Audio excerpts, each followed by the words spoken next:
Welcome to the GameChanger 00100 show. I'm your host, GameChanger. And today we're going to discuss this whole O'Shea situation, or excuse me, Obsidian situation. You know, too many O's, too many people with name O's in it. All right, so let's get started. Now, there's two things that could be going on here. One, that O'Shea betrayed the Manosphere with his refined rhetoric, or two, he's the same, and the way the manosphere is reacting to him is different, or any combination of the two. Now, where did this start? And trust me, this is from my own perception. I haven't really been following it too much. It's actually come to my attention when he did a video about his response to Cynthia G. And by the way, it's very well put. It was a very well put, response.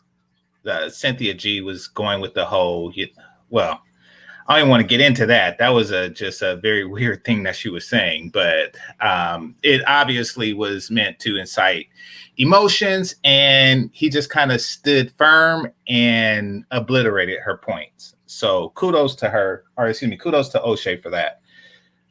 Kudos to Obsidian for that. Excuse me. I had a long day. All right. Now, let me just say what's up to some people. What's going on, Great Britain? What's going on, Melody, Walter Brown, LaShawn, Stay Focused, salute. Latrell, salute. And Mike Shinnery, salute to you. All right. Mike Shinnery, I think I seen you in MOTs earlier. So salute to you again. Okay. So it got me really just looking at what was going on. And I looked at the show, or at least a little bit of it, that prompted this response. And I did notice a change in his behavior. It did seem like he's going down a different direction. Now, what does that mean? Originally, his message, Obsidian's message was, I'm going to expose Black female fuckery. That's what he was all about. He was going to be the dude that that brought to the world Black female fuckery exists, and this is how it's done, and perhaps you should act accordingly. I'm like, okay, that's fair enough. That's his shtick. In some may say he was a little bit harsh in his rhetoric. Others may say that he was spot on, considering that everything that is being done collectively to Black men. So that was his shtick for quite some time. Now his message has drifted, and it has drifted because, well, let me not speculate on why. Let's just say it's drifted, and what is drifting to? His message is drifting to kind of Black male responsibility, but it's more to this: if you are not this quote unquote, what is it? Not select man, but it's high value man, then it is your fault, and any subsequent treatment is just. See, that's the rational conclusion. Listen, in this understanding of the gender dynamics between Black man and Black woman, both parties have a role in the divide. However, it is clear that the role of the female is far greater than the role of the male. That's something that's clear. Now, and let's just say it's an 80-20 thing. Female, male, 80-20, who is causing this division? Whose behavior, whose gender culture is causing this division? Let's just say 80-20. I mean, it could be 51-49, but anyway, let's just say it's 80-20. If every now and again you wish to focus on the 20, that's fine, but you're not really doing anything. And if that were your original message, that's one thing, but it's not. Your original message was hyper focus on the 80. Now, because this shift happened in the shadow of Kevin Samuels' recent success, one has to question if this is due to a influence that he has on you. Listen, there exists people that others wish to emulate. A person that some people can say, I want to be like this particular individual. He, and this is generally somebody that's, I don't want to say famous, but he meets a certain trope. Okay, for example, the mean girl. The mean girl is this white, blonde woman or young lady, high school girl, who is the most popular girl in school. Her parents just so happen to be wealthy. Everything she wears becomes the style of the other females. They all want to be her. And she's almost always blonde. That's just what she is. And it's a little bizarre, but it's healthy. It's healthy. People want to, when they're searching for their own identity, they search for a particular one and they gravitate towards it. That's perfectly fine, especially when you're young. What was unhealthy, I seen a stray episode of Dr. Phil, and there was this woman, this white woman, who never got to be that. In fact, she was the exact opposite of that in high school. Never grew into being that. And as a result, she had like a psychological meltdown. She dyed her hair blonde. She tried to look the part. She rented a car just for the Dr. Phil thing. And, but most interesting, she was actually being a bitch to other people. Now, this could have just been, a display for the show. Like, it's quite possible that she's not a bitch to the people that she comes across because, let's face it, she's not that chick and she doesn't have that type of influence and power. But that's what she wanted. Now, excuse me. And that made her a little delusional and hazardous to society. And it also meant that she was still under the manipulation of those who are actually the mean girl. Now, I know that was a long analogy, but bear with me for a second. For a lot of people, Kevin Samuels is the it dude. He is the dude that a lot of guys, I'm sure in his age bracket, wants to be. For me as a young man, it was Lando Calrissian. Wanted to be Lando Calrissian when I was, before 10 and shit. And for Obsidian, it wasn't necessarily his entire life, Kevin Samuels, but it was a highly successful person of influence in a suit. I'm going to get into the suit factor in more detail. It was a person who worked more with his mind than his hands, and a person who had a significant influence over those around him. And he also had influence over other influencers.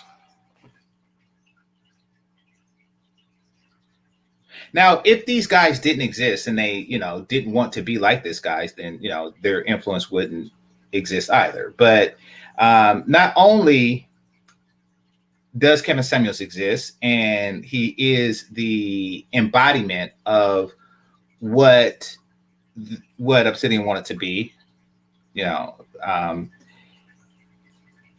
he's also his friend. So he actually has proximity to this person that he wants to be like so much. It's kind of like, picture the less than popular girl looking to one day become the mean girl. Once again, this is all my opinion. This is just how I see the situation. She wants to become the mean girl, and eventually she would come to the conclusion that it's never going to happen. But if the mean girl just so happened to tap her on the shoulder and bestowed upon her friendship, then she feels that much closer to her goal of being that person.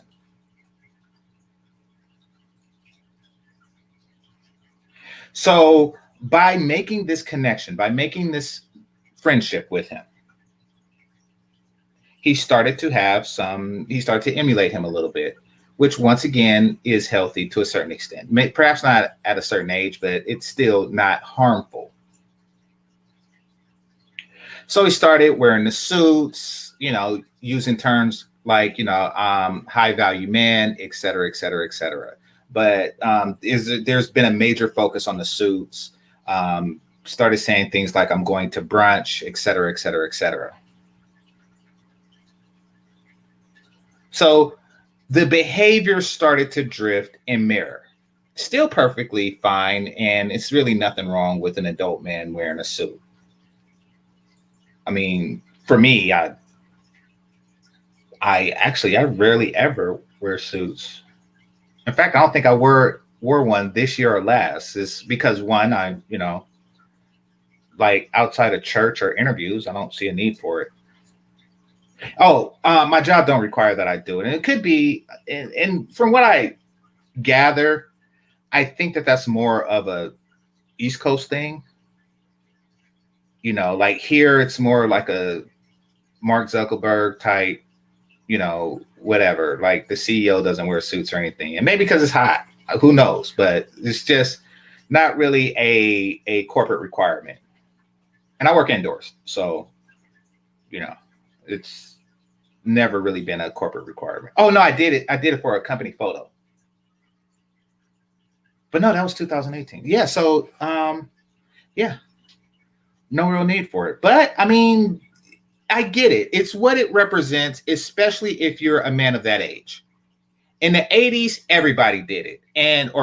Everybody in the 80s, it was a sign of a great divide. That's where like terms like blue collar and white collar come from. Like the white collar people were like up here and the blue collar people were down here and shit. And that's just how it was. And if you were blue collar, then it was just a social thing. It was a class thing. Even if you made more, you were still less than. Kind of like if you are a skilled peasant and you're still less than a broke count, or a broke nobleman. Meaning that even if you are, and this is what I gathered as a child in the 80s, even if you were a high paid plumber or something like that, you are still less than a low paid junior exec, like one who made less than the plumber. So it was more a social thing than an economic thing. So for him, the suit represented a social improvement. Now, it's not really tied to anything economic. He would make the same amount on YouTube doing what he does, suit or otherwise, but it's still a psychological thrill. It's an ego boost for the person that's wearing it. Once again, perfectly fine. Here's where it comes less fine. It comes less fine when you get a suit and you shit on people who are not wearing one. that's when it becomes less fine. And that is something that I think the Manosphere is pushing back on Obsidian's behavior. He is it's like it's almost like a false promotion. Like I got promoted to a suit. And now that I am a suit, I am going to shit on those suitless people.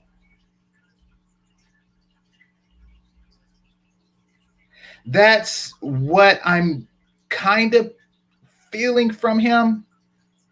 I felt it more so when, and I know that him and Angry Man don't really get along and shit like that, but I did notice he was taking shots at Angry Man, about the decisions that he made that led him to be a single father or whatever you want to call it, paying child support. Just his situation, which is very similar to Bernard Riley's situation, except that he married the girl. So Bernard is divorced as well. And, and shitting on Angry Man and, his passive aggressive pock shot at Angry Man, he probably lost, and I'll give him the benefit of the doubt, he probably lost sight of how many brothers he was attacking. Because if you want kids, you're eventually going to have them, and with a woman. And the subsequent action of that is not necessarily yours. No matter what, having children is a risky endeavor. And if you do it and something happened because the woman is a part of Black female fuckery, shout out to you, shout out to Obsidian, then it's not really a fault of the man. Black female fuckery rarely, if ever, is the fault of the man. I mean, sure, he can be naive, but it's no more the fault of the person than, getting punched in the face is the fault of the face. I mean, sure, he could have ducked or blocked it or what have you and countered it, but it's not his fault for doing so. It's the fault of the one that took action against him. And trust me, I'm not speaking as a fan of Angry Man, as everyone knows. And Bernard Riley did nothing different than what was done generations before. So, and that's what begs the question, which is the title of this video. Is it Obsidian or is it people's reaction to him? Because people's reaction to him, because Angry Man and him had beef, it led to that comment, which led to making him look bad. But it wouldn't have happened if him and Angry Man didn't have beef. So it could be that he hasn't changed at all. He's just saying, he's just addressing the 20%. Don't lose sight on your part in this. And that's that. Now, before I put the link out there, I want to go into a little bit the Kevin Samuels success as I understand it. Kevin Samuels. Okay, so I don't really watch the show that often, and it's not that I have anything against Kevin Samuels. I just don't. It's just don't really come on at the right time, and just haven't had a chance to really catch a significant amount of time of it. But I do hear snippets of him talking to the callers and stuff. As I understand, he was able to tap into a very interesting market balance that's extremely difficult to pull off just right. And I would not recommend trying it. What he's able to do is tell both the Black men and Black women to lower your expectations and improve your value. Now, that's something that the genders don't want to hear as it applies to themselves. but they do want to hear as it applies to their opposite. What do I mean by that?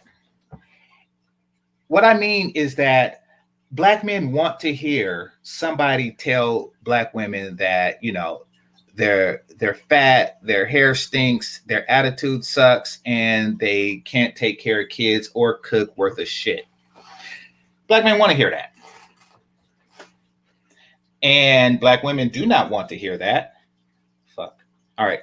But what they do want to hear is that niggas ain't shit. You're broke, you're the white man's pawn, you know, you don't take care of your kids, and you're just an all-around piece of shit human being. They do want to hear that. And the reason why both sides wants to hear this is because the relationship issues exist. And neither side wants to, you know, hold the bone on that. I get it. Now, what he was able to do was talk to the, like, kind of like man whisper to the men and women whisper to the women. Women come and say, oh, look at him talk shit to the black man. And they actually forget about the shit that he talks to them. Very interesting. It's very difficult to pull off. You know, it's kind of like being ambidextrous. Is because no matter what side you do first, you create a history for yourself. You know, like if you start off, you know, talking about the women, then, you know, you gain a male audience, and then, you know, it's very difficult to move to talking about the men and garnering a women audience. So very difficult to corner both markets at the same time. Okay, here's an analogy. Doing that is as difficult as Trump getting the Latino vote. That's how hard it is to do. If Trump were to, you know, say something in Spanish that would say, you know, okay, now you should vote for me, that shit would be fucking amazing. It really would be. But it's not really feasible. It's just not. All right. So, if someone else were to attempt to do this, you would have the same luck, the same chances of doing it as Trump would and getting the majority Latino vote. You would. It's just not really in the stars for you. You picked your hill, and this is to Obsidian. You picked the hill that you're going to die on, and the hill that you're going to die on is black female fuckery. If you attempt to try to get access to the black female market, I mean, it's possible, but the first step would be alienating the black male market, which you have worked very hard to secure. And then after that, you would have to get the black female market, which is also something that's very difficult to do. It's very difficult to do because you're not going to be the only person, male or female, that's on the niggas ain't shit market. You're not. You're not going to monopolize the niggas ain't shit train.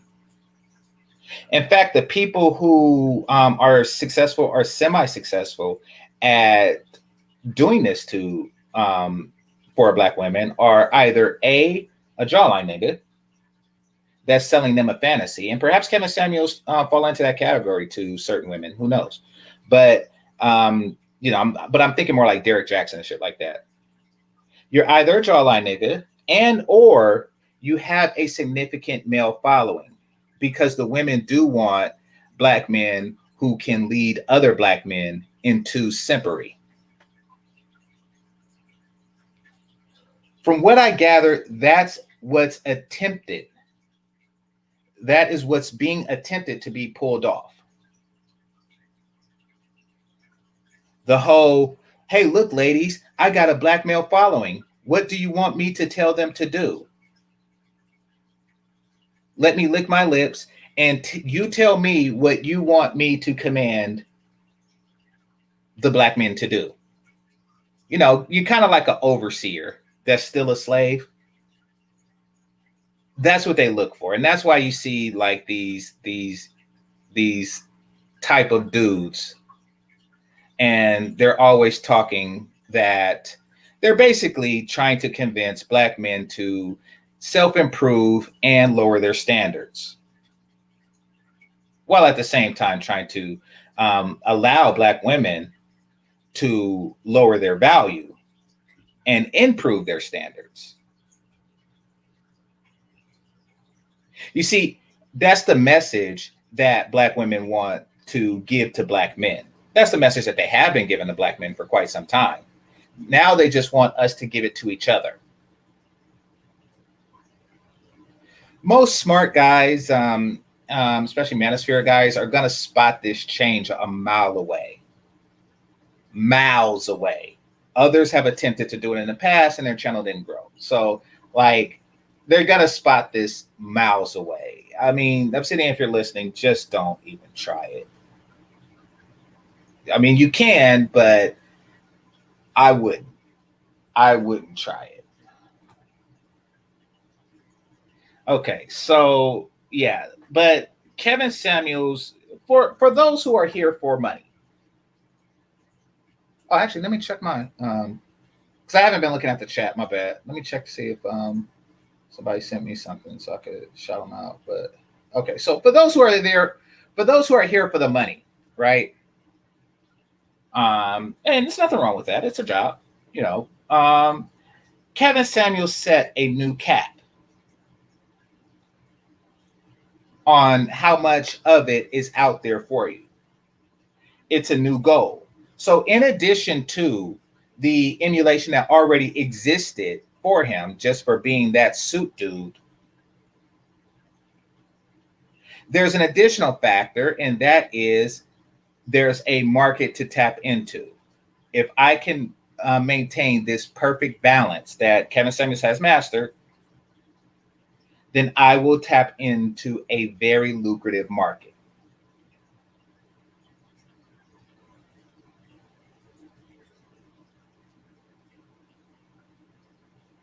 So a lot of guys are having mixed feelings about that, and I'm seeing it from, you know, not just Obsidian, but I see it from a lot of people who, well, for one, I'm seeing it from the game guys who really are reluctant to just go all out. But what the game guys really are against is the apps, the high value aspect of it, because the game guys more or less function in illusion. Expensive trinkets is the illusion of wealth. It's not wealth itself. And so on and so forth. You know, basically, it's largely the illusion of appeal, and with high value, or the illusion of value, rather. And what Kevin Samuels, and by the way, I'm not entirely sold on the whole high value thing. I mean, I could explain why, but that's beyond the point. I'm not entirely sold on that. But the concept itself is telling women, the women who used to be gamed, that to ignore the bullshit and look for substance, read value. And that is very threatening to the game guys of the world. It is. It's kind of like, you know, if somebody was out there telling women, don't look for big dick and a swag, then I'm pretty sure a lot of black men would be like, hey, wait a minute, I have a big dick and swag. Or, you know, if somebody was to say to a group of women, you know, men with Lamborghinis got small dicks, and, you know, you happen to have a Lamborghini. Basically, what Kevin Samuels is saying from a game guy's point of view is that your seduction technique is bullshit. And he's getting a lot of pushback and heat from that sector. Also, his swag and demeanor, in addition to that education and shit, really runs contra to the how can I say, the image of blackness that they want to be dominant in the community. And why? Once again, because when you exchange your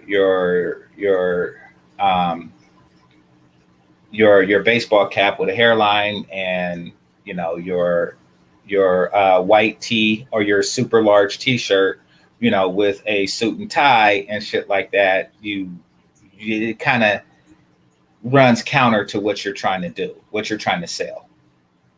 So I get it. I mean, and that's always going to be the case. People are always going to protect their image of masculinity and sexual value.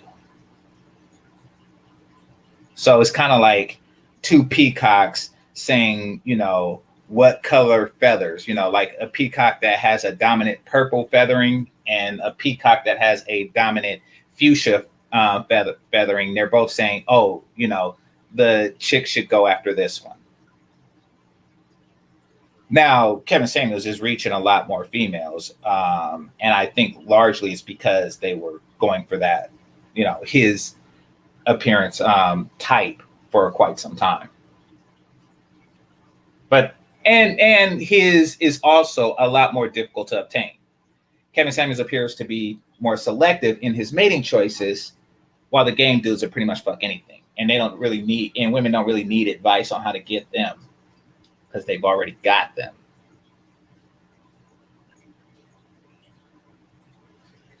Once again, very difficult thing to master, what Kevin Samuels just did. I mean, and don't get me wrong, I would like to emulate his results, but it probably isn't feasible for me. And that's okay, because, once again, I want to get my message out. So let me read some comments. All right. Let me put this out there. Give me your answer. Do you think that the Manosphere is being unfair to Obsidian, or do you think Obsidian has changed in the wake of Kevin Samuels' success? I guess that would be the question. All right. So what's this? Don't do the all caps thing. What the fuck, man? All right. My nigga, the black woman has been copying other fuck up black women for years. Monique, Gabrielle Union, Wendy Williams, etc. Yeah, that's true. I mean, they define blackness on the ability to do something that others don't. They black womanhood as power, basically. Now, power isn't expressed by doing something that people want done. Power is expressed by doing the things that people don't want to have done to them, but they have to endure it due to power. So that's just them testing their limits. It's annoying, and it makes their sexual value very low. All right. Kevin Samuels, I don't like him much. What don't you like about him? I'm not going to read the all caps. All right. So might get sued. What, you talking about Kevin Samuels? I mean, I guess we can, go down that route. We'll see how that works. But, all right. So, all right. Nothing much. And let's see.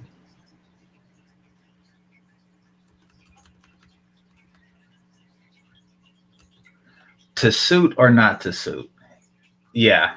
There's nothing wrong with suiting up. I just don't really have much of a need for it. I mean, I have one, but I don't, thank goodness I don't have many funerals, and because of relationship issues, there's really not much.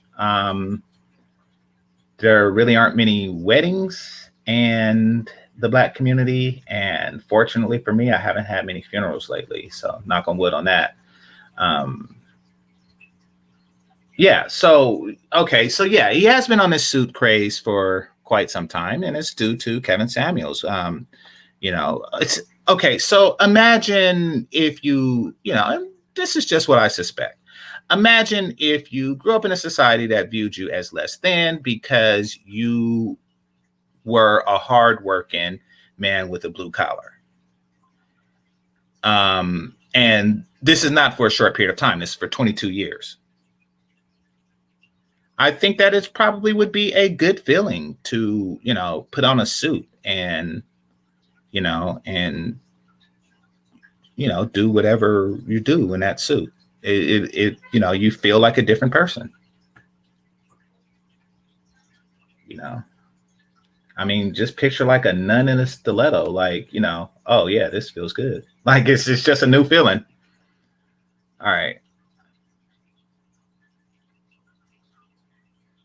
Yeah, but to be fair, the problem is all over the place. And it's really just to me a question of is this change or if this new direction is due to an attempt to attract a different market, or if this is just him trying to cover a large range of topics. All right. I don't know who Joel Osteen is. It's the high voice candidates. Let's see. Here's I don't know. I mean, whatever he's doing, it's working. All right. Selling dreams is a lucrative business. Yes. Yes. I know this because the way feminism was sold and marketed to primarily Black women has been very lucrative. Basically, it's the whole you can have it all.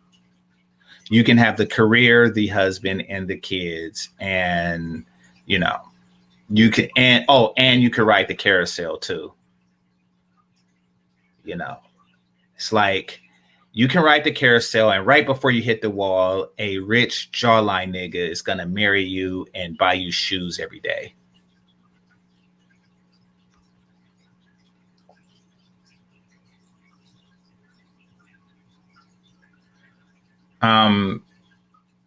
You're saying that Derek Jackson, his appearance is too close to the Black father.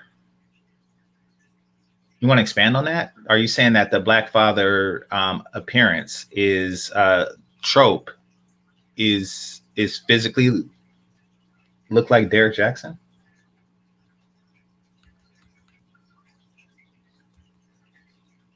Okay.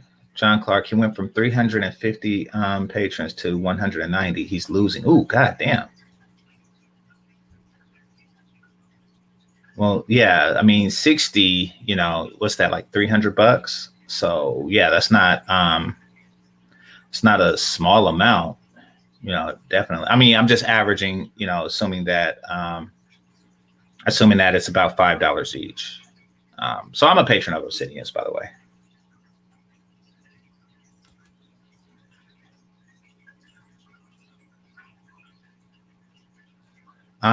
I'm confused why everyone's taking advice from a thrice divorced man. I don't know. Ask Steve Harvey. Isn't he like 4-time divorced? But people, I mean, maybe. And once again, I'm not regular on a show, but it could be like, don't follow my mistakes. He probably could, be teaching from negative experience. Who knows?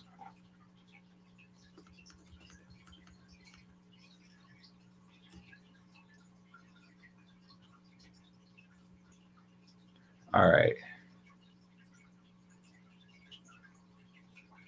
Marry a woman after 6 months. The dude is wilding. Well, I didn't know he was saying that. I didn't know that that Kevin Samuels was saying that. But yeah, if I did that, then I would have married each relationship that I've been in more than 6 months, and I would be divorced several times over as well. So yeah, that's not advice that I would give. Most definitely, I couldn't say that. Now I know, and once again, it's part of the balancing act that I was talking about. I mean, you have to say something that the women want to hear. And the women, he would lose a large portion of his female audience if he was to say, wait 5 years or some shit like that. Because let's face it, let's take Cynthia G, for example. Cynthia G is what, 36, 37? You know, she don't really have 5 years. That's probably why she did what she did and just got sperm from the quickest person that's willing to donate, the most convenient person that's willing to donate. But she don't have 5 years. So had he said that, then, you know, the off button would be hit. And also a lot of these level 2 BFFers, they can't hold the act for that long. You know, they can probably hold it for 6 months. Some of them even can't even do that. You know, kind of like a person can pretend to be a gym rat for 6 months and then get the ring and say, oh, thank God that's over. Thank God, you know, or they could pretend like they're a outdoors person for 6 months and they're not. You know, they could pretend to be a valley girl for 6 months and they're not. Like, you can put on a false image for 6 months. But after time will show the true person. You can only hold your breath for so long. That's the true test of level 2 black female fuckery. So yeah, wouldn't be surprised if there's a lot of level 2s in there and they want to hear the 6 months because that's about as long as they can keep up the act. And some of them are older and, you know, they only have 6 months. All right, true as fuck. Of how much you gain male audience, you got to keep trashing women to gain female audience. Yeah, in the black community, unfortunately. All right, salute to you. All right, let's see. He said that there's actually.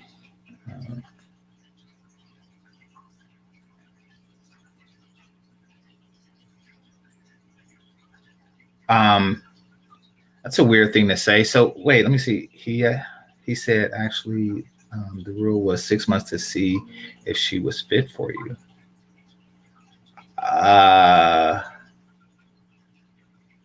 Okay. Because what happens if she's not fit for you after, say, 9 months? Like, it's still 2 years plus, because if it's determined that she's not fit for you between 6 months and 2+ years, then you're still seeing that. So I don't really get what Kevin Samuels is, you know, where he's going with that. But, or Jason Black or whoever said it. That would be the first question that came to mind if I were watching the show and he said that. I'd say, you know, like, what the hell? Because like after 6 months, you say, okay, I'm into this person, and then the 7th month, you know, something is said or done, and it's like, oh, I'm not into this person any longer. Then you really didn't give them 6 months; you gave them 2+ years. All right. Let's see.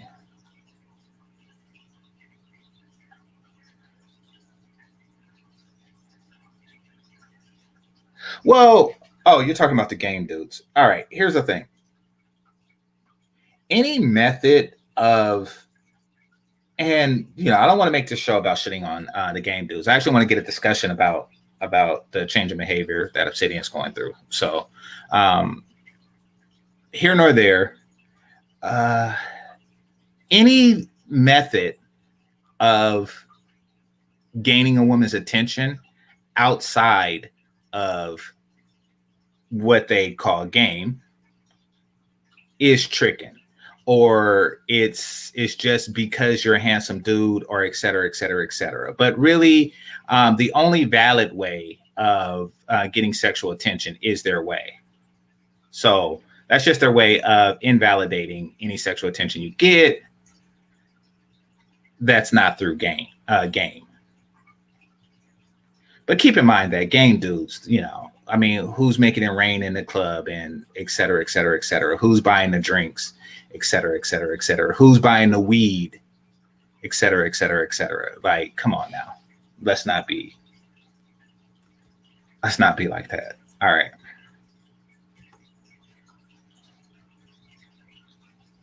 Yeah, they do.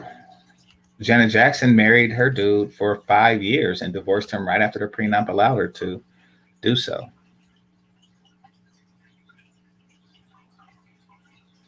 Okay. Haven't listened to the Black Authority in a while, I must admit. All right. I no longer believe in marriage, definitely not after 6 months, because a woman should be on lifetime probation. Good point. I mean, imagine, a person being in a job where they can't get fired. I think that the behavior of that person would change. All right, let's see. I agree with self-improvement. The problem with not everyone can be high value or earn 350K. Yeah, I mean, it's called high value for a reason. I mean, it's an implied exceptional. It's an implied exceptional, but I mean, and even if you could, it would take quite some time to do it.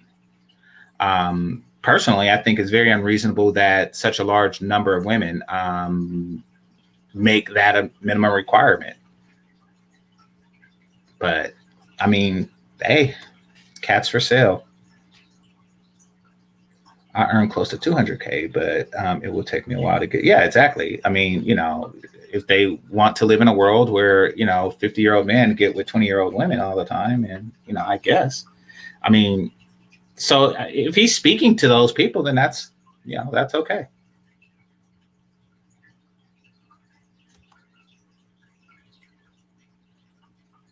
Let's see. I don't know what HVM is. Or I know what IMO is. All right.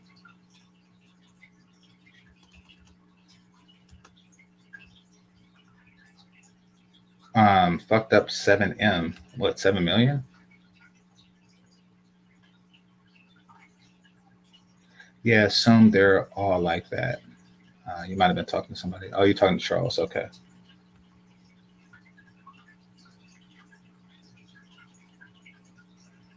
I believe that the HVM moniker is high value male. Okay.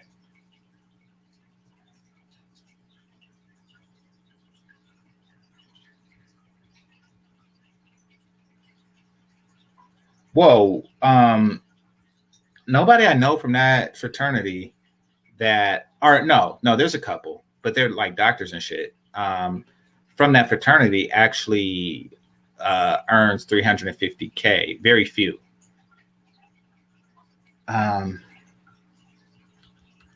They did have a large appeal with women, but that's due to the whole pretty boy aspect.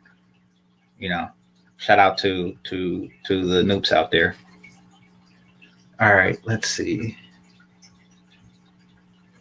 But I don't think that's a paternity thing. I think that's people have a tendency when they're telling, especially men, when they're telling women, oh, this is what you should look for in a man, and then they, begin to describe themselves.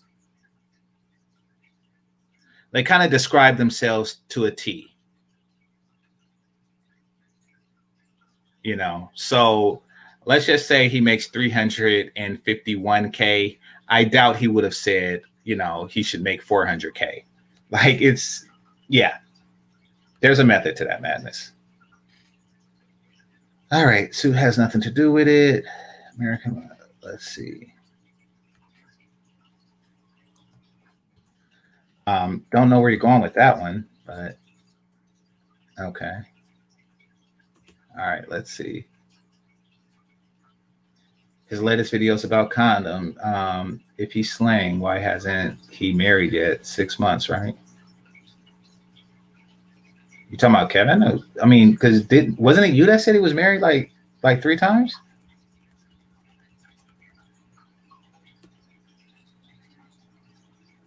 Oh, I appreciate the super sticker, Melody.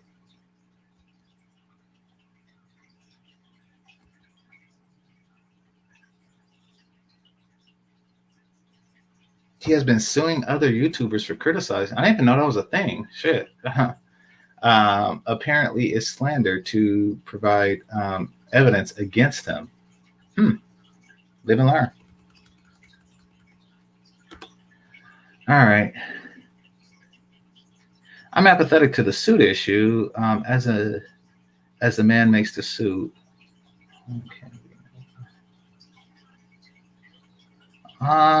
Confused at where you're going with that. As a man makes a suit, one can be regal or a clown. Oh yeah, I see what you're saying.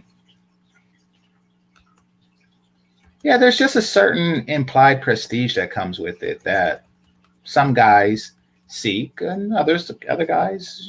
I mean, I'm indifferent to, But I've never really been like deep into clothes on either end. I've never been like heavy into the hip hop shoe thing or the sagging pant or whatever was in style like that. I've just never been that dude, even when I was younger. So clothes were more practical for me. So on either end, whether it's the the hip hop end or the um, finely pressed suit thing, it's all the same to me. Plus, once everyone starts wearing one, the women will adjust, and yeah. Well, I think what we're seeing now is the adjustment that I was talking about last year, and that is we're going to see an influx of a lot of level 2 females. I called it because, and by the way, for those of you who don't know, a level 2 female is one who would be described best in the song Poison. This is a woman who doesn't fit the level 1 BFF stereotype. Like, she's not going to be the one that says shit like, I'm a beast and I haven't sucked dick in 25 years. No, this is going to be the one that is, to quote Belle Biv DeVoe, she's so fly, she'll drive you right out of your mind and steal your heart when you're blind. Beware, she's scheming. She'll make you think you're dreaming. You'll fall in love and you'll be screaming, demon. That's level 2 BFF. It's a woman who has the ability to present herself as everything you've ever wanted in a woman to mask her fuckery. She's able to sell you a fantasy. Part of his success, which is largely him, but part of his success is a lot of women want to know how to master level 2 BFF. What can I do to attract a 350K dude? I have been going out with guys with no standards for so long, I do not know how to attract one with standards. My pussy isn't enough. Help me, Kevin. And that's why they call in, get shitted on, and and they find out the truth that their pussy isn't enough. And what you have to do is probably just as difficult as what he had to do in, securing the 350K to begin with. All right. So, well, old man has admitted he is a capitalist and is here to do business, to put more bread in his pocket. He sees Kevin Samuels as the mirror of success within the Manosphere sector. He wants in on it. Yeah. Which is perfectly fine had you not said that. You see, Kevin Samuels was able to keep his nose clean. People came at him. He never went at anybody. He avoided beef for years. He's very adept at playing this game. Obsidian has quotes and quotes and quotes and quotes and sound bites of things that would be very damning were he ever to get on that level. Gavin Samuels was not built yesterday. All right. No, it's no new scandal or upset, Walter. All right. Let's see.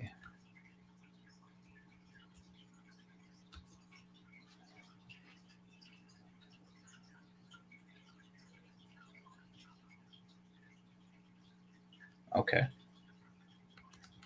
I wasn't aware.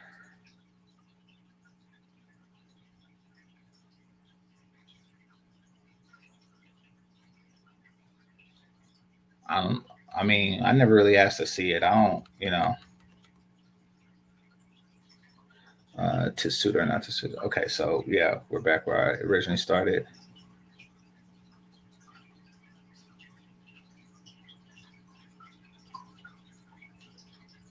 Well, I don't know. I mean, I, I, I guess. I mean, is that when I think of Black Father, I probably just think of my father, who's not Derek Jackson.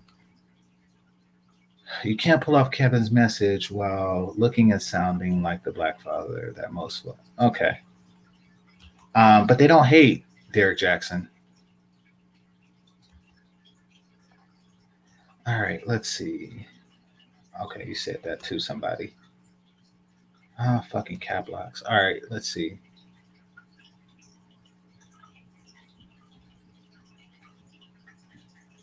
Right. So, good question. Um, well, you're saying why am I a Patreon member of his? I like some of his content. I'm gonna be honest. I don't catch it often because of the Mixler thing. I don't know why he did that. It's maybe there's an unseen method to this madness, but right now I'm going through a shadow ban, so maybe that has something to do with it. But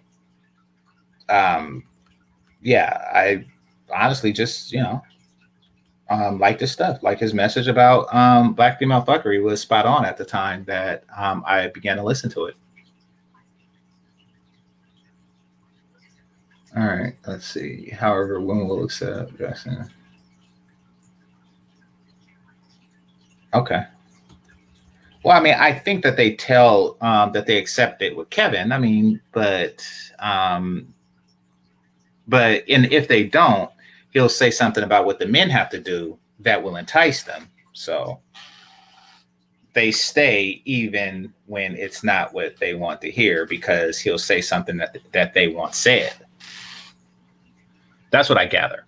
All right. Oh.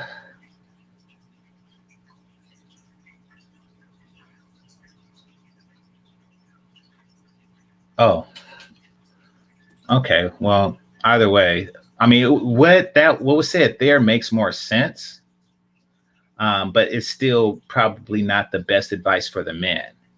But once again, see, it's very difficult in this type of space, or in the type of space he's in, to cater to both audiences. That's like trying to cater to, like skinheads and BLM at the same time. Like some guys can do it, but it's not very practical. I wouldn't bet the campaign that you're gonna, find common ground on both of those groups. All right.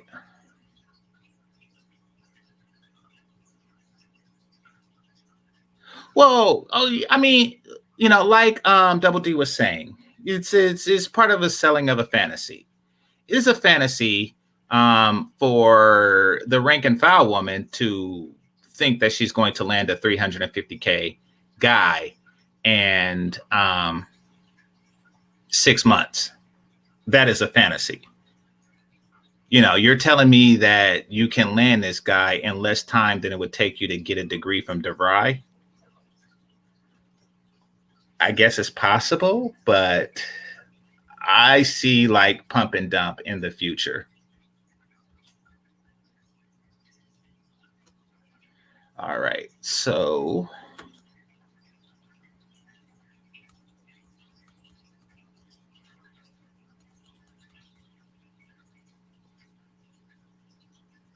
Let's see.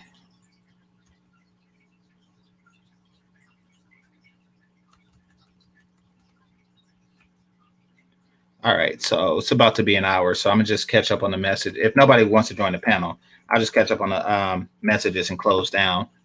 But let's see.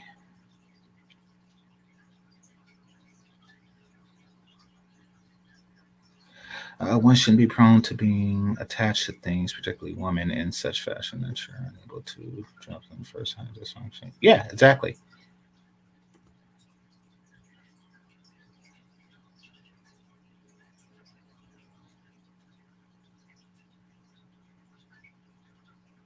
Well, that's still, once again, the 6 months becomes redundant because you're doing the same thing in 2 years. It's, I don't know. Once again, very weird.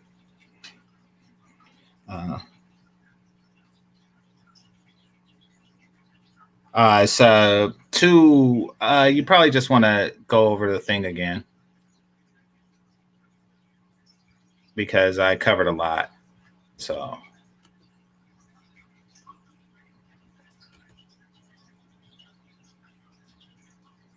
all right, read that one.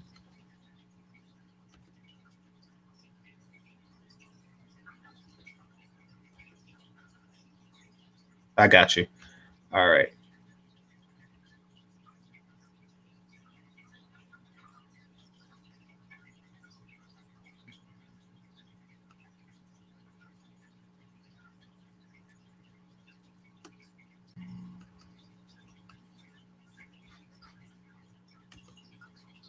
Okay, what's going on, brother? What's up, GC? What's cracking, boss? Nothing much. Nothing much. You hear me okay, dog? Say that again. You hear me all right? Oh yeah, I hear you. Cool. Okay, yeah. So the only thing I was going to say, man, I'm not trying to come up in here, man. I haven't been on your panel in a minute, man. It's been a few months, but man, this high value male thing is, it has some, it has some cursory benefits. But what I was going to say, particularly what I was saying in the chat, was that, man, attaching time limits to such things, as far as, if he is seriously talking about, 6 months is a good period of time to know whether or not you're going to be find someone that's marriage material. I'm going to say that's a bunch of phooey, dog. It's a bunch of phooey, bro. I mean, there's 6 months. I'd say, I would say that if you're going to put some time limits on it, I'd say at least 2 or 3 seasons of life, a couple of winters, couple summers, couple springs, if you're going to do some shit like that. But man, it takes, man, because I'm, in addition to being an IT professional, man, my that's my vocation, but my passion is teaching, counseling, mentoring, ministering, and coaching. And I coached about 12 couples. I got about 4 or 5 dudes I've coached, a couple of women I coach, and then some families that I coach, man. And what I see is part of the problem is that people, and I think you already know us, that I know I'm preaching to the choir. Man, people don't take enough time to vet people, man. 6 months, man, you got to be spending at least 12, 13, 14, 15 hours a day to vet somebody properly in about 6 months, man. You got to know them. You got to know their people. You got to know their passions. You got to see how they respond to it and how they deal with adversity, how they handle their money, what type of relationships they have in their circle, in their sphere of relevance, man. Yeah, 6 months. That's some bunch of fucking phooey, dog. Yeah, I agree. Well, I mean, especially when you have so much to protect. 350K. Yeah, you basically had something that it took you more than 6 months to obtain, but you can lose it within a very small amount of time. So I definitely don't agree with that. But people are telling me different things. I appreciate the super chat, Melody. Hit the like button. I appreciate you all. Yeah. All right. What are they telling you? Well, some people were saying that the 6 months, I forget, but that 6 months is just a vetting process, and it's really 2+ years or something like that. I thought they said 6 months for dating, and then a couple of years if you're just messing around or whatnot. So it is what you and I are both saying. He's using 6 months to fucking benchmark to know whether or not you're gonna marry a broad. And again, phooey. Agreed. I mean, but it's what women want to hear. You know, I mean, so no, there's some truth in it. Like there's in this whole notion that a fantasy is being sold to women. You know, that's definitely a thing. Like, you know, women want to hear that they can land a guy of 300, and there's other criteria of a high value male that they can actually land that in 6 months. Yeah, man. It's you know, and again, I'm not trying to bang on this. I'm not trying to bang on this cat man about his high value male thing, man. I've read all the precepts, man. It's woefully incomplete, man. But the thing is, the things that they leave, and I see. So I look at it either he's being willfully ignorant or he's doing it deliberately, leaving out character and shit. I guess that would go to the point about the fact that, you know, women don't care about character. So if they don't really care about someone who has character, ethics, morals, and values, then hell yeah, I'd leave it out of a high value male statement too. I leave that shit out. Can I interject real quick? Yeah, go for that. Oh yeah, okay. So here's my thing. Personally, I feel as though I don't know why people make it. You know, like I said in the comments, people let Kev live in their head rent free, because 70% of Americans don't even make 50K. So if in my mind, I'm thinking to myself, okay, you know, if you say 120 is the starting point to 350, ideally me as a person, I'm going to say to myself that that's fine and cool. I eventually want to get to that point, but you shouldn't make it as a personal attack. And I think a lot of black men are seeing it as though, oh, he's questioning our pockets. He's telling us that, you know, we don't make this kind of money. And then at the same time, like you said, playing both sides of the fields. Like, okay, you don't make this kind of money to be considered high value. But what I noticed, what I do have to respect what he said. He said, just because you don't fulfill or satisfy the requirements of what is considered high value doesn't mean you're shit. And I think a lot of brothers are taking it the wrong way personally. And here's the thing: I'm not like I'm a Patreon of his, but I don't agree with the marriage thing at all. I have my disagreements with that. But with the whole high value thing, he's not saying that. In my opinion, he's not saying, okay, just because you don't make 120, you ain't shit. He's just saying there's levels, of course. Just because I make 106 figures doesn't mean I'm Warren Buffett, and vice versa. So that's my whole thing. Brother, listen, it's you know, and good, nice, and who is this? I don't even think I'm familiar with you, but Azrael. Okay, so, oh, okay, good deal. So the thing is that the issue is, you know, and it's not even really an issue. It's like an observation, because I work with people. Like, so you're talking about showing your work. This kind of shit I do in real life. You know, I do suicide counseling and stuff like that. I do suicide counseling with dudes who make $350 grand a year. I've done suicide counseling with guys who make $500,000 a year. So my thing is, it's not what he put in it. It's not what you put in something. It's what you left out. I mean, he admitted there's some things that are omitted from this high value male, you know, manifesto that is woefully problematic to me. I'm not going to get into it, but my point is that I'm not tripping on.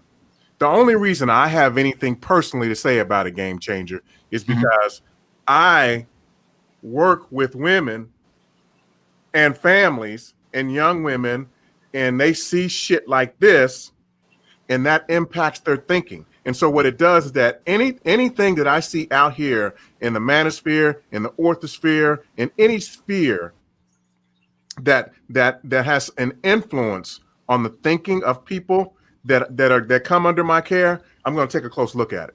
That's the only reason that's the only reason I care. And that's the only reason I even note the high value thing, is because I have young women I have young women whose fathers come to me and say, help me with my daughter vetting a husband. And then she's reading some shit about a high value male from someone who doesn't even put character in it. And the father's like, man, I'm a bishop, I'm a minister or whatnot. And he's got some shit in here about being a high value male, and that has nothing to do with God. And I'm not trying to make this about God on your channel, but I'm just saying, this is just like, so I got these guys coming to me, and it's like, you know, help me with this and with that. And I got this young man, and he should do this or that. And I need you to kind of help guide me, and we can talk about this or whatnot. And she's like, well, I'm looking for a high value man or whatnot. And he's like, well, it's not, there's not, and that's why I was talking about before, a congruence in values. It doesn't even talk about values in it. I So want. Oh, sorry. Go ahead. no, I'm done, man. Go ahead. I want to add two things. One, when in Rome, you do what the Romans do. And two, and to quote Silent Lamont, they will always keep moving the goalpost. So I'm gonna establish the ladder of them always moving the goalposts. You have to understand with this culture of women in society, they're always gonna find a reason not to submit to a man. And in saying that, as we look at that, you can say to yourself, okay, from Kevin's perspective, I'm going to monetize that. Okay, you say you're not going to submit to a man. Let's reverse that. If you say you're not going to submit to a man that doesn't fit certain sort of criteria, then what makes it possible for you to be able to have a man that feels like he should lead you to certain to A and B and et cetera, et cetera. So you have to understand, for example, these women are just finding excuses not to submit to a man. You can have a quality man that makes 70K, and then, for example, like you'll see all the time, and this is why I respect Kevin too. He doesn't shit on men that doesn't make that amount of money. If you hear his broadcast, he'll have people on and they'll say, it'll be an overweight woman that's like 250 and she's a teacher's assistant and she was complaining that her husband doesn't make enough. These women are wanting to find ways to justify from another quality man to reasons why they should leave their husband or reasons why they should not be under a man. That's all it's about. But Kevin is in his genius and his shrewdness, he's using it as a way to monetize it and say, okay, let's see, you want so and so, let's expose your flaws, and but in a way that's accommodating to their perspective, if that makes any sense. It does. So Zero says, keep vetting, guys. Vet all the way up to the divorce. Yeah, a lot of guys do. So what you just said brings me back to Obsidian because, like I say, Kevin Samuel has mastered the game, and it probably took him a lifetime to master this skill, to be perfectly honest, because I most certainly haven't, but he has, or he's there's just something innate in his ability to do such a thing. However, Obsidian, does appear to be shitting on a certain demographic of guys, which means he hasn't yet mastered what Kevin Samuels has, and an attempt to mimic what Kevin Samuels has done would almost definitely not work to his favor. Now, with that being said, I did some calculating in the back, or I should say research, because the calculator is online. So, like anywhere between 2.5% and 3% of American households make $350K.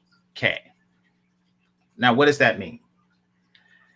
A household could consist of two people living together. If they are gahay, it could consist of two men, both making 200K. It could consist of a high-earning man and woman, and some adult children who have jobs, but they haven't left the nest yet. It could consist of just a very wealthy individual, man who's an athlete or something like that, actor, et cetera, et cetera, et cetera. But very few of these are just single childless men. So what I'm going to do is I'm just going to say that a quarter of that or a third of that are single childless men, and the rest are families and men who are otherwise coupled but living in a household where the other party's income contribute to the 350K. Now, that means that these women, based on this criteria alone, let's not forget that he could be. And I don't think that, the ugliest nigga alive that makes 350K would still be considered high value. I don't know what the other criteria for high value are, but I'm just going to go with that. So, but just on this criteria alone, their mating pool is limited to 1% of the population, of the male population. Now, why did I say that? I'm going to bring up somebody right quick. All right. So, this is Janaea Moore. Y'all probably seen her on One Master Teachers panel. You know, this is her pictures. The reason why I bring her up, because she was the chick who said shit like 60K isn't enough, and I think she wanted like 250K. Now, she is what I would call easy on the eyes, most definitely. And in spite her being a feminist, she could get the penis, even though she's not a woman. Once again, feminists are not women and therefore do not deserve our love or respect. This one could get the penis. And yes, I have fucked things that are not women. My right hand, my pillow, my mattress. You know, pretty much every time I jack off, it's into something that's not a woman. That's why it's jacking off. So just to be clear, you know, even though she's a feminist, she can get the penis. Now, if I were to line up 100 women like they do in Heaven on Earth Massage Parlor, shout out to Rush Hour 2, she would not get picked.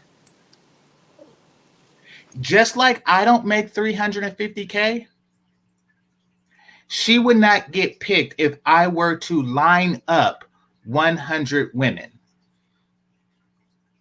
Why? She gets picked now because there isn't 100 women on my lawn when I get home waiting to fuck me. But if they were, and trust me, I've been, you know, to countries where, you know, where you have like higher options, she would not get picked. She would not get picked as the 1 in 100. So, ladies, this is my point. If you are not the 1, if you are not, ask yourself, were you ever the hottest in any venue where there were 100 women? Meaning, you ever go to a club and it was 100 women there and you were the hottest? If that's not, or have you ever been in a classroom, like a large classroom, a large theater classroom, and it was 100 females in there and you were the hottest? If that has not been consistently you, then this high value thing is not, you're just not going to cut it, love. You're just not, you know. And I think that there may be some delusions, and this is what I get from what I hear on the calls, and that is that a woman calls in saying, how can she get a high value man? And for one, she doesn't look anything near this. And this wouldn't get it. Or this is probably won't get it. Can I add one thing, GC? I want to say if you want a man that makes at least 6 figures, you can't be above size 8. I think that's fair to say, right? Yeah, I mean, unless you're extraordinarily lucky, you know, and you get with a guy who likes such a thing, then yeah, 6 figures is 35% of the pop. Oh, God damn it! This is household. So let's just say take a third of that, and we're just gonna go with what 11% of the population. It's somewhere roughly there. So yeah, it's not even 10%. Yeah, exactly. So maybe, I mean, but keep in mind you're dealing with much older guys too. Like, you know, I'm pretty sure that this is weighed heavily on the, you know, let's say 40 plus thing and unless you're 20 yourself, then, you know. I just want to go for it. Now, I just want to say the irony to me is that because I'm a millennial, so it's the concept, like you were saying, you're going to have to date older men, but it's like women don't want to do that. They want to still be able to, quote unquote, sport fuck, or they just want to still ride the cock carousel. So you're not going to be, it's like you can't, they want their cake and eat it too. You can't have both, best of both worlds, especially coming from a millennial. It's not like we have any kind of aggregate wealth that we can say, okay, this is what I have. And to me, I was just speaking to a family member. I was like, I feel like, like when it comes to black women saying they want this and they want that, but then it's like when Kevin would show their faces it makes, you know, at first you be like, oh, you know, when you're younger, you don't understand the red pill, the gynocracy. You're thinking to yourself, damn, you got to make sure you do this to be considered quote unquote the competent good black man. But then it's like you have exposing the Wizard of Oz moment, and you see it's like these, you know, you look at statistics, and it's like 70 to 75% of black women are overweight. So it's like, are you really getting what you're bargaining for, like what you're busting your ass for? It just doesn't make any sense. If a woman is like, if she has a bad attitude, or if you're overweight, this, then, the third, and you're expecting a man to make six figures, it's like, why would I want to date you? You have baggage, you have emotional shit that you're dealing with, but I'm supposed to bust my ass through my 20s to come in and meet you halfway off of the quote unquote symbol of black love or whatever. I mean, I just don't And get it. okay, now there's the onion. There is the onion when you mentioned the weight statistic. Thank you very much for doing that. Now, in a population of black women, if you are not overweight, you already have 82 beaten. So it is reasonable because you're not really beating 82 just by virtue of not being fat. You are only competing with 11 other women for a 350K guy. So it is reasonable for a woman, a black woman, to assume that she would get picked. She is 1 in 100, because really what she's asking herself is she 1 in 12? But those guys aren't picking from just the population of black women. They're picking from the plurality of women, you know, and the in the plurality of women, you know, some guys have only seen like 3 fat Asian women in their entire life, and 2 of them was sumoing each other on the sports channel, you know. So like, you know, so it is, so that's where a lot of the delusion comes in, you know, because they're comparing themselves in a very bad market, you know. I mean, it's kind of like me going to, you know, a dwarf convention and saying, yeah, I'm the tallest motherfucker here. You know, it's kind of like that, you know, or it's kind of like going to special ed and being the smartest person, you know, or going to a big and tall store and being the slimmest person. That's what they're doing. So a lot of the delusion comes there, and a lot of women, just by virtue of being slim, think that they are, you know, 350K ready. I just want to add a point. I just want to say I got that point that I last made. I got from you off of that the broadcast with the economically unattractive broadcast with Bernard Riley. And I was like, man, you made some good points. But I wanted to add, do you believe, because I think I have a hypothesis, I had an epiphany about this, and I know Obsidian mentioned this before. Do you think that black women are saying that they put the totem or the pole so high that it's because they know they can't qualify for an average quality brother, so they feel as though I'm going to put the bar so high that I know you can't reach it, so I can justify saying that I know I can't.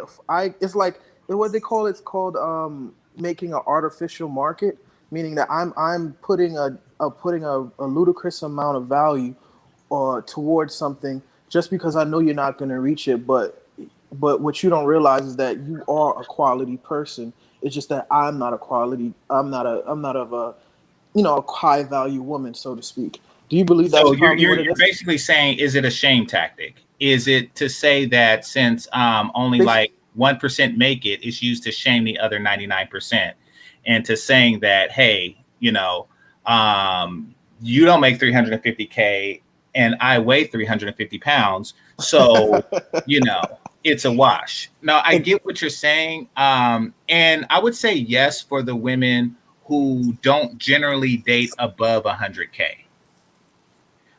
If a woman generally, you know, if she's not pulling 100K dudes, and I'm not talking about, you know, pump and dumps, I'm talking about like, you know, consistent dating, mating, and relating, and she's looking for higher. If she's in that category, then I would say that no, she's serious about the 350K thing. But if she don't, then no, she's just bullshitting, trying to shame her current guy. I, Um, right, I right was quick. gonna, I was gonna say, I genuinely would love to know if there's a show where all the women that say they want a man that makes that amount of money list the amount, list uh the highest net worth, or the whoever you dated, name how much money they made, like of the like the last past 5 men that you dated. Give me the median net worth or the average of income that they all made together. I would Right. love to know that, because I really feel like it's a lot of capping going on, and I feel like people are not being truthful about what they want or what they should get actually. But yeah, that's it. Okay. Fantastic. What's on your mind, brother? Nothing what, man. Appreciate you for having me on, man. Yeah, I was just going over. I heard you guys saying something about 6 months to get married. Is that correct? Yeah, that was brother Padet, but apparently they were saying in the chat room that that Kevin Samuel says that a man should wait 6 months to consider marriage, and then 2+ years before he actually considers it seriously. I don't know. I mean, maybe y'all can explain it to me. I'm sorry, brother. No, that's not what Kevin said. I've heard fantastic. What Kevin has said is that it shouldn't take you any longer than 6 months to know whether or not you want to marry this woman. Now, whether or not it, how long after that it takes before you get ready and do all the nuptials and get all the shit together or whatnot, that's a different matter altogether. But essentially, Kevin Samuel's message, from what I've heard and read, is that it shouldn't take you any longer than 6 months to know whether or not a bitch is qualified for you to be wifey material. Bullshit. No, hell no. Of course, it's bull. Stop. Listen, bro. listen, bro. And this is me. That's married. I had known my wife for 2 years before I even proposed. I'm pretty sure we was at the 2-year mark at a minimum before I even proposed to her. So again, women are, and as much as we say that in this space, I'm going by what Pete say. You heard him say, so I haven't heard him say this. But I'll give a preface. If he had to say that, man, that's horrible advice. Okay, you should not be even considering marriage anything less than a year to any woman, period. I don't give a fuck how fine she is. I don't give a fuck how nice she is. I don't give a fuck about any of that shit, bro. The year's time gives it, everybody can act for a year, okay? Especially women, okay? Anybody can put on a act, a charade, a persona, whatever the fuck you want to call it, for a year's time. That's nothing, okay? Just especially in adulthood, okay? So in that year, and so if you're breaking that down to 6 months, man, and you're giving her power by letting her. I mean, because if you're considering it by 6 months, you're definitely showing it to her, and as a woman, she can tell that you're taking her that seriously. So, I'm not saying don't do the monogamy thing. I mean, I don't think you know what I mean. I think that'll be a good thing for you to a point for you to start maybe being monogamous. If it consider a real official relationship possibly, but even saying you're going to do that under the guise of marriage, that's horrible advice. Again, man, but again, he's a guy from a different era of time. And I think that's what we keep coming up here is like they're trying to hold old standards to the current new period. And it's just, man, that's a real old standard, because I'm a Gen Xer, man, and there is no way in hell I would tell someone by the time you with this chick for 6 months, or even with this dude, no way. No, I mean, no. Now that's a marketing ploy, man. Yeah, well, yeah, that's bad advice overall, man. I wouldn't suggest that to anyone. But the other aspect of it, as far as what the brother was saying, the tiger guy, I can't see his name, but Azrael, what's going on? I follow you on Instagram. Fantastic. I appreciate you, bro. What's going on with you? But yeah, man, as far as you were saying, I think you gave a very, very fair assessment to again, man, like I said, Kevin Samuels is a PR guy, man. He say he had time in sales and things, so he's pulling like a double whammy. Black men, we're always taught from the black community that if you broke, you don't matter. So to challenge black men on their earnings, again, well, like you said, the majority of I just pulled it up, it's 16% of people make 100,000 individuals make 100K or better. All right, so that puts you in the what? That's 84% of people that don't make that, and it's even higher for black men, because we know black men are the lowest earners out of men. Okay, I think we're only on top of Black women and possibly Native Americans, I think. So we're third from the bottom. So when you're in a Black male space and you challenge them and say that if you don't make six figures, which again, 84% of the fucking country doesn't, okay, and then you put the racial aspect to it, and you're even more further off because of the racial demographics. You are sort of kind of kicking dust in or spitting in the face of Black men in a Black male space. And it does two things. It keeps your name ringing because you're challenging them and you're challenging their manhood and their importance, being that that's what the precedence of the Black community is set upon. It is how much money you got, big bank, take little bank, all of this shit, right? So it's actually marketing genius when you think about it. And then it panders to the women because the women get to turn around and say, look, you niggas broke. You niggas broke. See, you guys aren't high value. So this is why we're not even going to choose you. This is why we're going to go after Brad, Chang Gang, Fabio or whoever else in the hell, Marco or whoever in the hell, anybody other than the Black man, because you guys make six figures lesser than anybody else. When it comes race wise. I want to play devil's advocate again. Because I remember Kevin said this. He said just because, and somebody called in, it was a guy that he was a teacher, and he said he helps and influences kids. He might not have a network that reaches all across the globe, but Kevin told him, like, look, just because you don't make six figures doesn't mean that you have no value. It's just, so just because you don't make six figures, if you don't meet all the parameters of this HVM paradigm, so that's basically like saying, you may not be able to dunk, but you're not a degenerate. You know what I'm saying? You're a basketball player. You can't touch the rim, but you're not a fucking lowlife. You know what I'm saying? That's this. So what it is that it's casting aspersions upon people who don't meet a particular standard. Now I don't have those issues because I don't have a dog to fight in it, other than I work with people because I do make six figures. But my cousin who makes $60,000 a year, he's a solid motherfucker. He's a badass nigga. And I say that any woman would be blessed to be able to be in a relationship with him. So far be it from anyone to say that he's a low value individual. And so that's what I said before, brother. It's not what he's saying. It's what you're omitting from the equation. There are things that you're omitting from the equation. The dude calls in, just because you don't make six figures doesn't mean you're not a high value man. Then my next question would be, then what does it make me? Tell me what it makes me if I don't make six figures yet. Well, I don't think it's an either or thing. I don't know what Kevin's message is, but it's not an either or thing. It's a very sliding scale. I mean, so I think just having the word high in it means that, if you're not that, you're low. But if you make 349K, you're a low value man. I mean, it's a sliding scale. It's you're approaching a vector. Now, I don't really agree with it because you didn't put the number on it, game. I understand what you're saying. I agree with you, but you didn't put the number on it. Put the number on that shit, man. Yeah, putting a number on it really just, okay, so how about this? If you make six figures, if you make 350K, then you're in the top 1 percentile of value. How about that? Let's start there. And then you just go accordingly, with the bell curve. We could do it that way. I mean, what's the next credit score? You make $100,000 a year, but your credit score is 520. You know what I'm saying? Or if you got, like, again, my cousin, I told you he makes $60,000 a year. That nigga's credit score is like 770.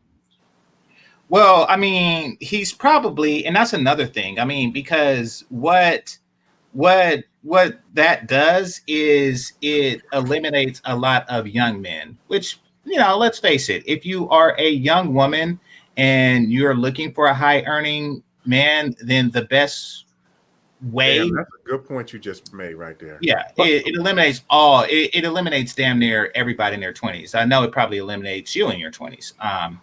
Work at 6 figures. So, absolutely.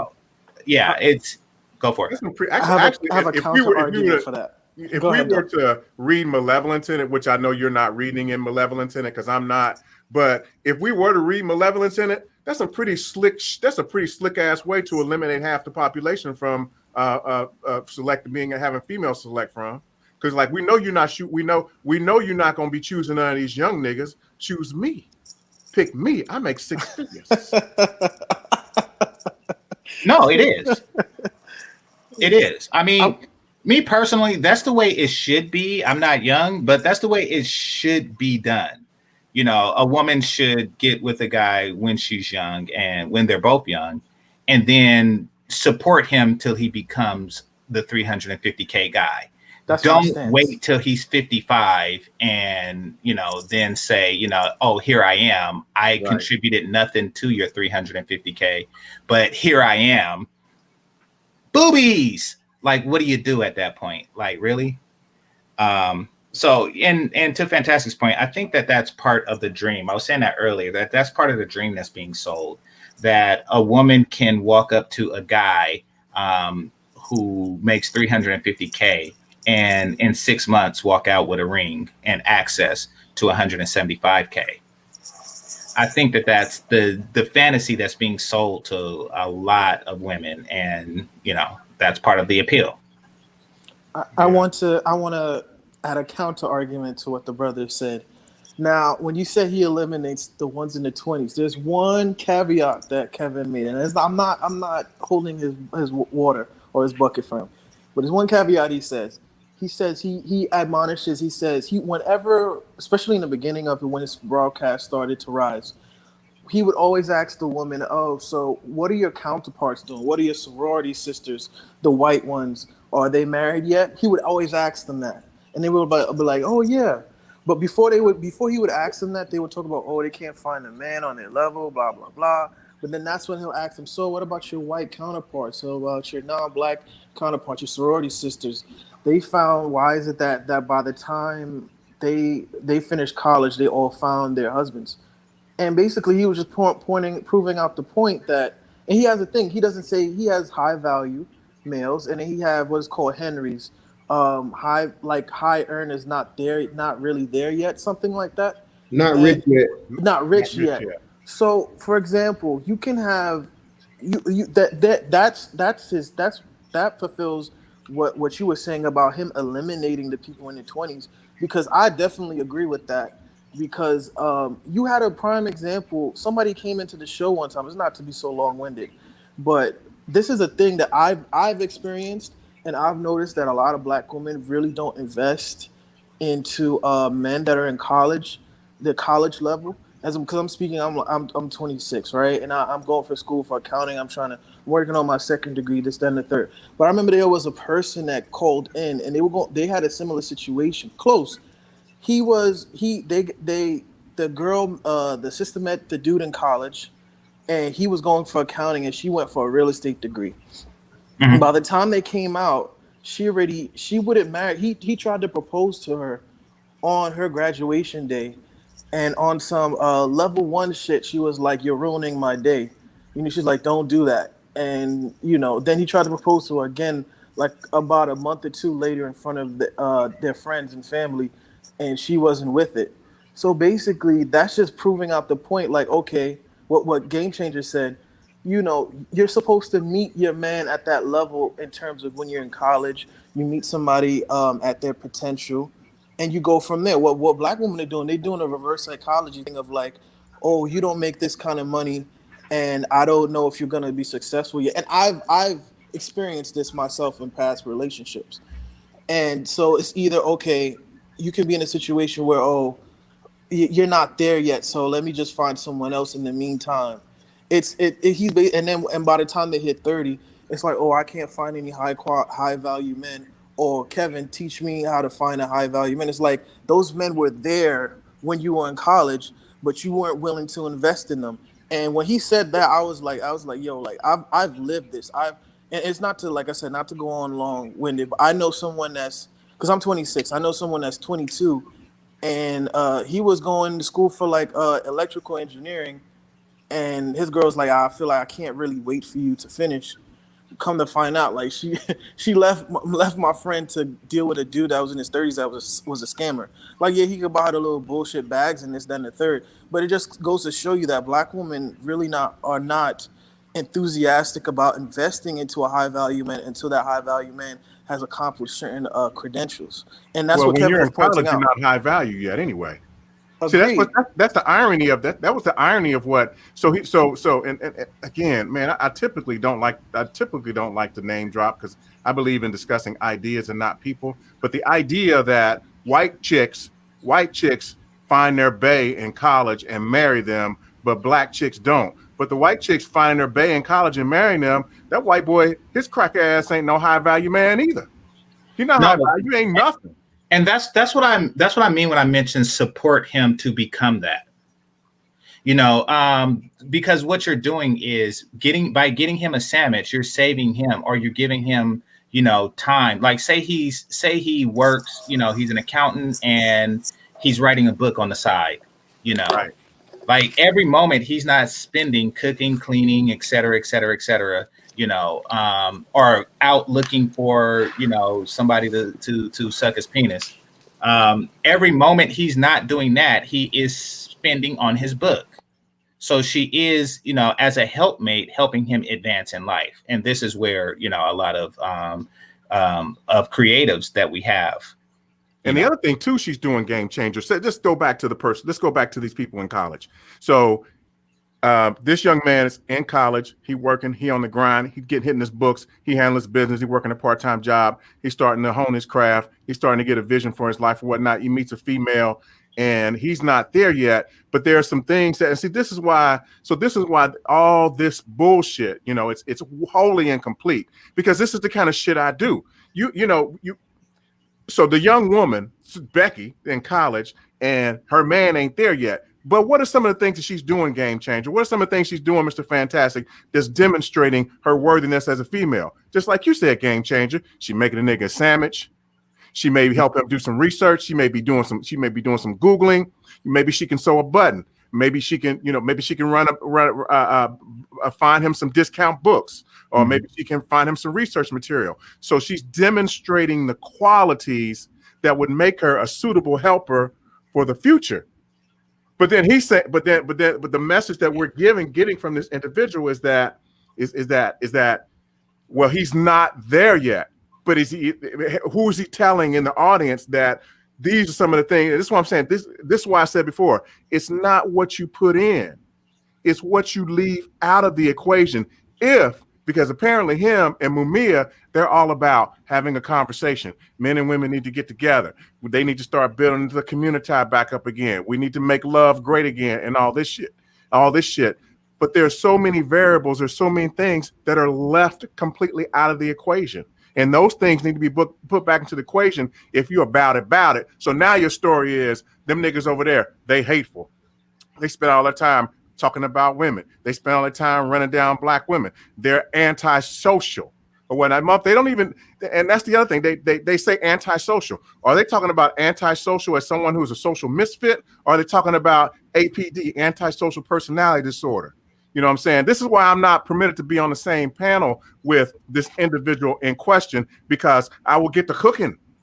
I'll pan, fry, saute, rotisserie these motherfuckers, because they're leaving out so much shit. And the shit that they leave out, I got these kids' parents calling me, Brother P, that my daughter's fucked up. She read some shit by such and such, R.C. Blake's, Kevin Gaskin, Derek Jackson, Kevin Samuels or whatnot, and got her mind all fucked up. Can you help me deprogram my daughter?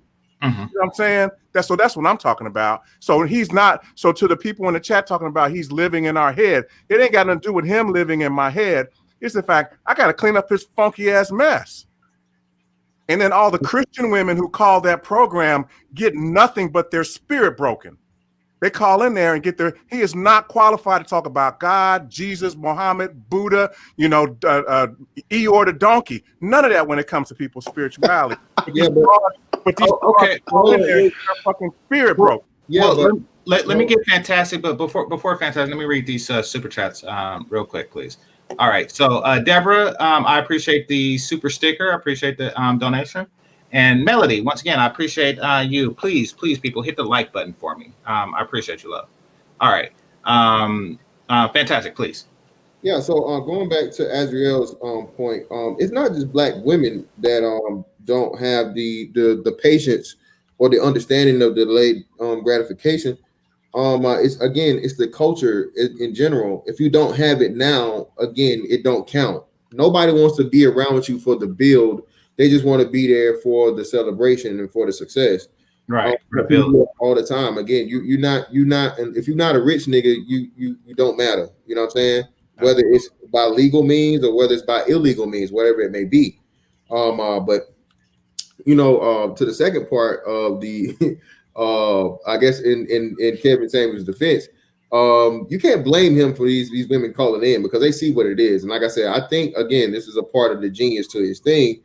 Black women never get told the truth. It's sort of kind of like the BDSM thing of where they have so many dudes that are just telling them what they want to hear in order to fuck, that they have to fucking get the truth told to them and get their spirits broken, for a change. And it's like, I think it's like sort of a kind of, sick, I won't say sick, but I'll say a weird twisted like fetish thing, of a man telling them that, hey, you're not worth it, that you're not fine as fuck, you're not this, you're not going to get the man of your dreams, you're not going to be able to just, you're not just this awesome ass thick motherfucking bitch that every dude wants to marry and sweep off your feet, and you and your 17 kids by 18 different dudes and all this bullshit.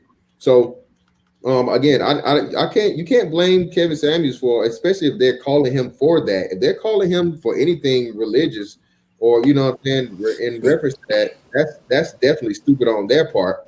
Oh, definitely. Exactly. Those women are gluttons for punishment. Yeah. Yeah. So you're trying to. They're masochistic. I see what you're saying. Yeah. That's definitely what it is. Like I said, that's a part of it, and like I said, that's the genius of it because again, I think he sort of kind of took a slight page out of Tommy Sotomayor's book too. That's that he's using sort of kind of that thing, but when you put the dating spin on it, again, women are so rarely nowadays, man, hearing men tell them the truth. They got dudes in the DMs. They got dudes running into them in Walmart. They got dudes trying to holler up in traffic. They got dudes trying to holler up in church. You know what I'm saying? Every dude is telling them what they want to hear. Nobody, ever breaks this bitch down and be like, hold up, bitch, you're broke. Or bitch, you're fat. Or bitch, you're this. Or bitch, you're that. Like, no, who the fuck you think you are? Like, no, man, some of these women are never told no. You know what I'm saying? So I think that's the a part of the genius in the shit too. And you do have to give him credit for that. So I'm likening it to Akeem in Coming to America. I've never tied my own shoes, and then he just went to like a shitty place in Queens, and he was just happy as hell because he's never really experienced a certain type of hardship. I think you're onto something with that they haven't experienced the word no. Pretty much anything Akeem wanted, he got it, and he wanted to see what the other side was. And yeah, this is probably their awakening. But PDAT, brother PDAT, I want to. You seem to have strong feelings about Obsidian. Now, are these Obsidian or Kevin? Oh, I thought because you said the person in question. I thought you were talking about Obsidian. No, I was just talking about the person with whom has this high value moniker has seemed to be popularized. He that shall not be named. Yeah, but I don't have an issue with him per se. Well, I have issues with individual men who have difficulty taking who have extreme problems taking criticism, because I think that's not high value, and I have very strong issues with effeminate elitists. So that's my issue. But as far as character and personality is concerned, but my issue is the message, because I have to go back and talk to parents and uncles and aunties and shit like that. They asking me questions about who this motherfucker telling my daughter some bullshit. Then I gotta translate this black manosphere nigganese to them.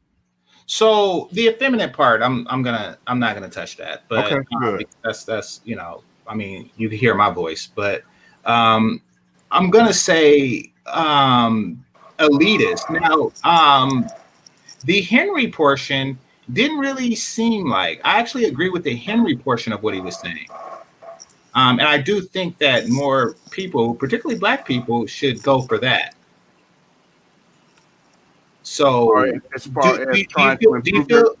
as far as trying to improve their lot in life, I do agree that an individual should improve their lot in life. Yes. No. Henry is from what Azrael was saying, is it's a class of brothers that's not quite there yet, but shows enormous potential. I think that young ladies, particularly young Black ladies, are foolish when they turn down medical students and then later in life complain that they can't find a doctor. And See, I've again, seen that in my life. I've yeah, seen but that. again, so he's asking me, but I don't have an issue with that, except do basic fundamental concepts have to be anachronized so that you can be because this what's happening is everybody's saying this person is progenitor of this person is progenitor of that. Man, I've been on the internet since it came out. And I've been on forums, and I've started out. I used to be a moderator of lots of Black relationship forums. They're talking about high value, high quality, high standards, Mr. Big, this and that, Big Daddy stuff since 1999, man. Mm-hmm. You know what I'm saying? So I don't have any issues with creating an environment or setting a standard or reminding people that if you're a high earner, not there yet, not ready. I don't have any issues with any of that sort of thing.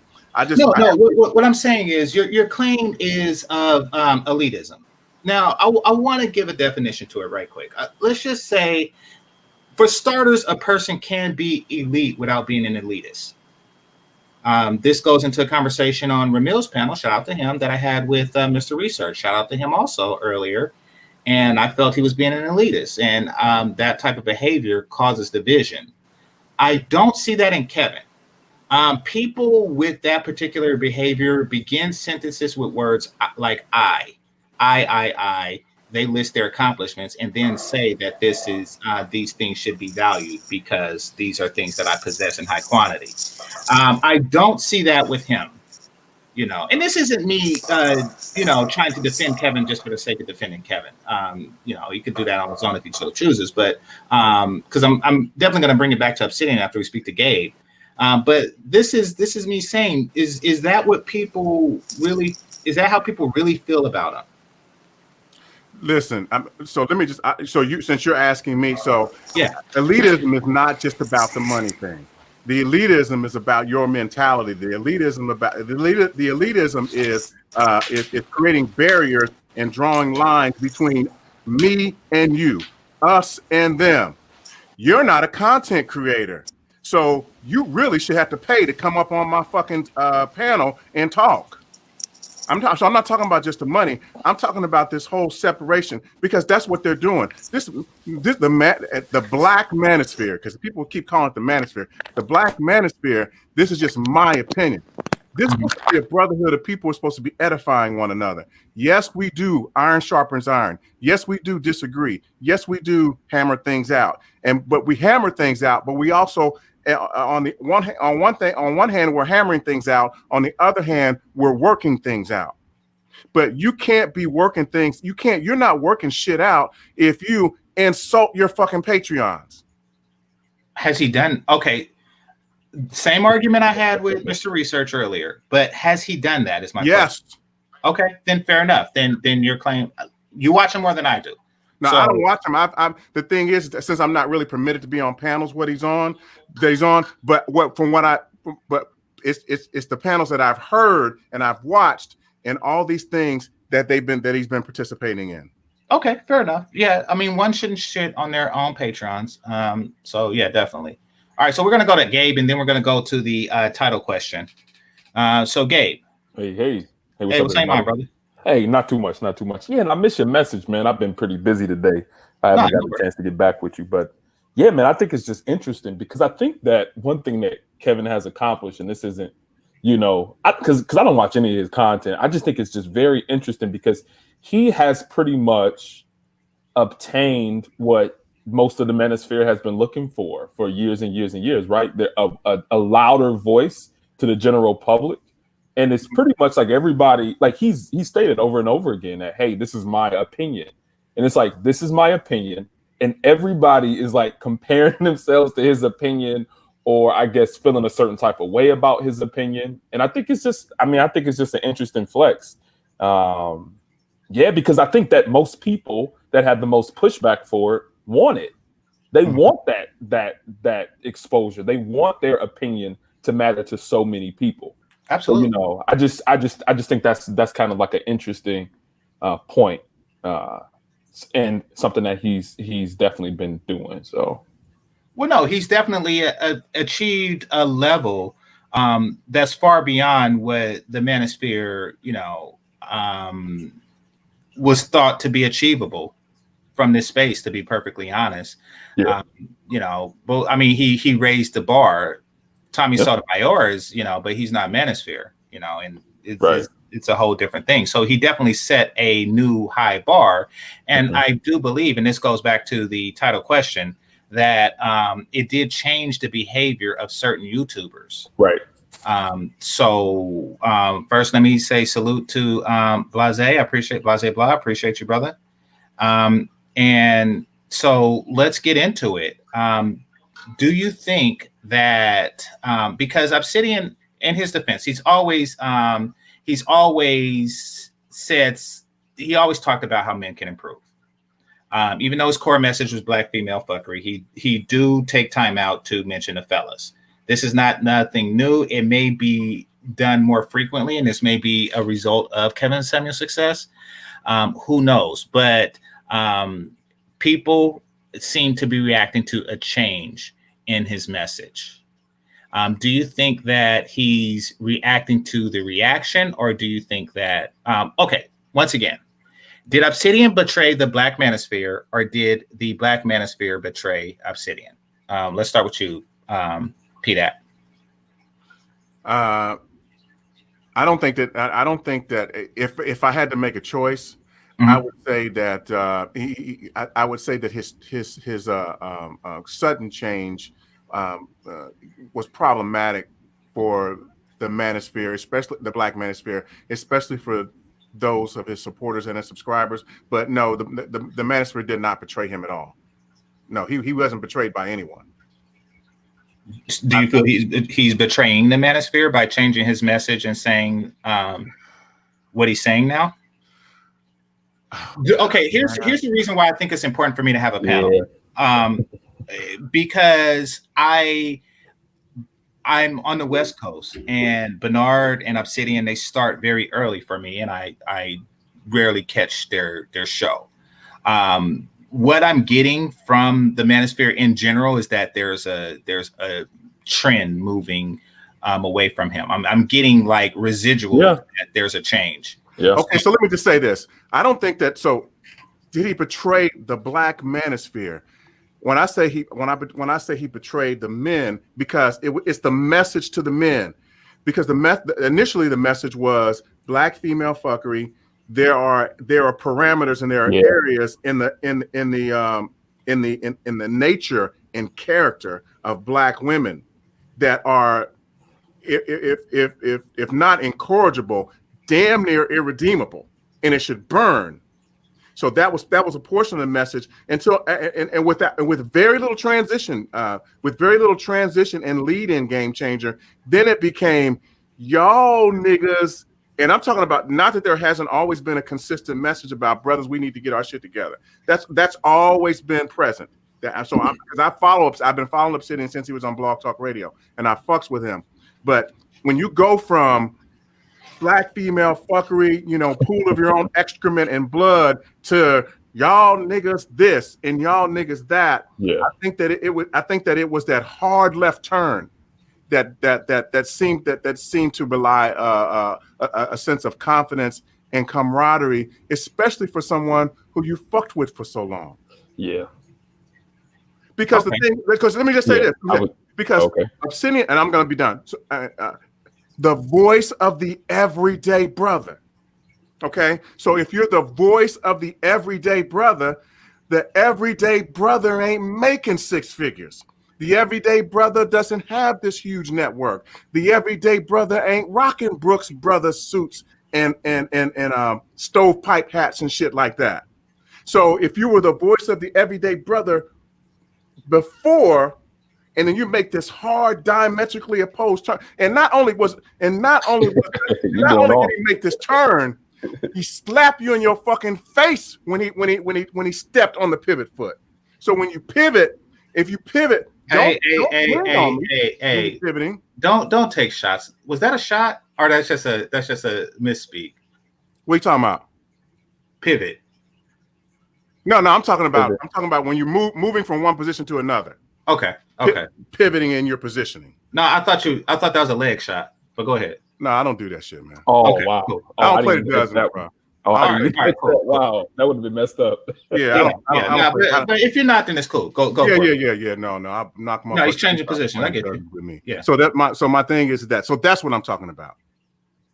That's what I'm saying. Everyday brother, the high value brother. Where was the transition from doing that? I could see if there was like a preamble. You know what? And I think this is one of the things that Alan Roger Curry had a very good point.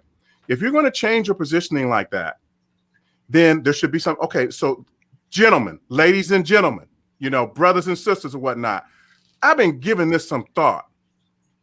I'm going to do, and I'm not saying you got to do it, but I'm saying it could be helpful. I've been giving this some thought.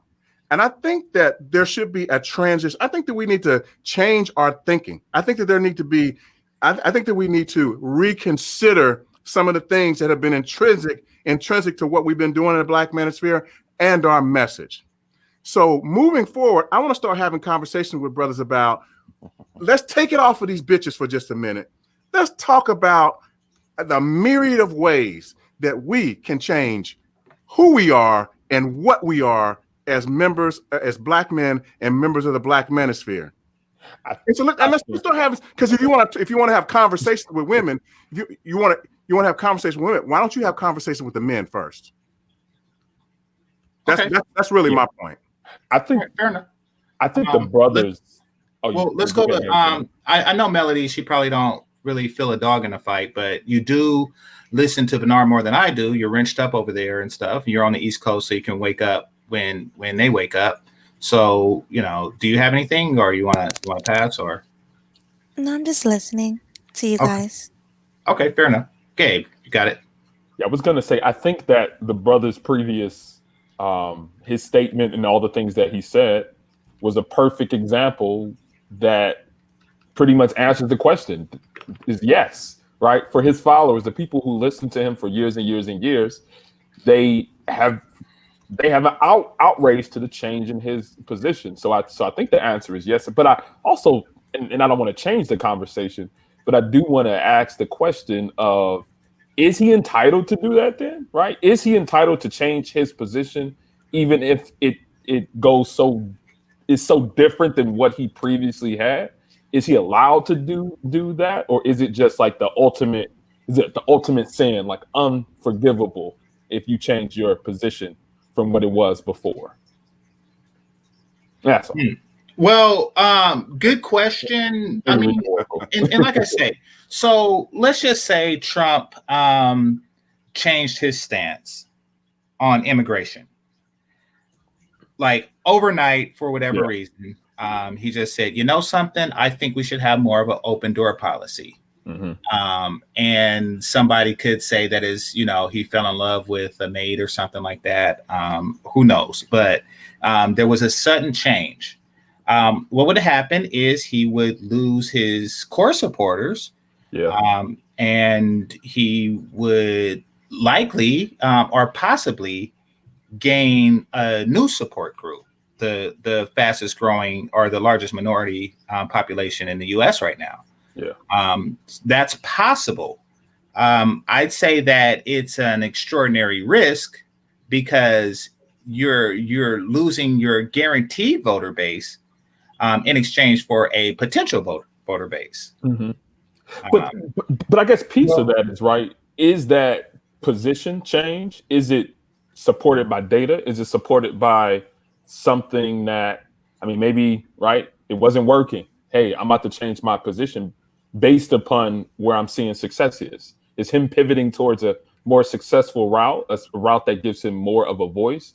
Is that fair? Or is he just is he still just trash because he changed that position, right? If Trump made that change because of some event that happened, right, or something where there was some type of data that supported a change in his position, right, would he be bad for that? I don't know. I guess. Well, I mean, morality aside, I'm really questioning the business aspects of it. Say Trump reads a report and it comes back that he looks up the immigrant population in California. California has the largest electoral. You say this could be the first time that a Republican has won California since Reagan. So maybe if I switch my message up a little bit, I can get it. I can get that. I could get the 35, from California. Like it could, he's just doing it for that. But he's not really thinking about he'll lose all of the Bible Belt in the South. He'll lose what he had before. Like, I'm saying, would it be a good business move? Because according to PDAT, he's doing it for economic reasons. But do you think it's a good economic reason? And you too were saying that, but do you think it's sound economics? Well, hold on. Judge Zilla brought up a great point. Okay. Obsidian went from the everyday brother to the non-select brother, and at first when he did the whole dating coach thing, I thought it was a joke. I didn't know that it was, so I just thought it was a play on. That was a current trend going, but no, he seriously took that thing. Yeah, he did. Yeah. So, I was kind of, blindsided by that, and I didn't understand it. And I still don't. But again, he knows his business model better than, any of us could. So my whole thing was, I think he because now, like you said, the everyday brother is the majority of the people and something that everybody can relate to. Who's gonna call themselves non-select? Exactly. I'm not. For one, in my case, I'm not even in the market. So if I'm not even in the market, why am I coming to you as a dating coach? I don't need another dating coach. The market is flooded with many of dating coaches, and again, we get into the whole dating. Then you have this ongoing feud with, one of your people you help create that's a dating coach or a dating advice guy, and then your arch nemesis / frenemy at ARC that's a dating advice guy.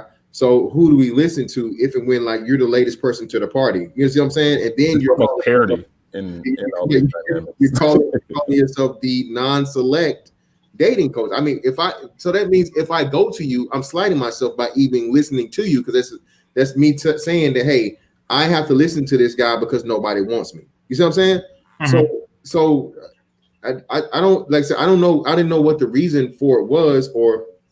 You know what I mean? And again, he had also left YouTube. So I think that mixed everything up too. So when you had the major thing, that's weird. Yeah. Yeah, you leave the biggest platform, you change your like you say, your mission statement or your moniker from the everyday brother to the non-select brother. And it's just like you still have your name and your grandfathered in for a lot of things. But you also alienate a whole lot of people because, and this is a short period of time too, because this is all within years period. You know what I'm saying? I think he's transitioning to something different, right? It's like the Pokemon with 3 different evolution states. It's like he had the second evolution. He's something in the middle. No, Fantastic is on to something really. He's on to something really interesting, because we're talking about the bag. So this is just me, because I don't have a dog to fight in it. But to me, if you wanted to keep, and I'm sure Fantastic and GameChanger, you agree with me.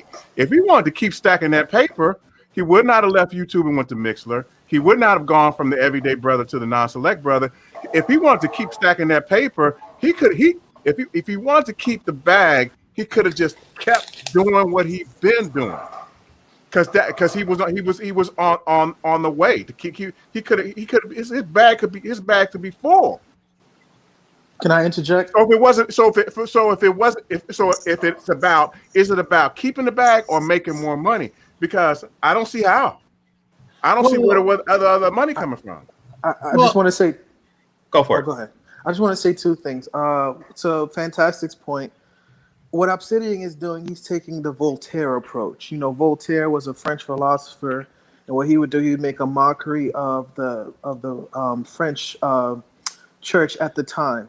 Basically, he's just saying, okay, if everyone is becoming a dating coach, everybody and their mom is becoming a dating coach. Damn it, why don't I become a dating coach? I know you guys are not going to accept me as being select, so I'm going to make a mockery of what you consider to be a career profession and become the antithesis of that. It's like saying, okay, everyone, you won't invite me into your little Justice League, so I'm going to become Bizarro and make a mockery out of it. That's all he's basically saying. And then to the other point of Brother P. He already established that he said he wanted to expand across in terms of radio on another platform because he felt as though black men should have a voice on the radio, almost similar to Tom Likas. So you know you have the white sphere where they have their radio shows, this, that, and the third. He said why.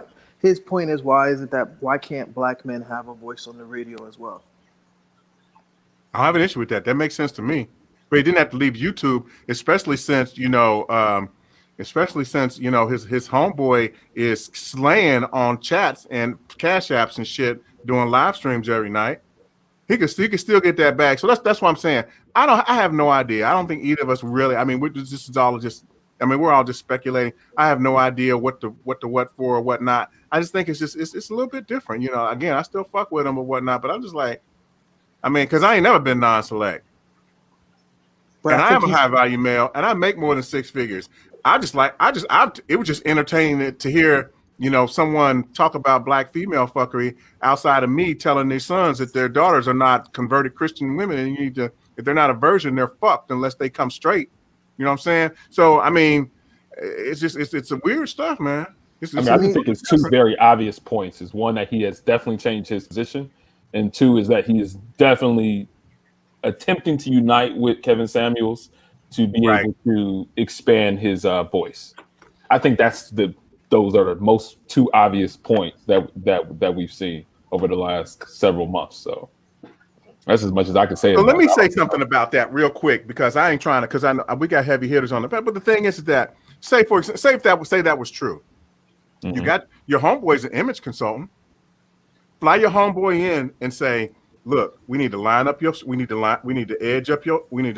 up, get you a good lineup. We need to get you an esthetician.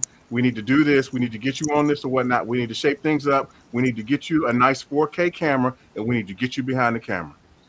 I mean, if you really, really bad it to taking it to the next level, you have this person who you call a saint who can very well do that, hook your shit up to the point, cam up, cash up.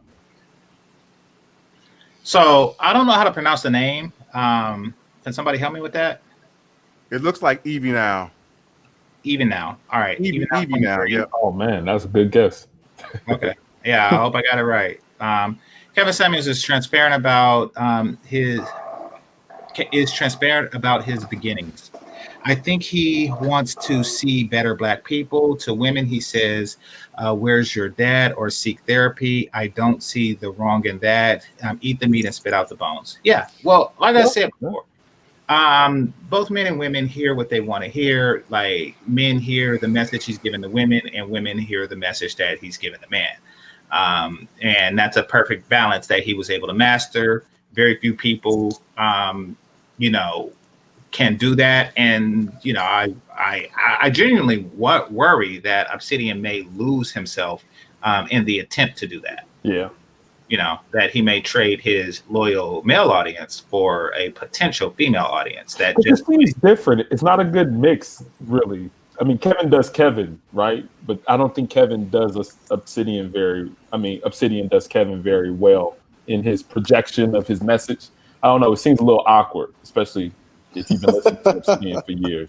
No, it does. I'm just speaking. I don't have a dog in a fight, but it does seem kind of awkward with Obsidian switching up the message. I'm like, really? Hey, okay.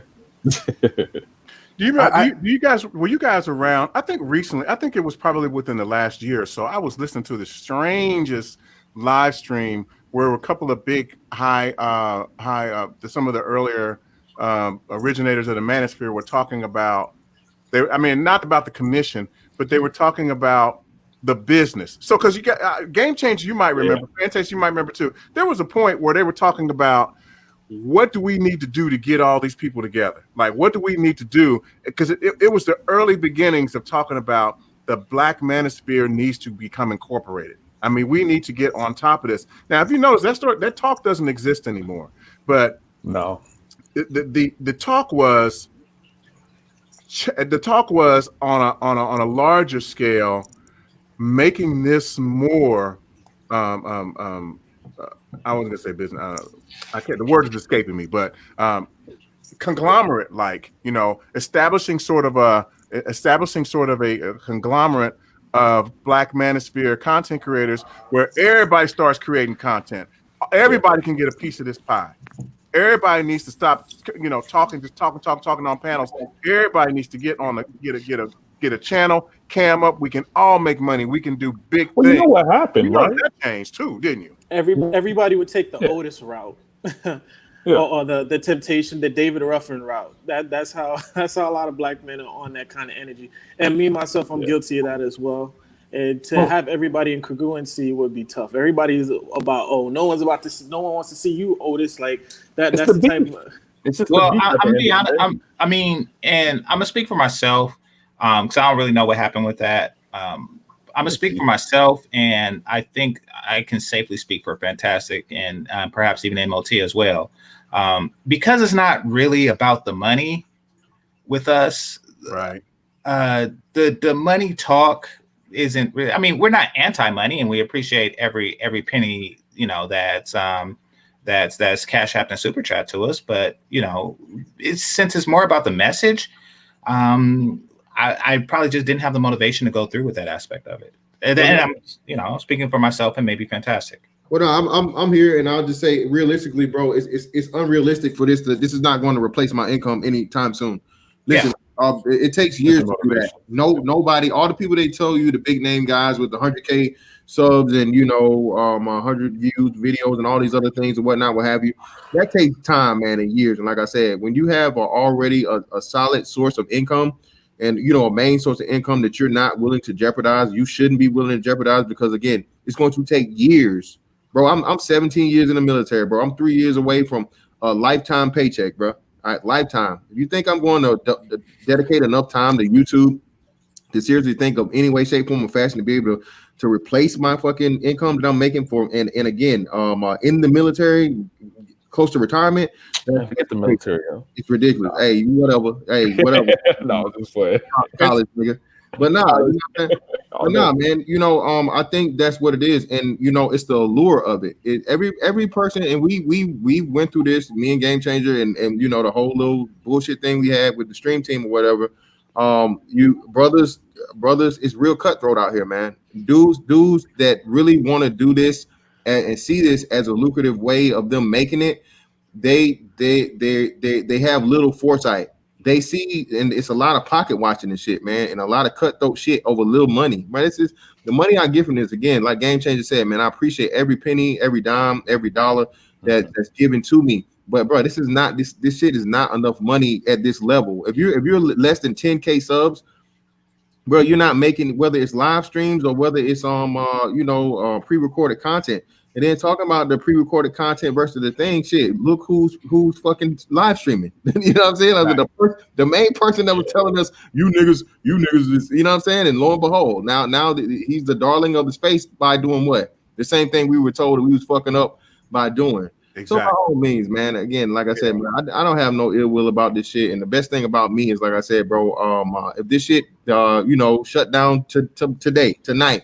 The second after I get off this motherfucker, I'm still straight, man. I'm not dependent upon everybody else in the market to fucking support my lifestyle and my way of life, and that's I like it that way, because like I said, I'm able to get on here and say whatever the fuck I want to say. If you don't like it, cool, fine, get the fuck on. I don't, you know what I'm saying? It is what it is. But when you get into the whole entertainment aspect of it and you running like a show, hey, I respect it. It's a lot of work that has to be done.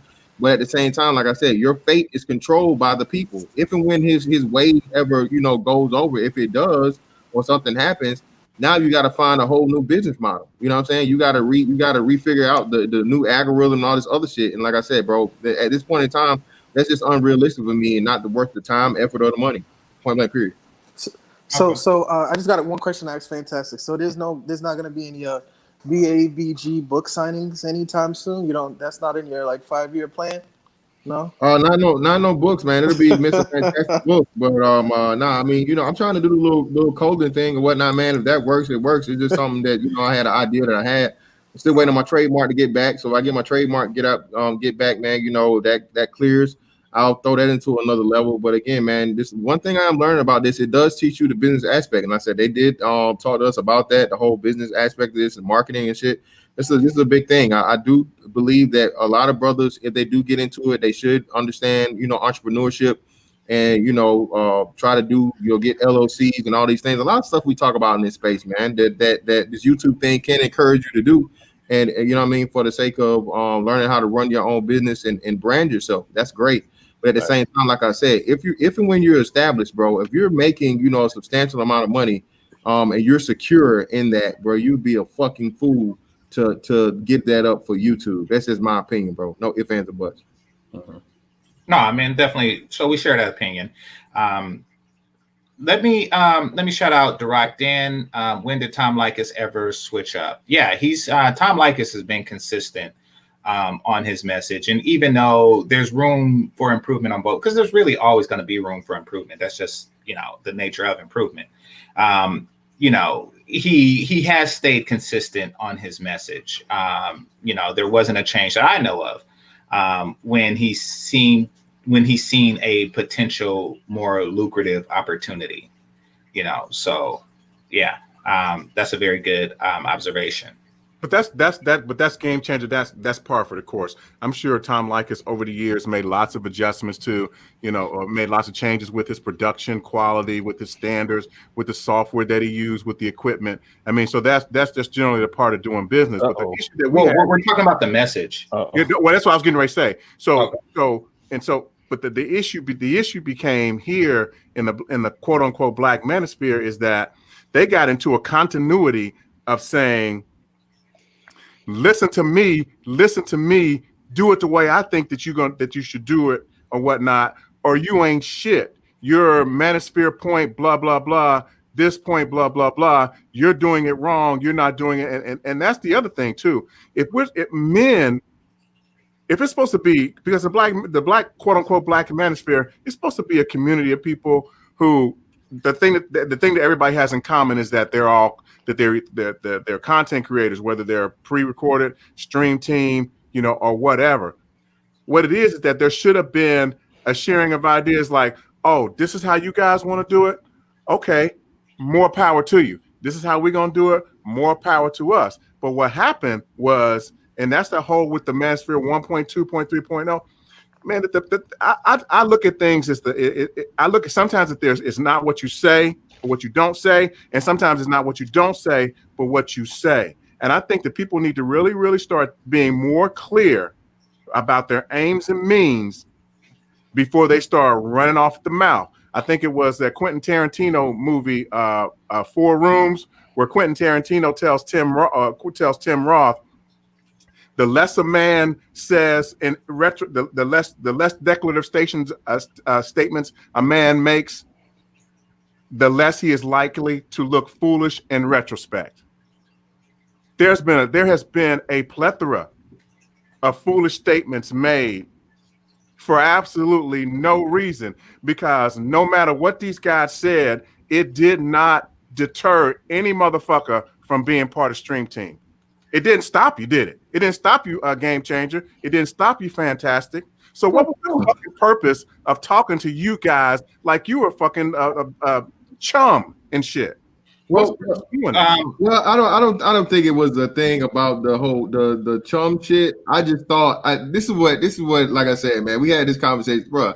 I'm a grown ass nigga, bro. I'm grown. Okay, nigga. I'm mid-30s.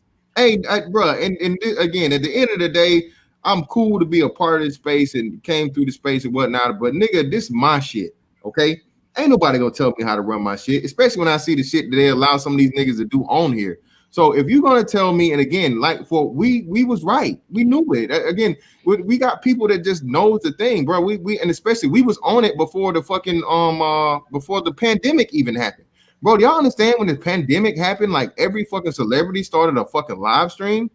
Everybody from Lil Wayne to Carmelo Anthony to all these celebrities, man, that just started fucking live streaming and real time talking. People, that's the future. And then too, like you had the Zoom meetings and all of these call meetings as to where nothing's being done face to face anymore. People want to feel like they're a part of the fucking conversation, bro. They want to be able to have the conversation with the host, the person's channel. They want to come up, if they want to argue, if they want to agree, if they just want to sit back and feel like they're being a part. That's what people like to do. And like I said, we understood this. Like I said, Obsidian did this shit back in early 2019, and that, like, bro, niggas were there for. He never liked to call it a live stream. Well, he did call it the live stream show. That's what he called it. Right.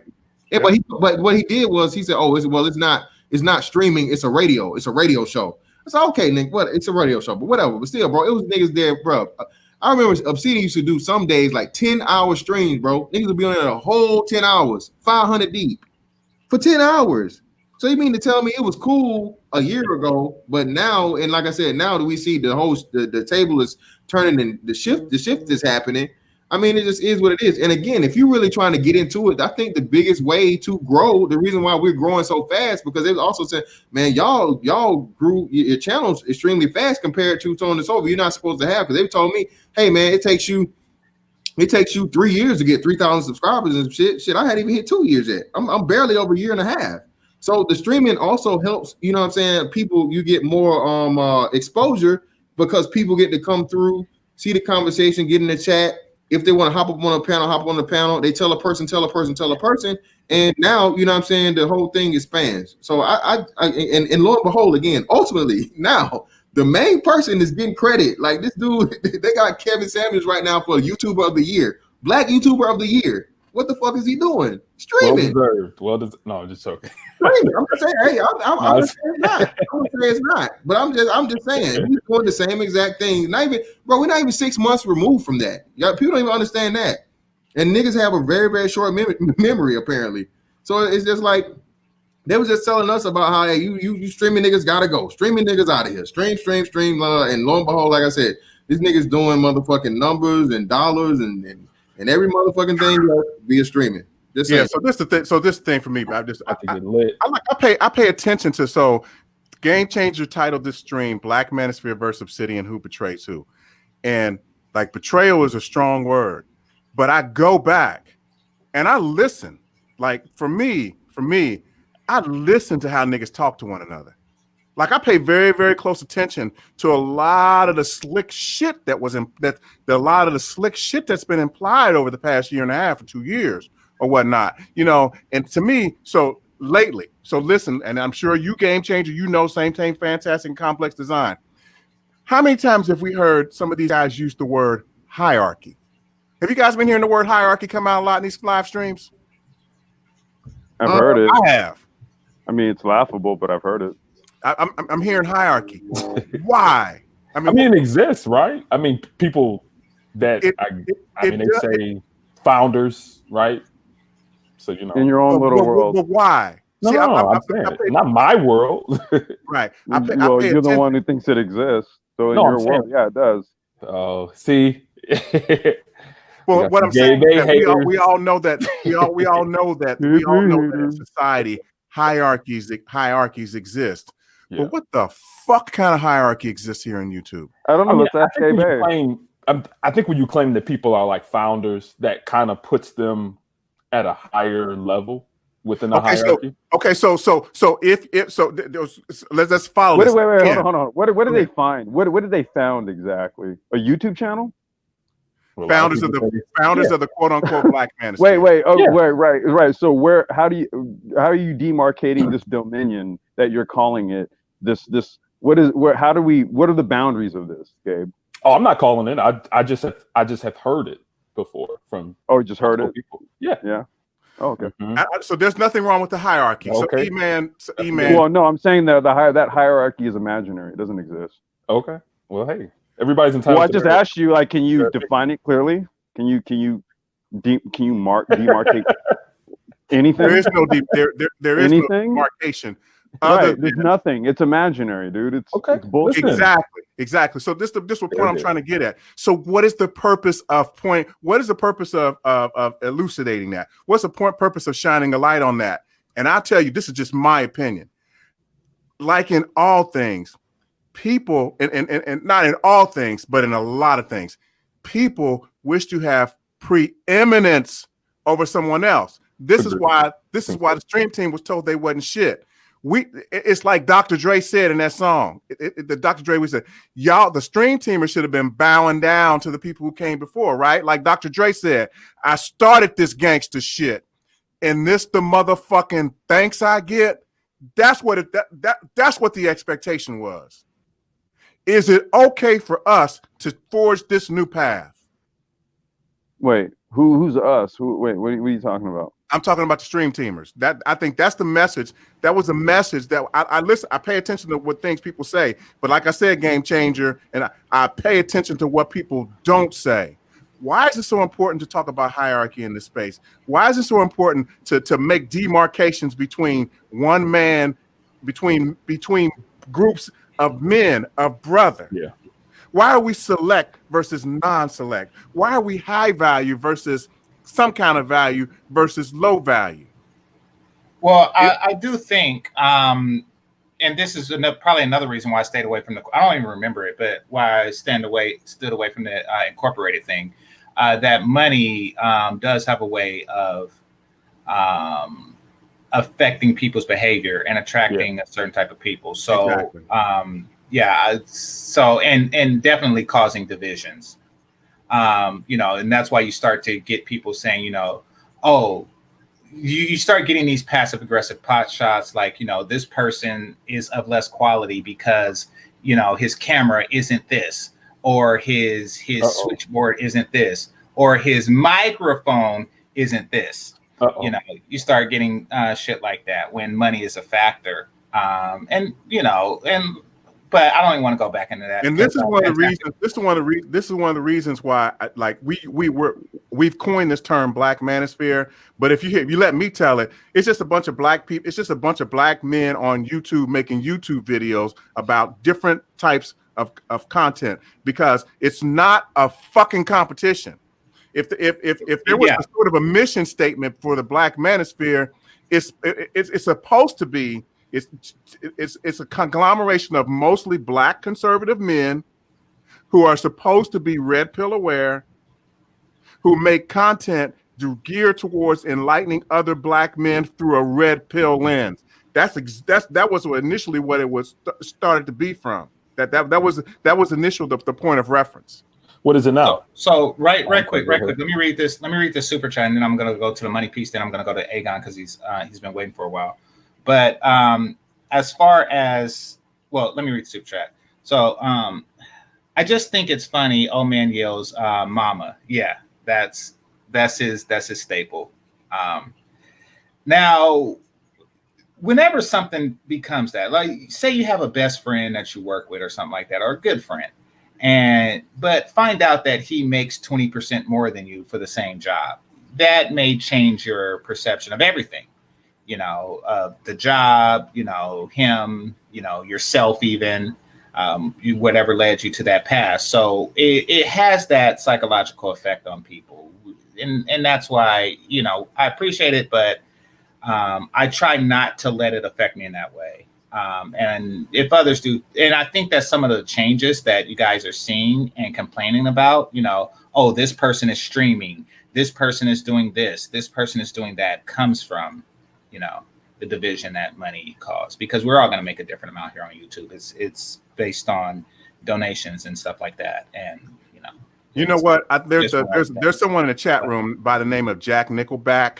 He wrote something that I think that bears repeating, that bears scrutiny in a positive way. These hierarchies like HVM and select non-select are made by the women, though, just a name on hypergamous discrimination. And so, because this is the thing, men do that, but we don't do that to that extent.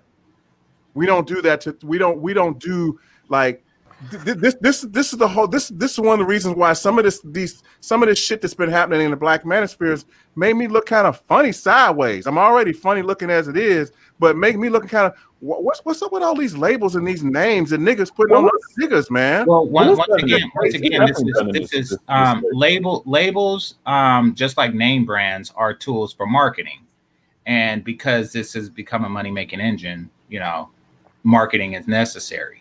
Yeah, that's the reason why labels like Stream Team and all that, and associating it to platforms like Manosphere 3.0 that are largely technocratic.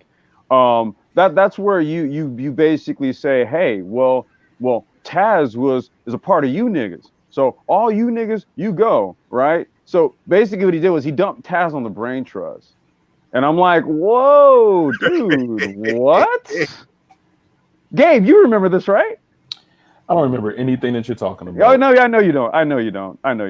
Yeah, but he did this though, and I was like, this is single-handedly some of the most disingenuous shit. No, you're not about to wait, no. Hold on. Let me finish. No, Gabe, go ahead and press mute, bro. Press mute. Look, let me tell you something. Like doing that kind of shit. Let me tell you something. Doing that kind of shit, dude. You literally exhibit no fucking there's no manhood in you.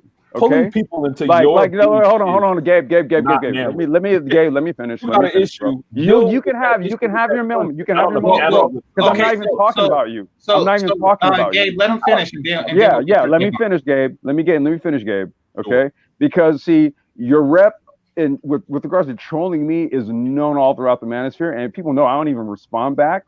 So we already know what time it is with you. So just chill out. You'll get your time to respond, okay? Because it's gonna be full of shit anyway.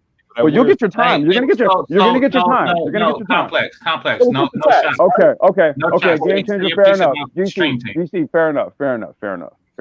Okay. All I'm gonna say is this. Okay. This dude, not this guy right here. I'm talking about O'Shea. Mm-hmm. This guy literally said that the Black Brain Trust was responsible for Taz. I mean, I'm not really sure how much more full of shit you can get. My platform isn't known for the niggathons that guy was on. That wasn't us. That wasn't us, right? That wasn't us. Matter of fact, I think the 2 times that Taz was actually on the Brain Trust, he actually came on and was bigging us up and thanking us for the conversation that we had, because we talked about, how felons can get out of prison and then get into the IT sector.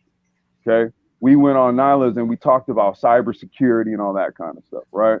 So anytime we've actually had any interactions with the guy, he actually was pretty cool with us.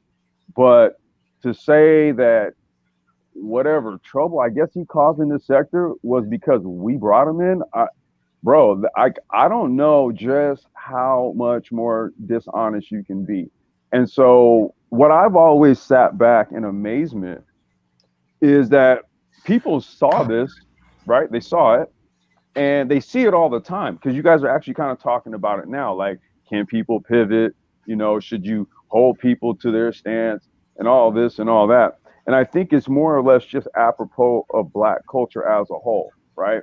We don't have like a set code or standard that we're going to hold people to. So we'll let motherfuckers get away with just about any fucking thing because celebrity. Because we ascribe to the cult of celebrity. That's what we do. Celebrities can spit in your fucking face and you will love them for it. Go ahead, Gabe. Yeah, man. I think that if anybody has an issue with somebody, especially O'Shea, I don't think he's difficult. I actually brought it up with O'Shea. Complex. Let him rock. No, I know, but I brought it up with him. Let him rock. For the record, I brought it up with him. Let him rock.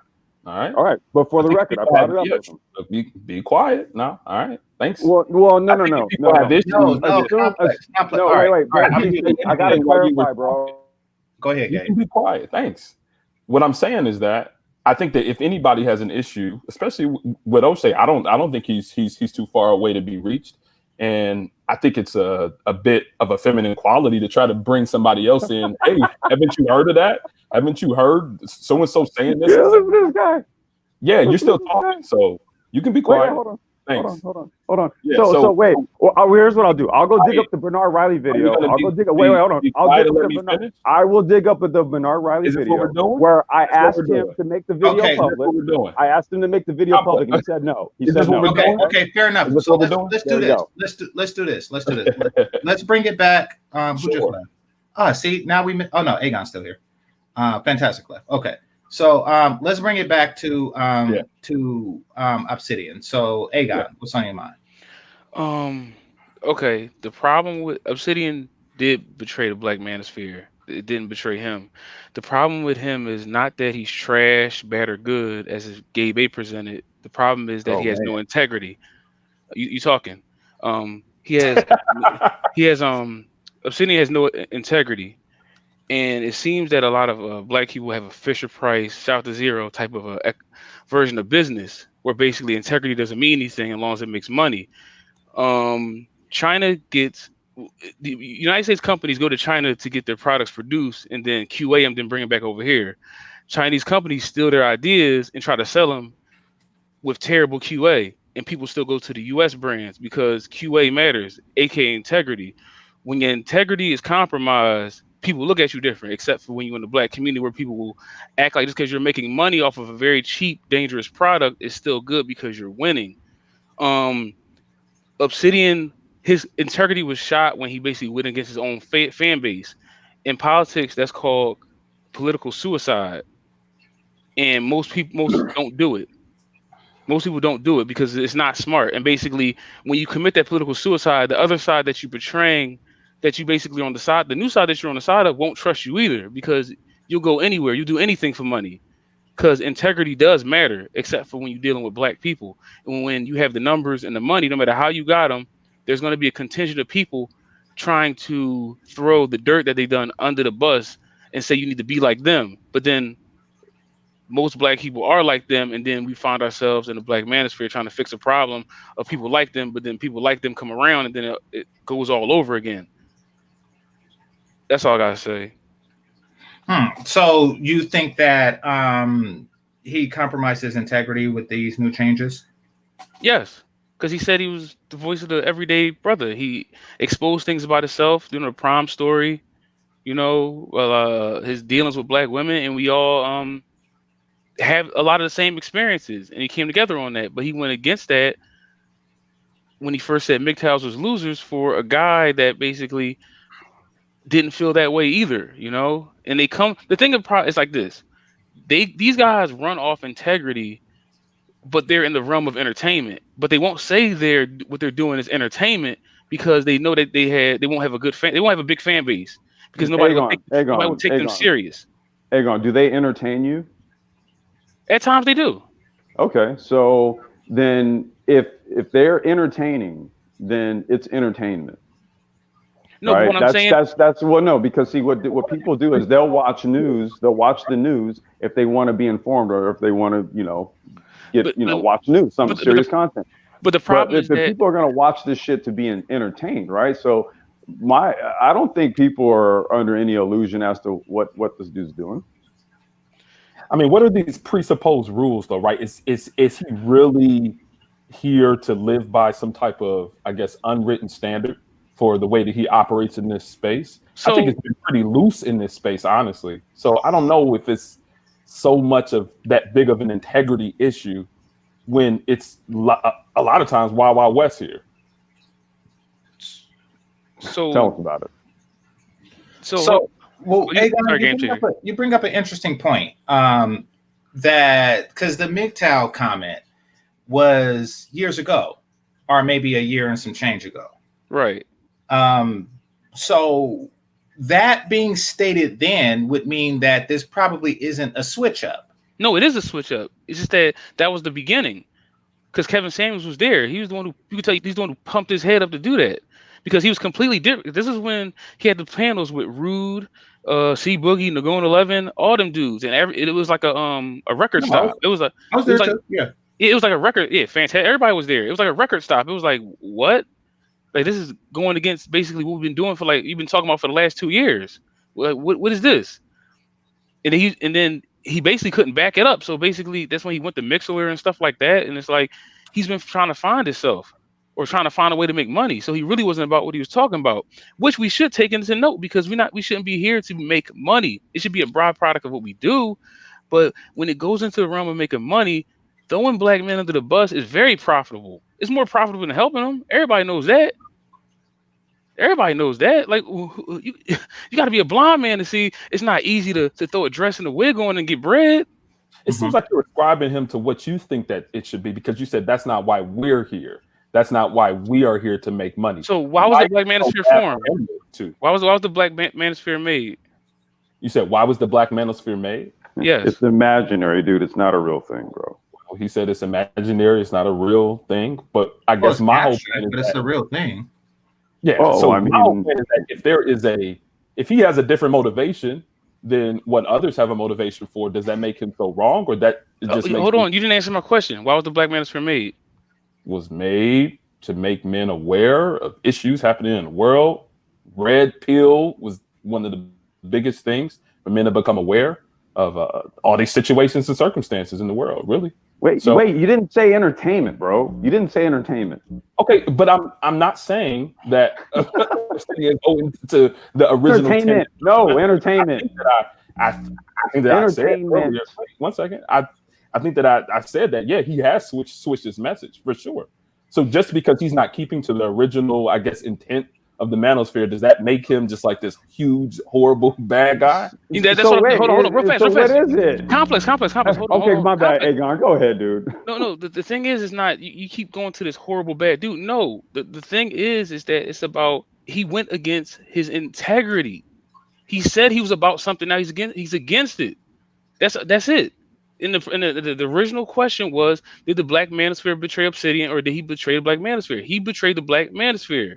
Because he went against the message and in that some way shows that he lacks integrity. No, yes, because a man's word matters, right? His word matters, yeah. No, it's entertainment. Well, it should be both. I mean, but even while entertaining, you should your word should matter. I mean, because you are informing people. I know, but GC, hasn't that always been sort of like the magic nexus of art, right? Life imitating art, or art imitating life, and being able to suspend belief like that, finding that median point. And I think that's what you're trying to parse out here. Okay, and that's why I keep just saying, well, look, why don't if it's really hard to parse it, then just defer to the entertainment. It's all fucking entertainment. It's all jokes. Haha. It's all entertainment. I just think that it really, most of what happens, right? I know the messages and the information is very important. A lot of it gives a lot of men like a lot of information to apply to their lives. Oh yeah?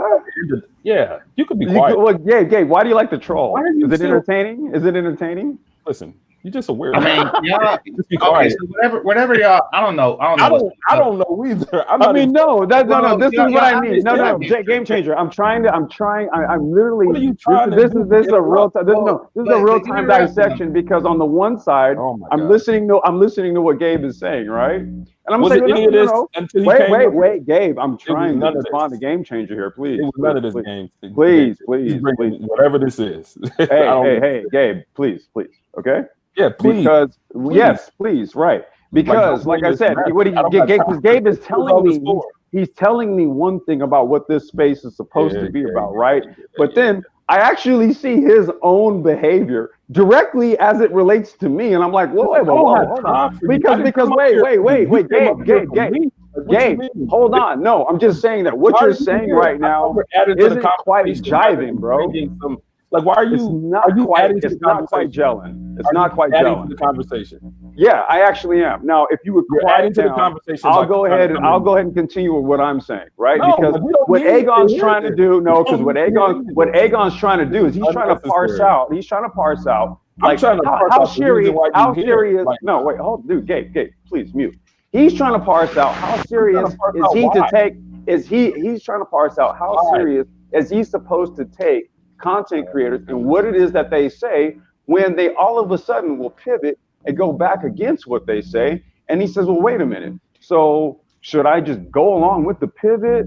Should I have a philosophical sort of catch-22, or what am I actually supposed to do with these people that actually I'm supposed to take serious, but then at the same time they can pivot on a moment's notice, because this, after all, this is entertainment, right? So if somebody and you don't agree with their message, pivot away from that content creator. Don't listen to them anymore. Like why is it more difficult than that? Well, you don't have to explain this to me. You're here. Much like what you're saying right now. It's just kind of like how I'm pivot dismissing what you're saying right now, because I know what you actually do in the Once you pivot away, you know what I actually do? What do I troll me. You troll me. Huh? You troll me. I don't troll you, man. You just you do. No. It's on record. Gabe. And GameChanger. That's the only reason why GameChanger. The only reason why I wanted to bring that up was just to illustrate to Aegon, right? That this space can be whatever the fuck it can be at any given moment, dude. Yeah. Don't get your hopes up.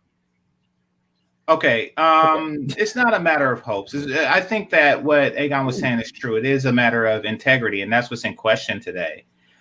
Because if the Manosphere by and large is responsible, then that would say something about our collective integrity. And if Obsidian, is responsible, then it would say something about his individual integrity. Now, once this conversation yields a conclusion, how you choose to react is how you choose to react. But I mean, that's what the conversation is about. It's the importance of it is an individual concern. Oh, absolutely. Integrity is definitely important. Yep, absolutely. Well, it's once again, that's how important is, a matter of individual, the individual determine how important a person's integrity. Well, no, I mean, it determines how serious you should take a person, right? Right. The individual determines how serious you, yeah. Okay. So that being said, do you think that, because it seems like many of us are on the same page on there has been some inconsistencies that happen. Absolutely. With the whole, MGTOWs are losers. However, I am, the voice of the unselect, which, loser would probably be a subcategory of non-select man, because if you're non-select, then you're a loser. But, however, not every non-select person is a loser. I guess. However, every loser is likely non-select. Mm-hmm. So I guess that's the best way I could put that. So to go from that, if you are a advocate or a coach for these people, then you probably shouldn't look at them as losers to begin with. Things like that does bring integrity into question, but this is not the sharp turn that brother Pedat was talking about. This isn't the recent sharp turn that you were talking about. This is something that has been gradually behind the scenes going on for over a year now. So perhaps that this is just this is not a matter of integrity, that this is just a character that he possessed that is probably not really favored, but something that we've come to accept over time, and perhaps should continue to do so. Yeah, I mean, right. I think the term is talking with forked tongues. Is it like you say one thing one day, next thing say something else the next day?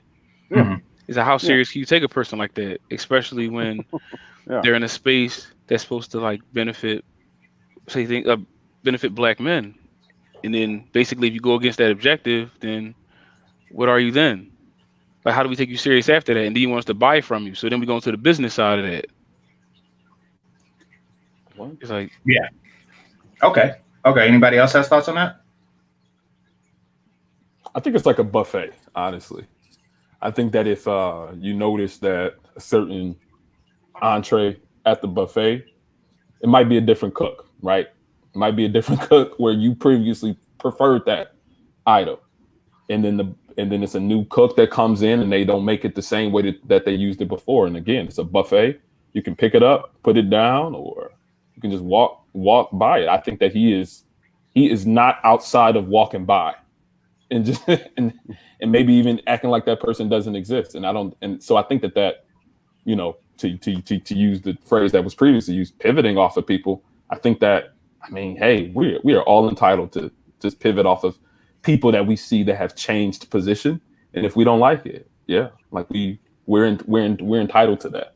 And you know what a real foul thing that people do at buffets, like when they like spit in some shit and then like let the next person come and pile it on their plate and eat it. That sucks, right? Here comes a shot. Here you no, go. I'm just saying. No, I'm saying at a buffet that sucks. You would hate to go to a buffet and have that done to you, right? Wouldn't you? Or you like eating spit? Who are you talking to? You talking to the panel? You talking to me? Well, you brought the buffet. I was just saying, like, you know, I get what you're saying. I was like, but wouldn't it suck to like eat the spit of somebody who thought it was funny to do that at a buffet? Yeah, somebody else could take that one. I think that. Can I? You Gabe likes spit. Well, I mean, it's a rhetorical question. I mean, I'm just not even trying to like. I'm trying not to engage, and he's trying to call like he's. Well, no, I mean, Complex. Come on now. I mean, I'm being dead serious, dude. Like, would you like to go to? Yes to that? Do you believe that anybody would say yes to that question? I would no. I would hope. I would hope not. Then it's either a rhetorical question or one meant to, you know, provoke. A provocative one. So, you know, let's not go there. Whatever y'all had going on in the past, and I didn't even know about. It's nothing, dude. It's like, you know, just thought it was interesting the exchange going on. He came up here. He's trying to provoke. I know, because I was actually bringing up what O'Shea did. Yeah. He has something. I want to add on to what Aegon said. I feel like if we take that route, we're heading onto a slippery slope, because what are we doing? Are we saying that we can? Now, here's the thing. Like I said, I just want to be objective with this. I'm not holding no one's bucket. I genuinely appreciate everyone in the Manosphere, but I want to say this: are we heading towards a slippery? I think we're heading towards a slippery slope if we say we're not allowed or we're not allowed to adapt to the times that we're living in, or we're not allowed to change our way of marketing ourselves. My thing is, I feel as though I feel like you can walk and chew gum at the same time. I don't think Obsidian is changing his views on black female fuckery. I think he's still, he still advocates for calling it out, but at the same time, he doesn't mind trying to, keep up appearances. I feel like you can do both. Some people might disagree, but I feel like you can do both at the same time. You can do both. It really just depends on how the public receives it. Like, if I don't like Pepsi, but then Pepsi decides to change the logo on the can to make it look different, to try to make me think differently about it, and then I taste it and it's still the same shit. Okay, well, I'm not fooled now, am I? Okay, so right quick, I want to point out something, because people seem to be confused a little bit. So when I'm talking about the crease that separates the thigh and the ass, is this crease right? It's right there. It's right, literally. Right. Yeah, yeah. Yeah, that one is what determines the ass value. A lot of women appear to have ass, but they don't have that crease, which means that crease is what is actually that's what verifies it. Right. That's the signature of it. So if it appears like that in jeans or something, but there's no crease, then generally what that means is that the booty matter is proportioned in the wrong places. And usually that's the cut of the jean, how they designed the jean to fit the booty matter in. It doesn't naturally sit. Yeah, well, I'm not talking about when the jeans are on. I'm talking about when they're off, or if it's in like a tennis skirt or something like that. Or booty shorts. If you don't see the crease, then it's not the ass value is not what it appears to be. Now, I don't know, GameChanger. I think that's a little bit of compression. I think that skirt is pressing down on the rear part of her anterior part of her glute and causing skirts don't press down. No. Skirts don't press down. the crease is there. That's the crease. Yeah, skirts don't press down. I know what you mean, like toothpaste. I'm and talking like about. it'll Well, squeeze it maybe down. that's the compress. No, gravity brings the ass down. It's not the skirt. Now I want y'all to pay close attention to her skin complexion. No, wait. Is Marco taking the temperature? Yeah, he's saying temperature. But It's an ass COVID test. So okay, that's one swat and you see no change. Now I want y'all to pay close attention to her left cheek. Oh shit. Now, Marco, I have to criticize. This is like a a mistake. couch. Do not swat unless you're left-handed. Okay, Mark, you play baseball. Unless you're left-handed, there's no real need to swat the left ass cheek with the left hand. You do not get maximum swatting that way. I'm down. I don't have too much input here. But thanks for having the game changer. Oh no, I'm gonna go back to the topic at hand, so you don't have to leave. Oh, okay. Gabe. I'll hold on. See? All right. So the best way, in my opinion, oh, you're a lefty. Okay, perfect sense then. You're a lefty. All right. So let's continue. All right, that's one. Okay. Now, damn. You'll notice like a slight reddish colorization right here. Right here. Oh, shit. Now, this is like a kind of like warped triangle / oval thing. If you are looking for more of a handprint reaction, which is not easy to do because the finger has got to inflict redness as well. But if that's what you're going for, I would suggest a cupping motion with the slap. Marco, I'm right-handed. Yes, Marco's in the chat, right? He can hear this? Yeah, he's in chat. Okay. All right. Marco, just so you know. Yeah. No, it does make sense. He's left-handed, sole provider. All right, so now, but you do see the slight change from her manila complexion to a slightly redder one. Now let's see what happens after the second impact. Okay. It's too blurry. All right, let's see. Well, no, that was basically kind of like his baseball pitch, kind of. All right, it was third. blurry. It was blurry because it was fast.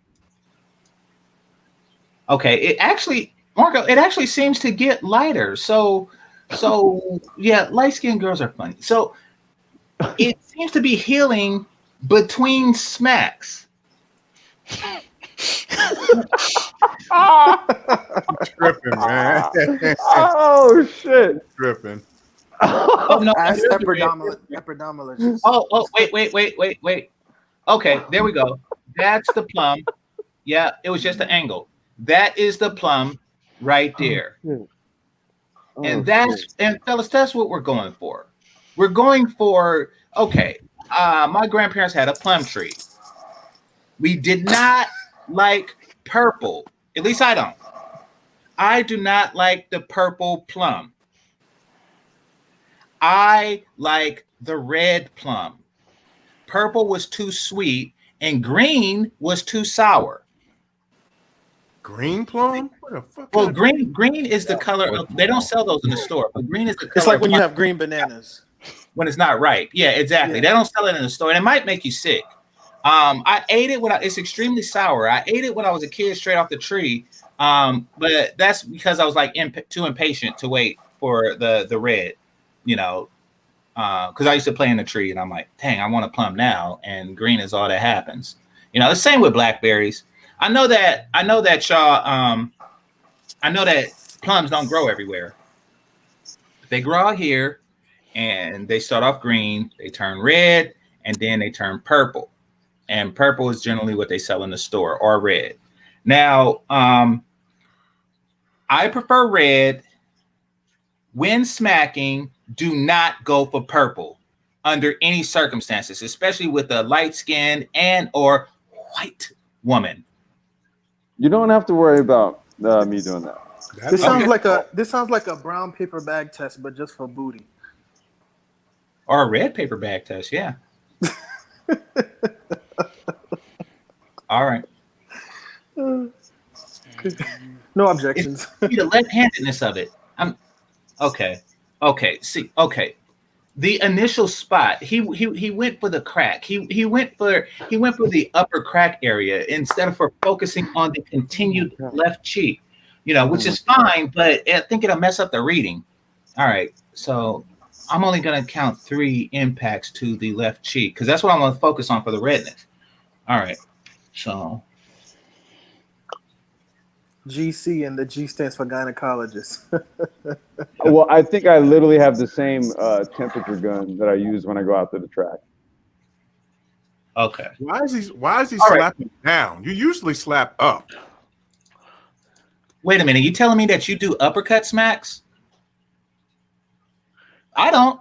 I mean, like every now and again, like if there's an extreme crease and I want to lick my finger and test the wind resistance as my hand goes to the uppercut smack, but it's hard because it's not like a full chin there. I don't do uppercut smack. Now that's okay. So now right No, there. I do side percussion, but Marco has his own style. Okay, I do that's side percussion. now that right there is a great position to get a real good open 5-finger flap right there, right near the crease. Right. I'm new to all this. I'm here for the convo. Me too. Yeah. I find it fascinating. When you The more slap you it know. right near the crease in an upward motion, it makes it jiggle. No, I know. I'm familiar with the uppercut smack.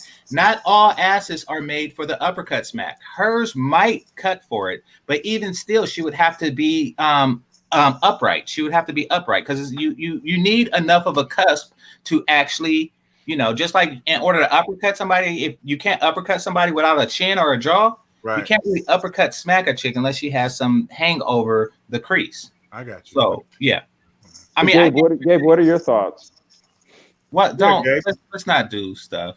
I'm just asking. So in Y'all actuality, have Game y'all. Changer, are you doing a fulcrum technique? You know, almost like a seesaw, up and down, and that kind of formation, almost like a fulcrum. You go up and down with your hand. Is that No, like I said, I rarely do I do side percussion. Got it. I do side percussion. I'm sorry. Did somebody call me? Everybody has their own I was style. on mute. Huh? Did somebody say my name? I was on mute. Side percussion hurt them a little bit though. The fuck you think an ass whooping is supposed to do? It's supposed to hurt. That's why It it's called only an hurts ass if you whooping. don't enjoy What the it. hell? It only hurts if you don't enjoy it. I'm talking about real. Okay, you want? Okay, all right, okay. No purple. No purple. Okay, all right. So you tell women you're like I like my booties like I like my plums. Is that like your opening line? No. I mean, if I was extremely mode 1, then you know, if I was on some ridiculous mode 1 shit, then That's yeah, a I smooth guess. line though. But That's a smooth line. but no, I don't. And keep in mind, you know, and this isn't me shitting on dark skinned girls, but this is more of a light skinned girl thing, you know. Measuring the redness of, you know, an ass after a percussion is something that you can't do as well with dark skinned girls. You just can't. In fact, they probably got worse ass whoopings as a result of it because, you know, you can't gauge if it's purple yet. You know. But I'm going too far off into a tangent. Y'all want to see the rest of the ass whooping, then check out El Grande. Check out his channel. But that brings me to the question: Do light skinned women get ass whooping from birth to to adulthood? What? If that's the case, What's this about? I don't know. I mean, She real light. She almost pale, man. well, she's Manila. There's nothing wrong with her color. I like her color. No, I ain't saying there's anything wrong with it. I'm just Yeah. saying. Yeah. She's Manila, and she's perfect for this experiment. You know, how many smacks does it take to get the ass red? Yeah. So, all right. So let me. see, you just proved the theory, Game Changer. The whole concept of you being informative yet entertaining. You can do both. I'm telling you, you can do both. This was informative and entertaining. You know. Yeah, exactly. Good point. All right. So Trump tested for coronavirus. Oh wow. That's something. Well, it doesn't say tested positive for it, but yeah, y'all can check that Oh out. no, he did test positive. Him and Milena. I just got the notification from Bloomberg Network. Anybody can get it, I Yeah, guess. he's tested positive. Whoa. Yeah. He just He's got definitely older too. He's in that age range. whoa. Negative effects, long-term effects at least. Oh, so he wow. Yeah. I don't think I would have told anybody. But Well, they would have to announce it. What I'm curious is, do they postpone the election over it? oh no, they don't postpone elections over shit. I don't know. Yeah, when's the last time you heard of an election being postponed? They were trying to enforce it now because of this voting issue with all the mail-in ballots. Because it's projected that we could be in for. Well, you know what? I don't even want to digress this conversation, man. I don't want to go there. Well, we just got off asses, so before we get back to the topic at hand, might as well. Oh, okay. finish Well, it. yeah, I guess we did get off. Well, Marco his hand got for her ass. Mhm.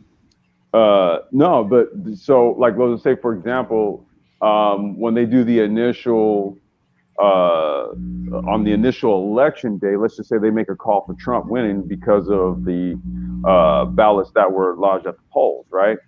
Mhm. But then if they also are going to allow for mail-in ballots, and let's say there's already an announcement that preliminary count says that Trump is the winner, and then they get these mail-in ballots in, and then all of a sudden it tilted in the favor of Biden.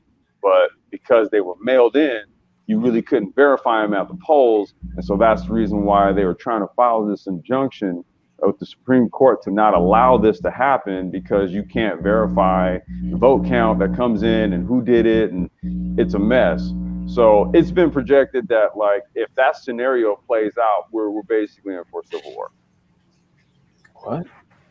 Haven't heard of Yeah, that. that's why I kind of didn't want to go there with it, but yeah. All right, well, I'll fight for the North. So, Man, California West, I could guess. go off and be its own damn country at that point. yeah, I guess for the West, yeah. So, but yeah, that's here and there. Okay, so back to the topic at hand. Is it past the point of no return? Yeah, it is. I don't think he can regain that following, right? I don't think he can regain the same following that he had. I think he's at the pivot and stick to the pivot this time. I don't know. I'm not a PR person, but it's pretty far. Okay. In my opinion, at least. All right, right quick. So, Lewis, that's I think this is a new one. Marco, let me know, because that's not vanilla. So yeah, I think there's a new one. But if you want to see the whole video, then go to El Grande, go to his channel, and it's the most recent one. So that's who that was in the video. GameChanger, All right, say something? Yeah, go for it. I kind of agree. Well, I do agree with him that it is past the point, and it's not really on him. It's on a lot of us for like taking him seriously in the future, because he's going to do what he does. Like he's been spiraling out of control for about a past month or so, trying to find different subject matters to argue about to stay in the limelight. No attention is bad attention. Like these guys, they play right out of the nigga handbook, 48 Laws of Power. But it shows what type of person you are with basically having certain conversations with them and taking them actually serious on these on future times, because after a person already shows you what they are and what they're about, it's your fault after that. Can I make an analogy? Oh yeah, Real go quick. for it. All right, we know Elon Musk, right? 7th richest person in the world. Mhm. Started off making electric cars. Now he wants to be able eventually to have. Now remember, I said electric cars. Eventually, he wants to get to a point in technology where the cars are driverless, meaning no, you don't have to use the steering wheel. Everything is automatically operated. He then eventually wants to be able to That's go to level Mars and level whatnot. 5 autonomy. Does that mean that he's selling out because he goes on to a different venture, or he readapts himself, or he adapts, evolves into something Well, else? That if the later venture doesn't contradict the previous one, then no, it doesn't. it not However, if a person, hold on, right quick, if a person goes from say solar energy to coal, then yeah, that might be a complete contradiction. If you have a clean energy industry that goes to fossil fuels, then yeah, or vice versa, that would be a contradiction because basically you built a clientele or whatever you want to call it. You built a consumer base based on clean energy and environment, and you started to do the exact opposite. So, And can I add something to that, Game Changer? yeah, go for it. And he also ignorantly said why he was doing it. Women pay. Women pay.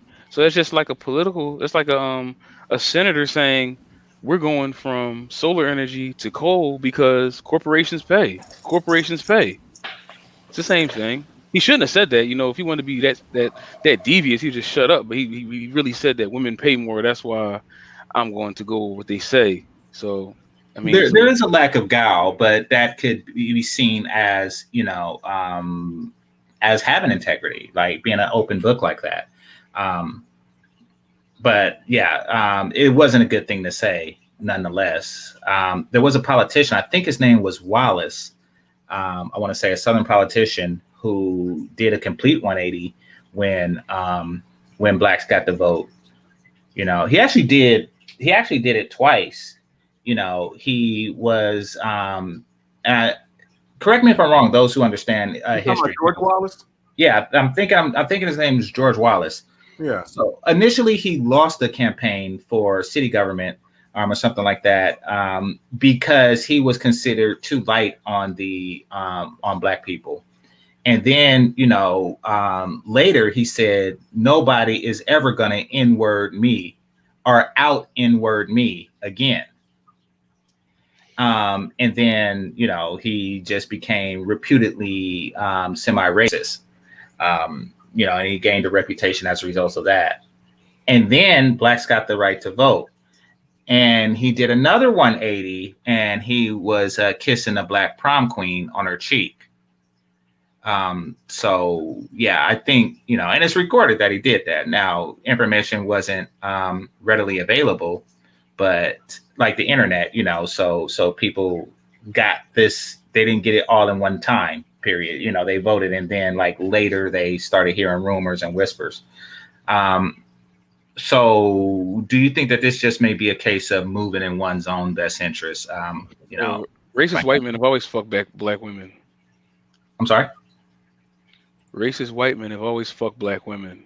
No, this was just like a kissing the baby type thing. Maybe he was fucking, I don't know. But I mean, from what I understand, this was more like a kissing the baby thing because it was really taboo back then, miscegenation and all. So he was just like. I think his name was Strom Thurmond, who had that black child. Yeah, it was Strom Thurmond. Yeah, they always been fucking black women. I mean, it's slavery, man. What else? It's easy. It's easy pussy. Y'all just missed the point. Y'all missed the whole George Wallace point, huh? Yeah, no, I think they did. I understand what you're saying. Someone missed the mark the first time and then tries to recalibrate. So I think what you're saying is that there are probably some series or attempts to a recalibration of failed recalibration, and sometimes that's hard to come back from unless you really, really go far to the other side. So unless you completely and totally over calibrate. Now this whole thing may be one mass over calibration. Okay. It's unfortunate though. Real fast, Game Changer. So was he accepted by black people after he recalibrated? He won. And if I could look it up, it was some real cringe shit when he had his I don't know if you want to call him butler, but he was a servant of his. And he kind of had him on camera. He was a black dude, of course. kind of had him on camera, even though he's on his payroll, saying, you know, like co-signing this person. It was real cringe. I seen it. I think I had to see it in a class, or yeah, it was a class setting. But it was just really just like, that is the worst part of your job. Like generally during the day to day, you're probably his driver or some shit, and then he just brings you on for some shit like that. I was thinking about that, but yeah, he did win. So I don't know. It worked. I don't think that techniques like that will be as successful when information, you know, is spread this quickly. You talking about George Washington? I mean, George Wallace won back white people, but he did, you know, because he was pardoning niggas. He was giving probation to black people who had gotten in trouble with the law and stuff like that. So he started out as a judge, and instead of locking niggas up for life like white people wanted him to, there was a point where he was actually granting probation to them instead of, you know, throwing the key. And you know that cost him one of his judge races, and then he decided to recalibrate, and then he just went cold ham on him, and that's when he started blocking people trying to go to college and saying, I'm not gonna be out niggered, you know, all that stuff. So yeah. Hey. My bad. On it. My bad. Trying to fight this shadow ban, man. But go ahead. Got you. So yeah. So he flip-flopped, and he flip-flopped hard, and then he flipped back again. So, you know, he did what he had to do to appease his base. He did what he had to do to initially appease the people who, you know, we knew what side his bread was buttered on. Mm-hmm. You know, when he flip-flop and started, you know, when he ran for governor, that's when he really went ham sandwich on black folks. But prior to that, he was really kind of, you know, he was neutral for a white Southern judge. Mm-hmm. So, yeah, George Wallace was tripping. Then at the end of his life, he just completely and totally repented and was like, y'all my people, you know. You know, I've done all I can to return my relationship with the Negro people. So, you know, he did his thing, you know. Sounds like the Black Manosphere. And that's why I brought up that analogy. Yeah. Beautiful point. But I think the biggest problem is guys who basically, we all have an objective here, or we all have one similar objective. We want better for black men, right? But then when a guy betrays said black men, and or basically is pushing a narrative that's like against what we're pushing, you'll have one side that says F him, and the other side says, well, you don't have to listen to him. There's only betrayal if you put trust in him. Now, is this a betrayal? I mean, because that's what I was saying. There's only betrayal. You can only be betrayed by somebody that you trusted. If I can't be betrayed by somebody that I was sketch about from the beginning. How the hell can they betray me? They already view them as sketch. Mm-hmm.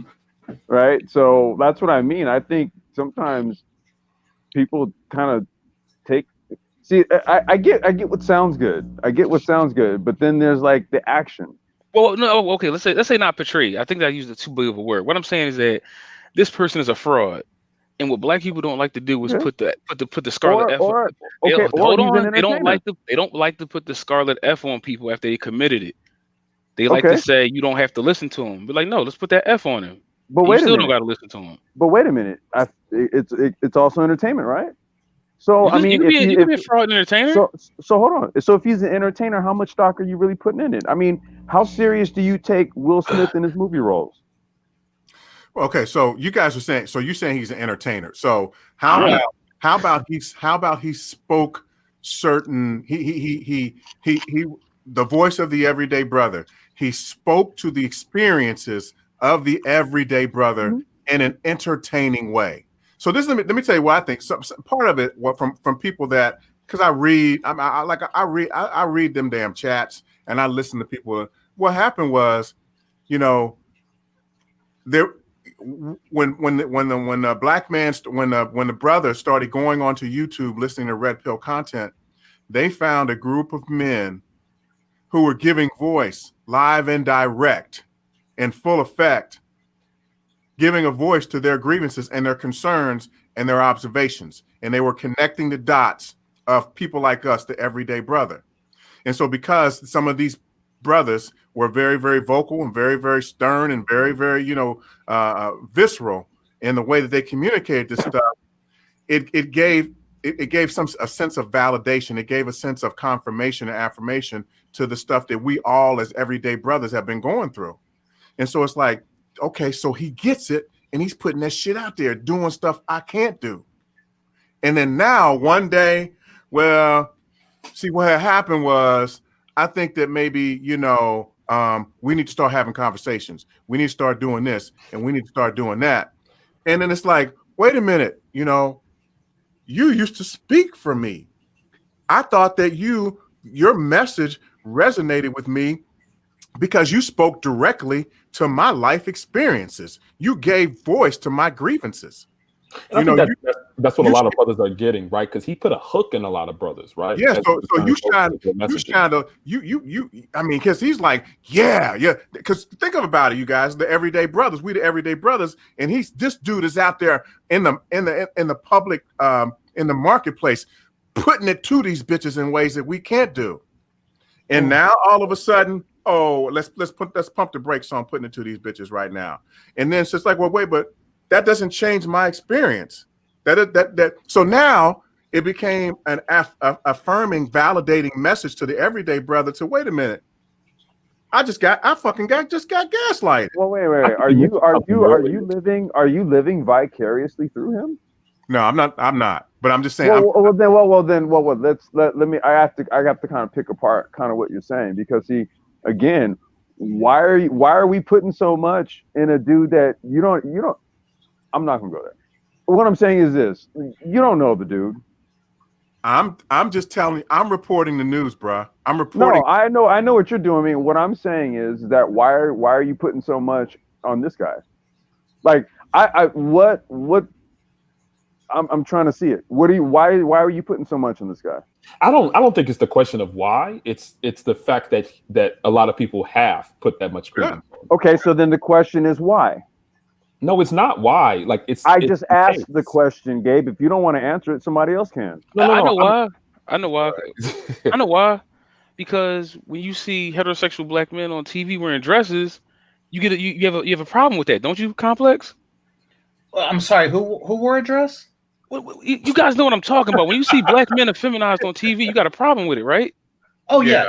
You're talking about the image. So what's the difference between this and Obsidian?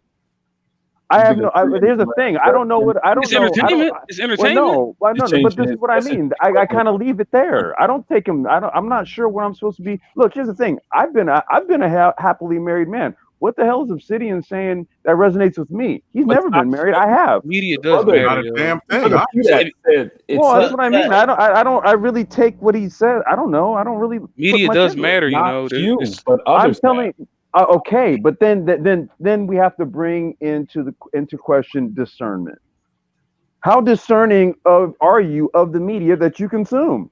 Man. And I'm just saying. I mean, you're taking this dude serious, and then as soon as he decides that for his ratings reasons or for whatever other reasons, because this is what he does professionally, right? He says it. He's open about it. We're just trying to give him the fraud letter, and then guys are not trying to give him the fraud letter. That's the problem. Yeah. He can say whatever he wants, but we need to put an F on him so people know what he needs a label. No, and what I'm saying is this: do what you need to do, because he's basically been an entertainer this whole time.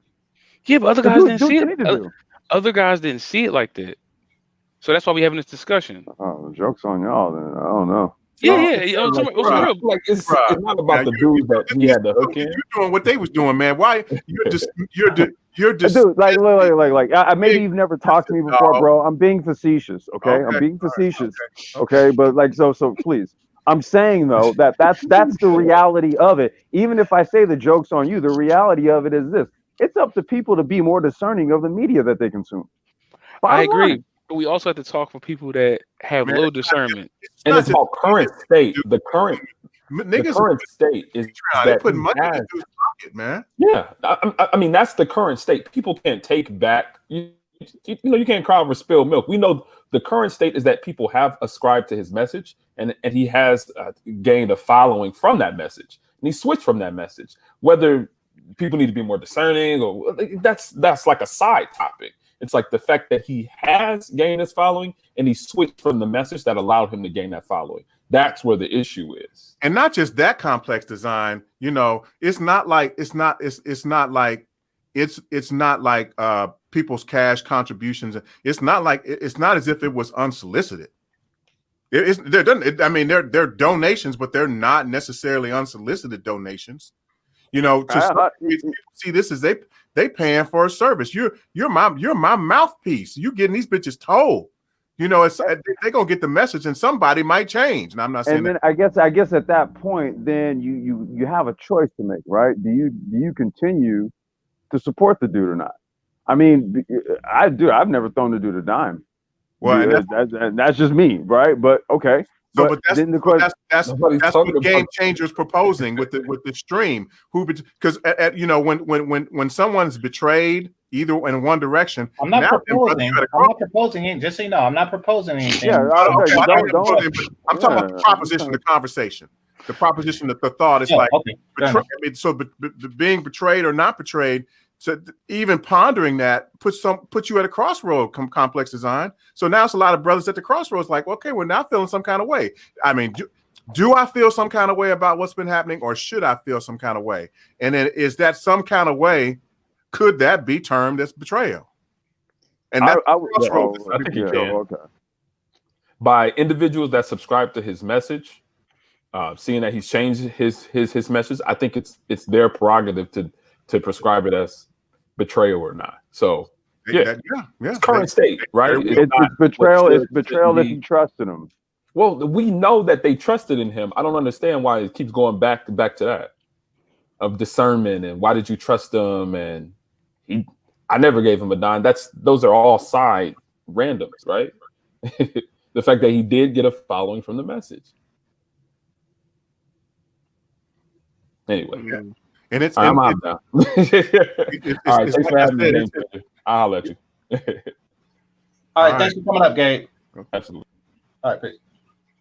So what I was saying is, I'm looking at and I'm listening to the brothers. I'm like, well, let's see, because I look at it, you know, I look at it, you know, just try to be illogical and methodical. So why would someone have a problem with what's happening? Well, so let's talk about what's happened, and it's exactly what happened. You know, it's a lot of things. It's been contrary, something capricious and arbitrary change of heart in your message. It's caused some of your supporters to feel some kind of way about it, and they have to determine for themselves whether or not they consider that to be betrayal. And I can see. I don't take it personally, but I definitely can see how some people might feel like, well, damn, you used to speak for me, and you spoke from my experiences, and I feel that my experiences were true and valid. And now you're not speaking for me anymore. So what does that say for my experiences? Well, wait. So let's say you've been listening to Obsidian for like 5 years, right? And so and for 5 years he's been saying the same thing about sisters, right? Right. Like lay in your excrement. So are you telling me that you want to continue to hear him say lay in your excrement? Is this what we're complaining about? But that was, you know, I mean, no. I'm asking you a question. So is this what we want? We want because this is what I'm hearing. I'm hearing that, well, he used to speak to our experience. He used to speak about these bitches, as we're saying, right, a certain way, and so he used to say shit like, "I want to see them lying in a pool of their own excrement." And what I'm asking you is that ultimately, what we want is we want to hear him to continue to say that we want women to lie in their own pool of excrement. Is this what we want? I'm not sure if anyone wanted to hear him say since you. What I'm hearing though is that he's no longer doing this type of stuff, and because he's not and he changed, there's a problem. But then I say, okay, well, do you want him to continue to say that kind of shit? And then you're like, well, I don't think anybody really wants him to say it. Okay, which one is it? Nobody wanted to hear a black man say that he wants a black woman to die. Why is everybody complaining about him switching then? Because that's what he used to do, and now he's doing something else. And now that he's doing something else, now it's like, well, he's not doing what he used to do. And I say, okay, well, you know what he used to do, right? You do remember that. I remember that. And so do people want him to continue to do what he used to do or not? And I'm not even like an Obsidian fan like that, but here's what I got to do. I have to actually kind of question like the reasoning why people would have a problem with someone who I don't know this. I can't, but I'm going based off of what I've heard him say. Like, you know, can I change? Can I change? Okay. I mean, maybe he's like listened to old clips of himself and was like, dude, I kind of don't want to hear myself say that shit ever again. Right? You ever hear yourself say something over and over so many times, you're like, dude, I'm not Well, there. if it were all that complex, if the entirety of his message were seeing women die in the pool of their own blood, right, then of course we want that nigga to change. But that no. But wait, he did change it. Now it's a problem. No, I just said that was you the fishing there. totality You of his fishing, message. No, I'm dead ass. No, I'm dead ass serious. That is what he used to do. Aegon, is that all he used to do? Because we're not defending it. Wait. What I'm hearing here is that Obsidian used to do this. Obsidian used to do this. What is this? I have no. This is the complaints that I'm hearing. No, but what is this? What is this? Because you're going to extreme. No, it's not. You want to know what the extreme is, Aegon? No, you gonna say it. You're gonna say it. I'm gonna give us the medium. Give us the medium. Well, let me get it out. So you're complaining about the fact that he switched over to pandering to women and doing this whole other shit, right? Yeah. That is the complete opposite from what he used to do. Now, what is the issue that people have? He's not doing what he used to do. And I'm saying, do you know what he used to do? And what I'm asking you is, would you like for him to continue doing that? And when I seriously ask the question, because when I go back to what he used to do, and I say, do you really want him to go and do that? People are going to be like, you know what? Nah. We don't want that part. Okay. Not that part. Well, then be specific then. You're not being specific because you're bringing one extreme. Holy shit. I'm totally being specific, bro. No, you're not, man. You conflating like crazy. No. What I said was this. Are you familiar with Obsidian, what he used to do? Okay, because all the statements about laying in your own pool of blood. Wait, no. Laying, I want to see him dead in pools of. But that's not his. That wasn't his entire body. Man, you are bugging, dog. That was not his entire. That was not his entire body. Wait, no. The problem is that was that his entire body of work? Yes or no? It was a good portion. No, okay. Let's put feet to fire then. There's a lot of cats over here, and that we know that, including me, that was a fan of Obsidian back at those times. So you're saying that we all subscribe to Obsidian because he said he wanted black women to lay in their own excrement? No, I'm saying that's what he used to say shit like that. But now that he doesn't, there's a problem. I mean, he would be fine if he had just that, but that was just one part. That's probably an eighth of it. No, there's a bunch of shit he used to say. And the fact of the matter is he completely pivoted and went somewhere else, and now it's a problem. So I'm saying, do you want him to go back to what he used to do? Not that part. No, we don't. Okay, then maybe I was just saying, be more specific and tell him what you want him to do. So let me tell you what they would want him to do. I think we already was doing that. I think go ahead. Yeah, go ahead. Say it. Obsidian, Mr. Obsidian. We really enjoyed when you talked about female fuckery. We really enjoyed you bringing out all the statistics. We really enjoyed when you talked about David Buss and Cindy Meston. We really enjoyed how you gave it to Sophia Nelson and Feminista Jones. We really enjoyed how you used to go hard on the black love industry. That, however, Mr. Obsidian, that part about wanting to see the black community burn and that part about wanting to see black women dead and stuff like that, sir, you could really do without that. But all the rest would be just fine. If you would just have stayed on message with that, everything would be cool. Right, is that specific enough for you, dog? No. That's actually good because I'm pretty sure he would appreciate that. I'm just saying. Let me ask you a question though. Why did I have to do that? When you knew what the hell? When you knew that's what we're talking about. No, because you know what, man, if you're gonna make demands on somebody, be specific. I know if somebody called me out and said I betrayed him, I'm gonna be like, how so? I'm gonna want you to tell me. Fuck out of here. Don't tell me. Like what the fuck did I just betray you? fair enough. So I'm saying, okay, so that was being fair to Obsidian. If you're gonna charge him with betraying him, then at least like itemize the shit out and let him know. I mean, that's why I'm sitting there like I'm not even like a fan of the dude, but I'm like, well, okay. I mean, look, if I were to even go back to my time in music, we weren't making the same shit over the course of time. The shit evolved. It did kind of do that.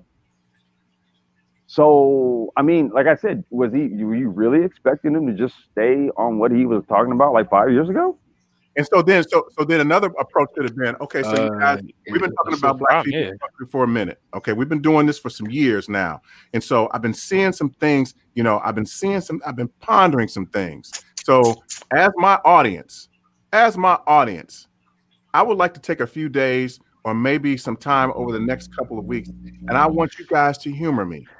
Let's take a week and play devil's advocate. I want to play devil's advocate with myself and my message.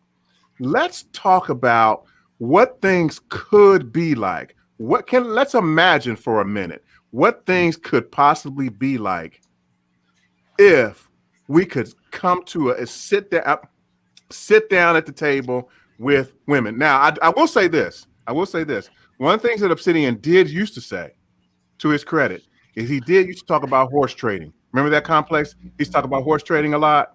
Mm-hmm. So I think that could have been one way to pivot into this new direction. Like, I'm going to turn horse trading on its ear and approach this in a different manner. And I want all of my friends and supporters to bear with me as I explore this new form of horse trading. Work with me, humor me. So there's a compassion. My mother used to always say, there's a way to do everything. You just don't wake up one day and say, I decided I'm going to do this and I'm going to do that. I don't know what y'all niggas going to do, but if you don't do it like this, it's pretty fucked up, dog. I think that's kind of what happened. I mean, honestly, I'm not like in no content creator position, right, where I could say like what is the best thing for a dude who's trying to do the radio. I've never been a radio show host, and I don't really know. I don't know. And like I said, like he's a dude. I would catch his content when I would catch it, or if he was on a panel or something. So I'm not a follower of his like that to where I feel betrayed by him saying anything. Right. So, I mean, I don't know if that was something that he felt as though he needed to do. I mean, I guess he could have done it. Yeah. So the thing is, I think someone in the comment section earlier, I think it was Cut to the Chase TV, said it's ironic how a lot of brothers come on here looking for mentors and father figures. But the fact of the matter is, the truth of the matter is, this is the only space for a lot of men where they do see black men speaking their mind, talking that shit, banging their chest, engaging in intellectual conversation, engaging in debate and stuff like that. Just like, because this is not the only space that I occupy. I also occupy the orthosphere. So I occupy the sphere of the internet, where there are a lot of believers, religious people, faith, Christians, Muslims, whatever, Christopherans or whatnot. And also I see that that's also a space where there are a lot of young men where that's the only space where they congregate and talk to real niggas who are about their religion, who are about the Quran, about the Bible, about whatever various texts or whatnot. So these spaces have a purpose. And when people are and so people see, and the power of the air. When people are saying things that resonate, this is not just us. It's not just the Black Manosphere. It's anywhere on the internet. There are people who latch on to things, ideas, people's concepts, thought processes, or whatnot that resonate with them. Yeah. So but at the end, but you still can't get away from the application of discernment, right? So again, you are the media that you consume at the end of the day. Okay. So that's where it's like, okay, are you putting it on the content creator or are you putting it on the consumer? Which Both. one? Because Both. no, hold on. Because see, at the end of the day, right? See, I can create all the shit in the world, right? And I'm literally talking about shit. Guess what? If no one buys it, I ain't selling. Bottom line, okay? Look, there's a buyer and there's sellers. Okay, you got the buyers, you got the sellers, okay? And what you're talking about is buyers feeling betrayed. That's essentially what I'm hearing here. And I'm like, okay, well, you could take or leave the product. Yeah, but you also write a comment telling everybody how trash it is too. Okay. So that was the reason why I said, well, can you say specifically like what it is that he changed? That would be what you just said right there. We all knew that, Complex. We all knew that, yo. I know, but like if you address it to him directly, right? He knows, man. We don't need to do all this. Okay, but what was the message that was just up there that Wackio posted, that GameChanger just had up there? Because it was the whole reason why I came up here to begin with. It mentioned something about him saying that he's in it for the entertainment and the money. That was the comment. Hold on, what can bring it back up? Agreed. Hold on, I got it on my. I can't bring it back up because it's okay. It's gone. I'm gonna read it. Can I read it? Go ahead. It says the moment Obsidian stated that he's not making these videos to help black males. He's doing this for entertainment, making money. Then everyone in this space should have saw the light then. What the hell? So this is what I mean. I mean, like, what? Huh? For real? No, that's a good point. That's the point I made. Like when I came up here, when Gabe started doing what he was doing, I'm like, dude, don't come on, man, because that's what this has been. Yeah, but then I kept yelling, entertainment. I agree with you. I agree with you, but for some reason, that when people have a conversation about Obsidian, they don't put that as basically. They don't put that in the beginning of the sentence where every time they describe him. They don't say Obsidian is only doing this for entertainment and money, and then go on to what they talking about, because basically it destroys having a conversation. No one, and says, it should. But no one says, well, Will Smith is doing this for entertainment and money. No, they know. Well, that's what Will Smith does. He's an entertainer. So no one says that's what he does. They know that's what he does. And this is what I'm trying to say. You should know that that's what some of these dudes do. They're entertainers. Yes, but then the thing is that we're in a serious. Well, we in a gray area ass space, because guys are like discernment. So that's where discernment is necessary. And when you're in a space where you can't quite discern what from what, then that's when you have to rely on your own ability to discern what it is that your eyes are seeing. Or you can listen to others that could discern better than you can, and listen to others that, I mean, you can listen to two types of data. Like, okay, Complex feels this way about him. GameChangers feel this way. What's right? Because sometimes you really can't. Sometimes people can't tell. It's not because there isn't. That's why I said all this shit is imaginary. There's no right or wrong. Okay, look, there's people that don't think that. There's people that don't think that he's betrayed them. Then there's those that do, and then there's those that. I mean, but they can think all they want to, but when we broke it down to basically say he said one thing and now he's saying a different thing, that is a conflict of what he was saying. So okay, but then Wackio just said also that he also came out and said, well, this is all for entertainment. So that means that he basically went back on his word. He basically went back before that then. Yeah, did you see what Sister George just wrote? And Sister George is right. He did say that he was going to get rich talking about black female fuckery.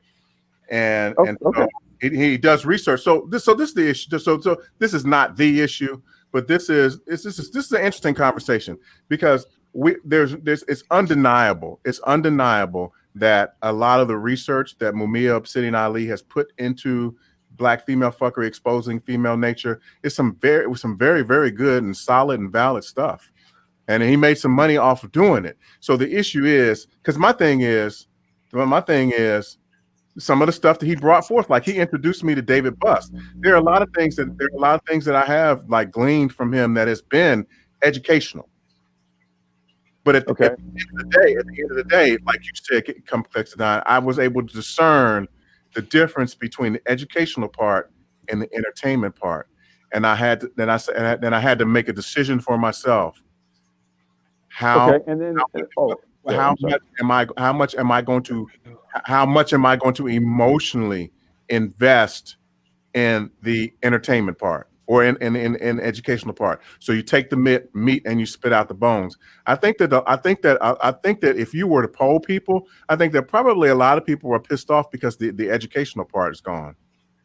What I mean, educational part with regards to what, like the BFF? Yeah, the educational part as far as some of the research that he's put into some of that stuff, because niggas wasn't thinking about reading David M. Buss and the Buss Center for Evolutionary Psychology and some of the other books and other things that he's presented and done and those scholarly works that he used to cite. People wasn't doing that. But then you also got brothers like Dr. Tiesan Johnson in these spaces as well, where he's very interactive, right? Where you can actually see his face and go, and then he's got a whole litany of books and then other people that. So I'm saying that, like, why does Obsidian have to be that guy when? Now I agree with that. And this isn't to say that he doesn't know his stuff with regards to his resources, because he does. He always cites a lot of resources. But then I'm saying, like, you literally have like subject matter experts that are literally here, but somehow you think that Obsidian needs to be the guy to do it. And I'm like, well, you got a Tiesan Johnson. Like, are you sub to him?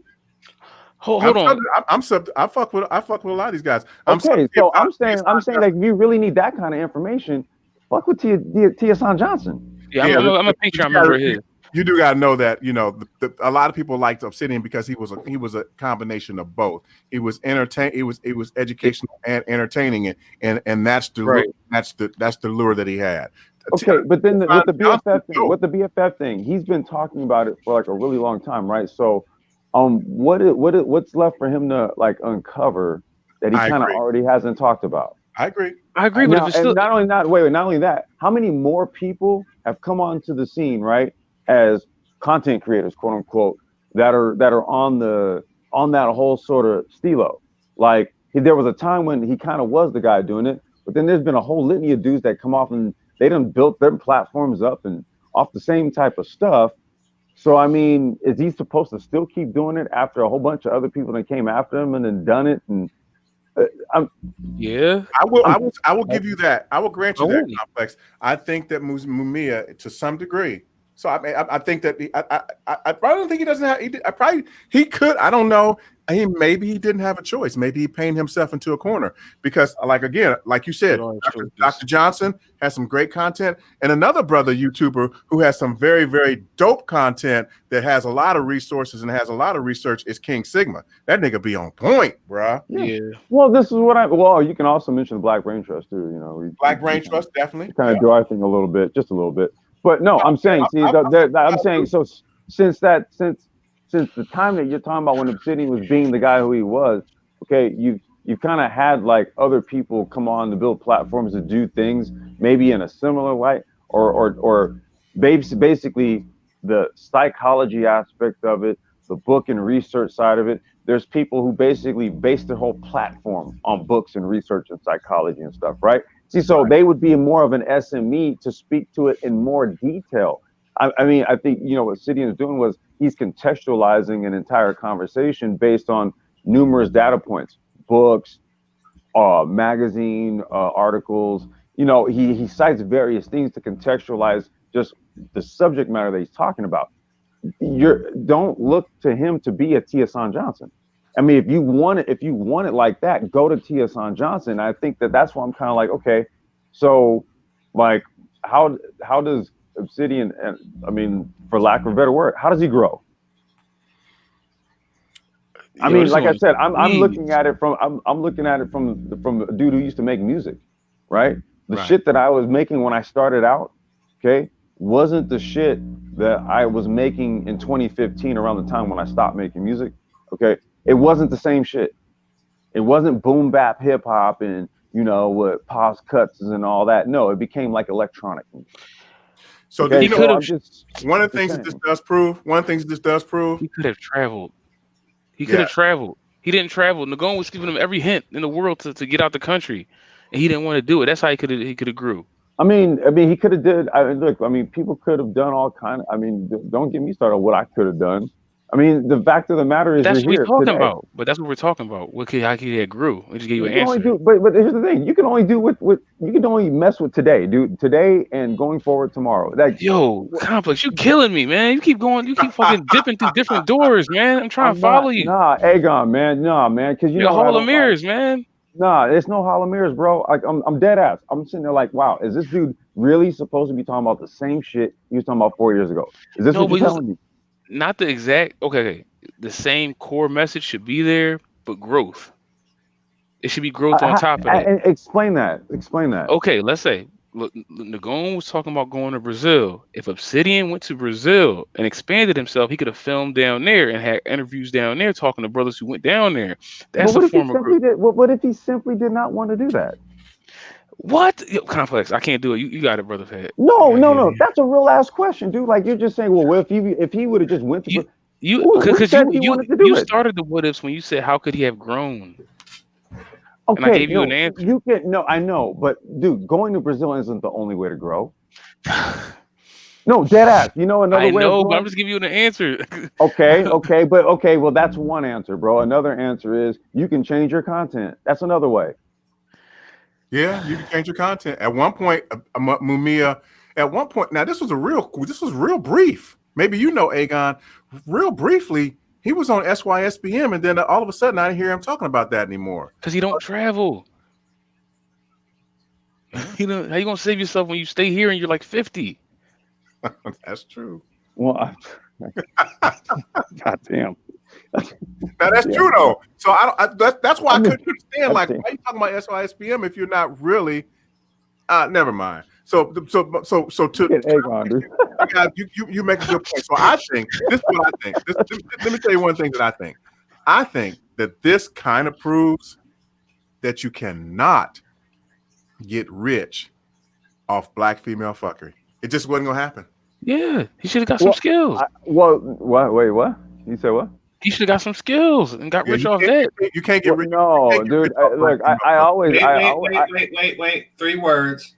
Tommy Sotomayor. Well, there's only room for. He's one, not good bro. enough for that. Apparently, No. There's not. It's not that big of a media market. Okay. It It's is, like, but you got to do more though, because Tommy does a no, lot. dude, no. BFF, as it is defined, is not a big enough media market for people to get filthy fucking rich off of. Like, you're only gonna get like one or two people to do it. See, Tommy's constant. Hold on. Obsidian didn't have a work ethic like Tommy. He used to always be on. He travels to different places. You can actually see his face. He engages everybody. Obsidian, he can't even embrace new technology. He had to leave YouTube to go to a platform like YouTube. Let me chill. Well, you are. He called YouTube a radio. He called YouTube a radio show. Oh, I don't know. Well, he did. I used to think that was weird too. Like, what? That's what I'm saying. I don't really know what to say about that one. I literally have no words for that. He's outdated. Yeah, this medium that you guys it is. This is, man. Radio is. Even podcasters are camming up now. I'm not saying you have to cam up. What I'm saying is that's the evolution.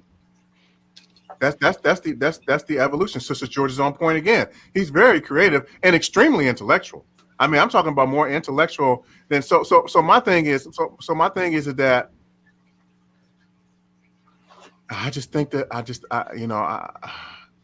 don't know. I think that perhaps, Sister George, since you're talking, I think that perhaps this new direction that he's taking was maybe to some degree, I mean, he hasn't maybe said it, maybe it was kind of what he was trying to do as a segue into doing that, because maybe he realized that, oh shit, I need to do something. And so maybe this was a segue into him doing that something, which is fine, because that's his business. But the problem is that maybe his loyal, pissed to the ground followers wish they had kind of had more of a heads up. Well, I'm gonna just say this, and then I'm gonna drop off, man. I'm gonna go snap a bowl, and then go Betty bye. I kind of look at it like, there's like tons of rap groups that I like.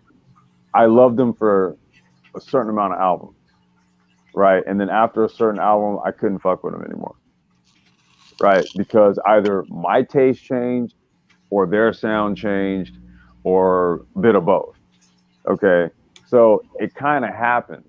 Like somebody can be a person that you follow or listen to for some time, and then one or two things can happen. Either their message starts to switch and change and evolve or move or whatever they do. And for whatever reason it is, because again, if it's for entertainment purposes, hey, you go where the money is. That's your gig. And so if I'm to contextualize it from an entertainment and a business purpose, and he's always said it, hell, he and I had an exchange about the shit, like about the business. Okay. So if that's what it is, I don't expect anything different. I expect him to do. I expect him to do what's good for whatever this business. I don't make the content in that space that he's doing. My shits aren't my channels aren't even monetized. So fuck. Don't ask me about making money in this bitch. I don't. Okay. So I have no motivation, and it's kind of like if that's his deal, he's going to do what maybe the analytics is telling him what he may need to do in order to get more viewers, Patreons, or whatever. I agree. But so, right quick. Complex design. Let me first start by saying thank you, Melody, for coming out. You're always welcome. And let's see.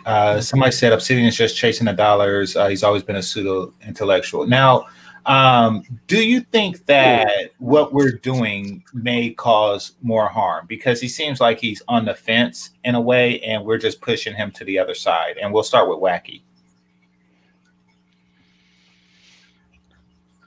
Wacky, there? I'm here. What up? What's going on? Yeah. But shit. Let me see. How am I going to put this? Okay. The thing is that people shouldn't be so shocked at him flip-flopping for the fact that he actually admitted that he's only, like I stated in the comment section, he stated that he's only on here to make money and he's only on here for entertainment purposes. Therefore, he's always going to go where he's always going to go where he sees more profit at. So whichever demographic of people that's going to put up more money, he's going to cater to that demographic. And since he admitted that he's only there for the money, there should be no surprise in him supposedly flip-flopping. Now, I understand, GameChanger, I didn't answer the question, but that's what I came here to say. No, that's what you came to say. I get you. Yeah, but GameChanger, if you don't mind, can you repeat the question? So, do you think that we're pushing him away? One, by perhaps not financially supporting him, to his expectations, and I already know the answer to that. That was more of a rhetorical question, but mainly two, by having conversations like this, do you think that calling him a flip-flopper may encourage him to just completely flip-flop more? Because, he's not getting the support that he may even deserve after 5 years of service to his cause. No. What we're doing right now is give him constructive criticism, in which we all have the right to do. So we're just critiquing what he's doing, and I don't think us critiquing him is going to force him to do anything. He's going to go where there is a high demand or a demographic of people that's paying the most money. That's what's influencing him. Because remember, according to what he said, he's only on here for the money. Mm-hmm. So that's what's going to make him, or that's what's going to force him to make whichever decision that he wants to make. It's where the money's at. And there's no money in what we're doing right here, giving constructive criticism. So us giving him criticism it's not going to make him, hop on the fence or leave the manosphere or what have you. It's not going to do anything, Mhm. So that's my answer. Okay, appreciate it. Sister George, you have something? Yeah, to answer your question, I think he probably did more harm to himself, more than he did to the manosphere. The manosphere has gone mainstream. So being that you have everybody closer together, like the technology brings everybody closer together. Okay. So if a story happens, we all know about it. With how the media is portraying black women and black female fuckery, and guys are actually able to get together and have a voice on it. The man, if he had a stuck to his original message, he would have been bigger than Kevin Samuel. He would have been the biggest thing in the manosphere, in my opinion, if he had a stuck to his original script. I think he kind of shot himself in the foot, which is why Kevin is making money off of the manosphere, because to me, I think Obsidian has a better sense of humor than Kevin. And this is no slight to Kevin, but from my observations, and this is my opinion, Mhm. I think Obsidian has is more creative than Kevin. He has a better sense of humor than Kevin.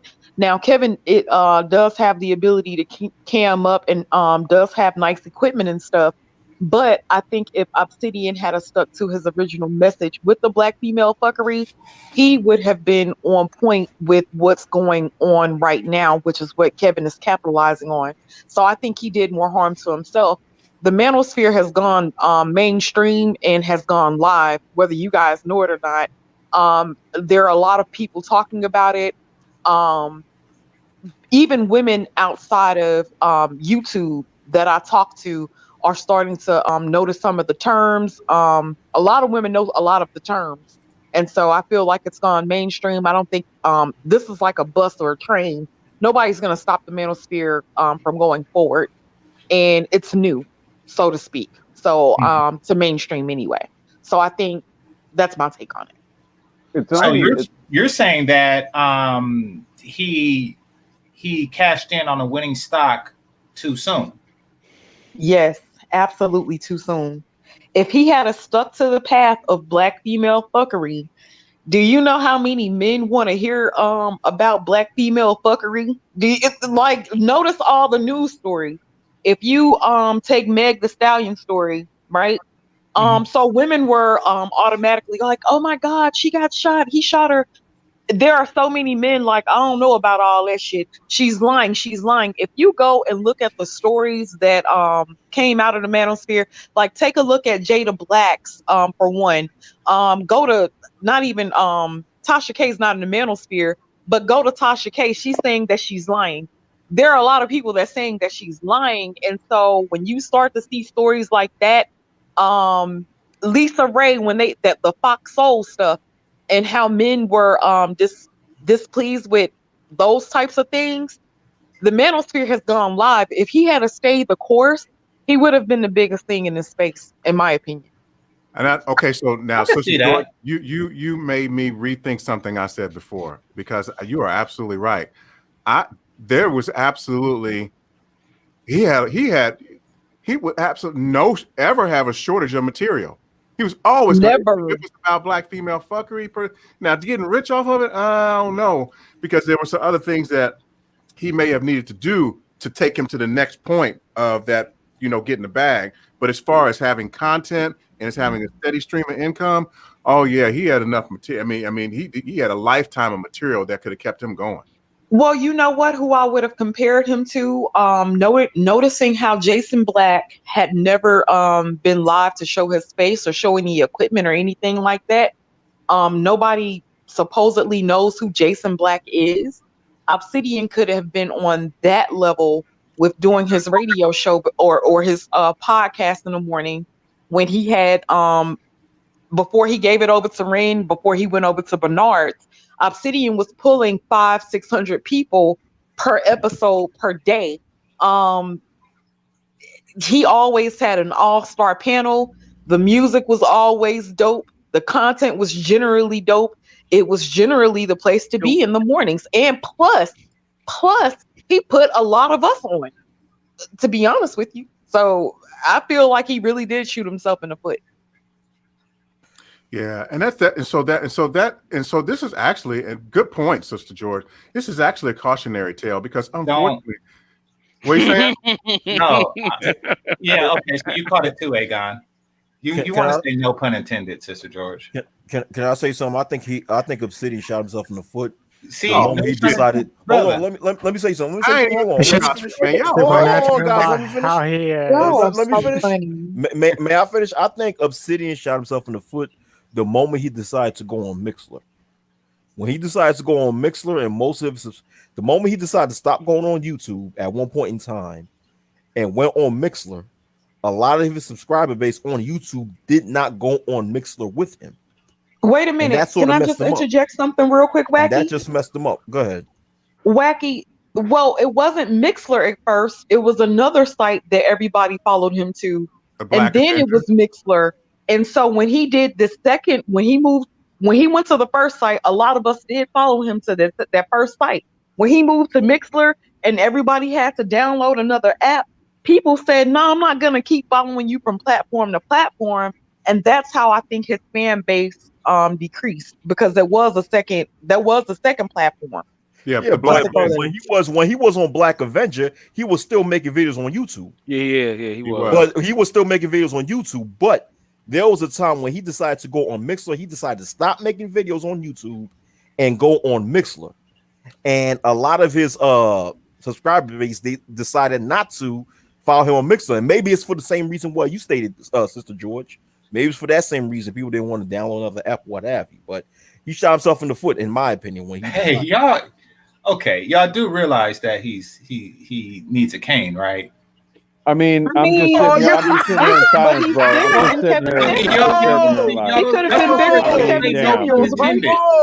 I was waiting. Phrase is not about that, Yo, GameChanger, you going to hell, bro? I'm not going to hell. I'm trying to save y'all soul. Yeah, I'm sitting there like, dude, they don't get it. Right, man. No, I actually got it a minute ago, but no, he said it like 2-3 minutes ago. I'm just sitting there like, damn, they keep saying shoot himself in the foot. Yeah, shoot himself in the foot. I'm like, fuck. The thing with Mumia is that the problem is not with his foot. The problem is that his back is what the problem is. That's why he has to walk with a cane. Is because he fucked up his back, a couple of his discs, and something going on with some of the thing on his back. So that's why I never thought of it. I didn't think of it like. Man, I know it's damn. But good I'm Lord. Just like, damn, y'all just kept saying, y'all kept on with it too. Yeah. That's I don't play the dozens. I don't care about people's disabilities. I just care about what they're talking about. But the thing is that GameChanger, you might remember, or maybe you too. So. What was the reason? What happened? I can't remember, and we don't have to talk about this. But what was the YouTube was snatching channels down, and they snatched one of his channels down, and so he was planning on making an exit to Black Avenger, and Black Avenger basically fell through. Time James Cole out.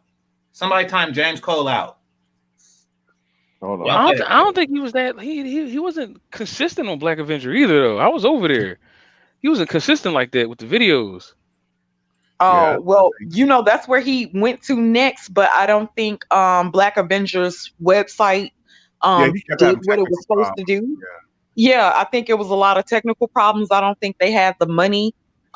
Because if you're starting up a website for everybody to come and upload videos and to be able to go live and to conduct a show, it's not as easy as 1, 2, 3. You need servers and all this tech shit. And I don't think he thought the shit the whole way through, in my opinion. And so when Black Avenger fell through, then it was like, let me go to Mixler so I can play my music. Plus I'll be able to interact with the audience. But now he's saying that he's getting the views on Mixler. And I'm gonna just leave it at that.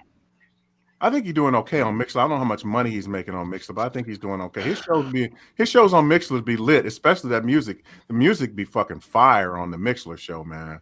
So he's a hellified DJ. I think he had a lot of talent, but I think that if he had stayed on YouTube, I think he would have actually went mainstream before Kevin. But let me on YouTube. But let me. Oh, go ahead. It's all over YouTube. Not, I'm saying like with his live shows, and I understand what Manosphere 2.0 talks about with like without doing the live shows, but I think that his live show was something special because you actually had a lot of characters to come That's through all. That's on all. his live show. Manosphere 2. That's all Manosphere 2.0 did was live Okay, shows. Like well, that's 2.0, a 4.0, whatever it is, no, it is. I'm saying That's all I'm saying. that whole shit that they taught. They were doing hangouts before StreamYard Yeah. and Zoom and all that. So they're full Yeah. of shit when they talk about all that. They Let- were let me- using let me- hangouts. Let me say something. Let me say something. Sorry to sound redundant, but I will repeat myself again. The moment Obsidian stated that he's not on YouTube to help so-called black males, he's on YouTube to make money and for entertainment. Therefore, people should not be shocked at his quote unquote turning his back on the manosphere. People should not be shocked at that. He's only here to profit. So when someone's on here to profit, they're always going to flip-flop because they're studying the demographic that pays the most or that gives the most donations or super chats or what have you. People like him, that's what he's paying attention to. Well- Therefore, whatever his next move is, nobody should be shocked at it. Like, for example, someone mentioned, let me finish. So someone mentioned how at one point in time he claimed to be SYSBM.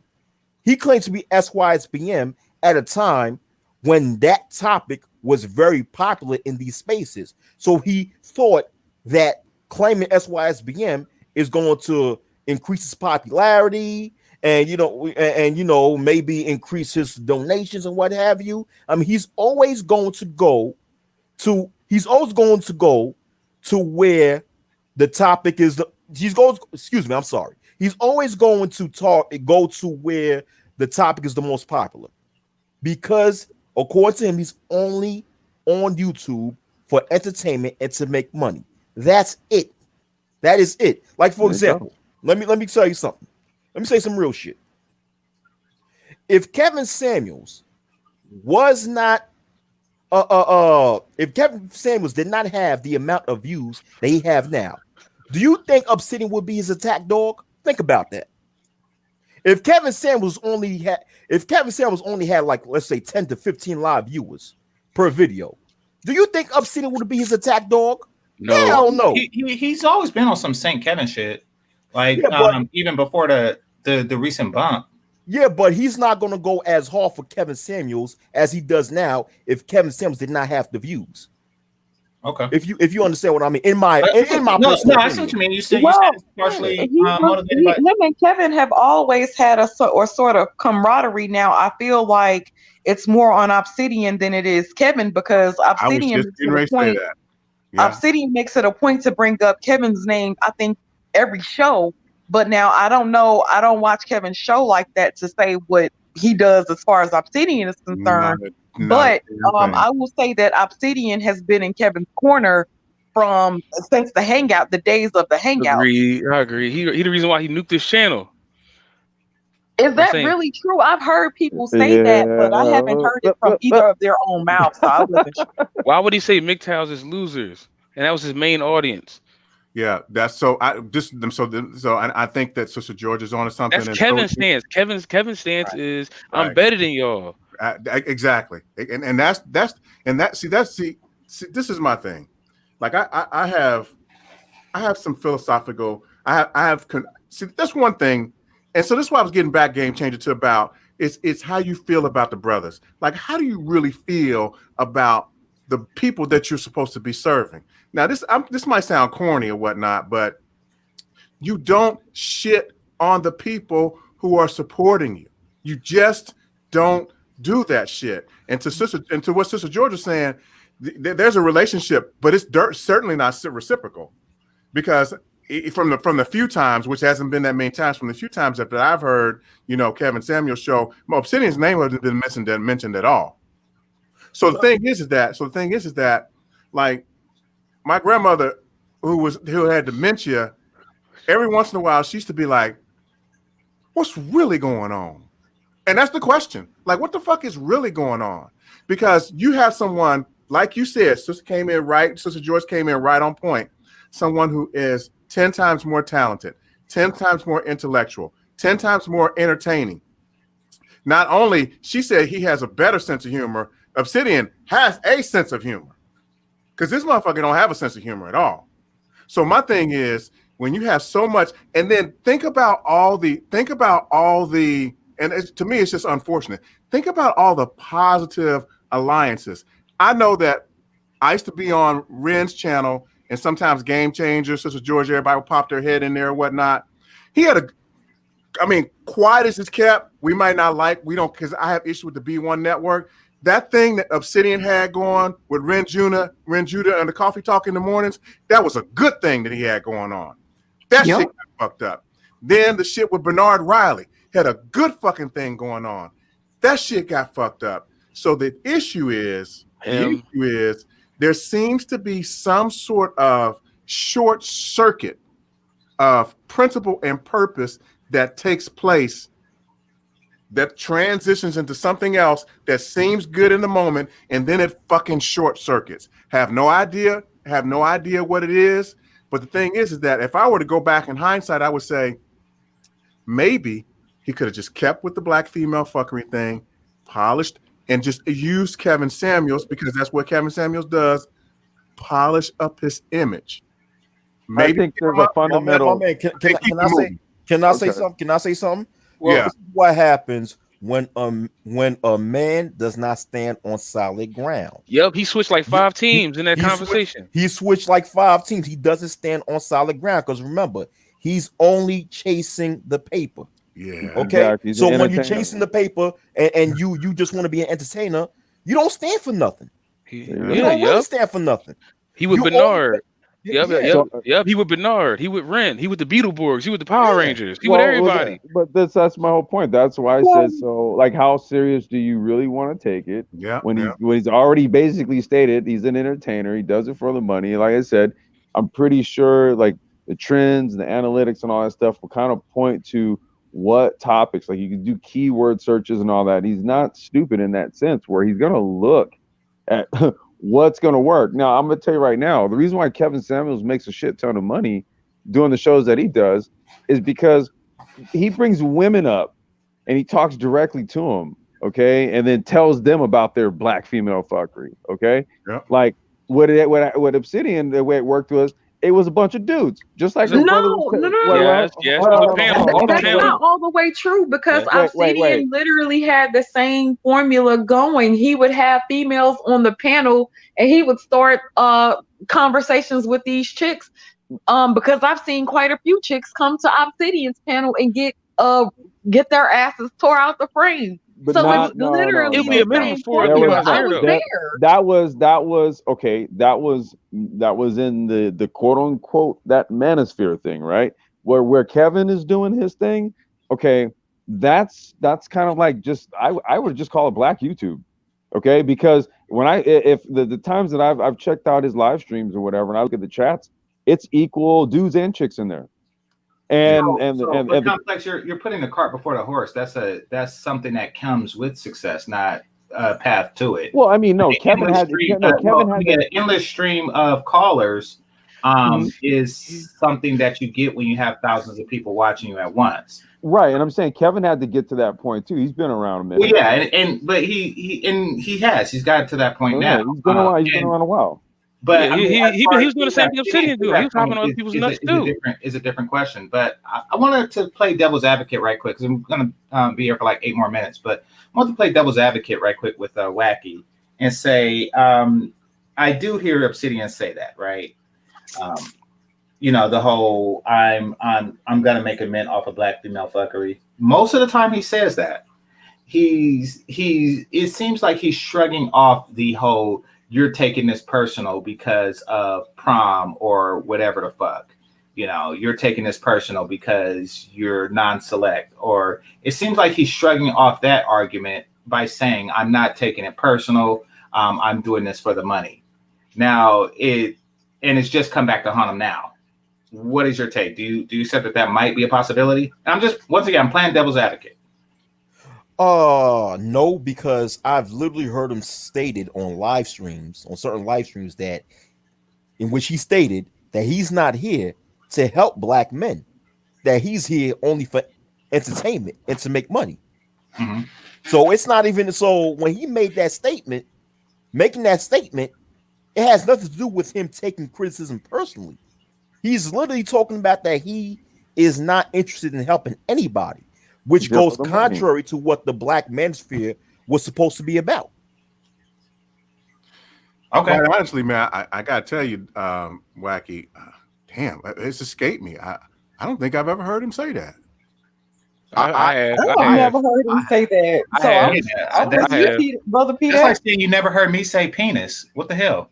No, I've heard you say penis. I've heard Obsidian say that he's going to make money off of black female fuckery. I've heard that too. But He said both.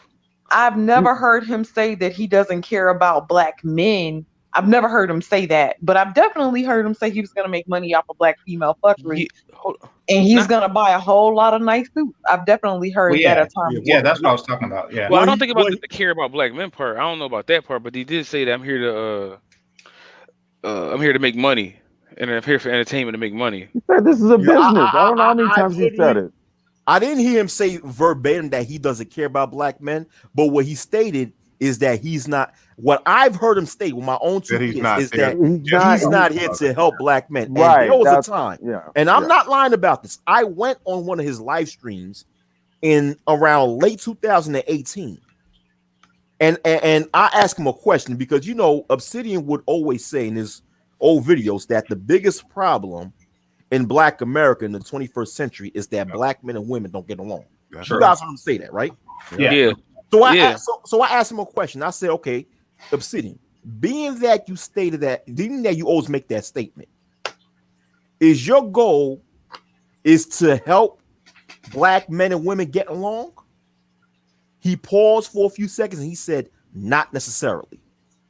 So when he's made that statement, and also for the fact that I've heard him said that he's not here to help black men, he's here for entertainment, and he's here to make money.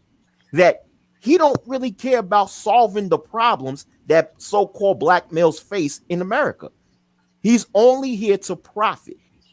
That's it. So bring him to the table. He said shit like that. once you hear him say that, once you hear him make these statements, because I've heard him make that statement, you should not be shocked when he flip-flops. I'm not shocked at this. There you go. When he does his flip-flop, it doesn't shock me. With me, it's not the fact that he flip flops. It's the fact that people be acting like he's not flip flopping, or they use general terms to make it. It's like the Kevin shit. Like when Edward Anderson be on his nuts.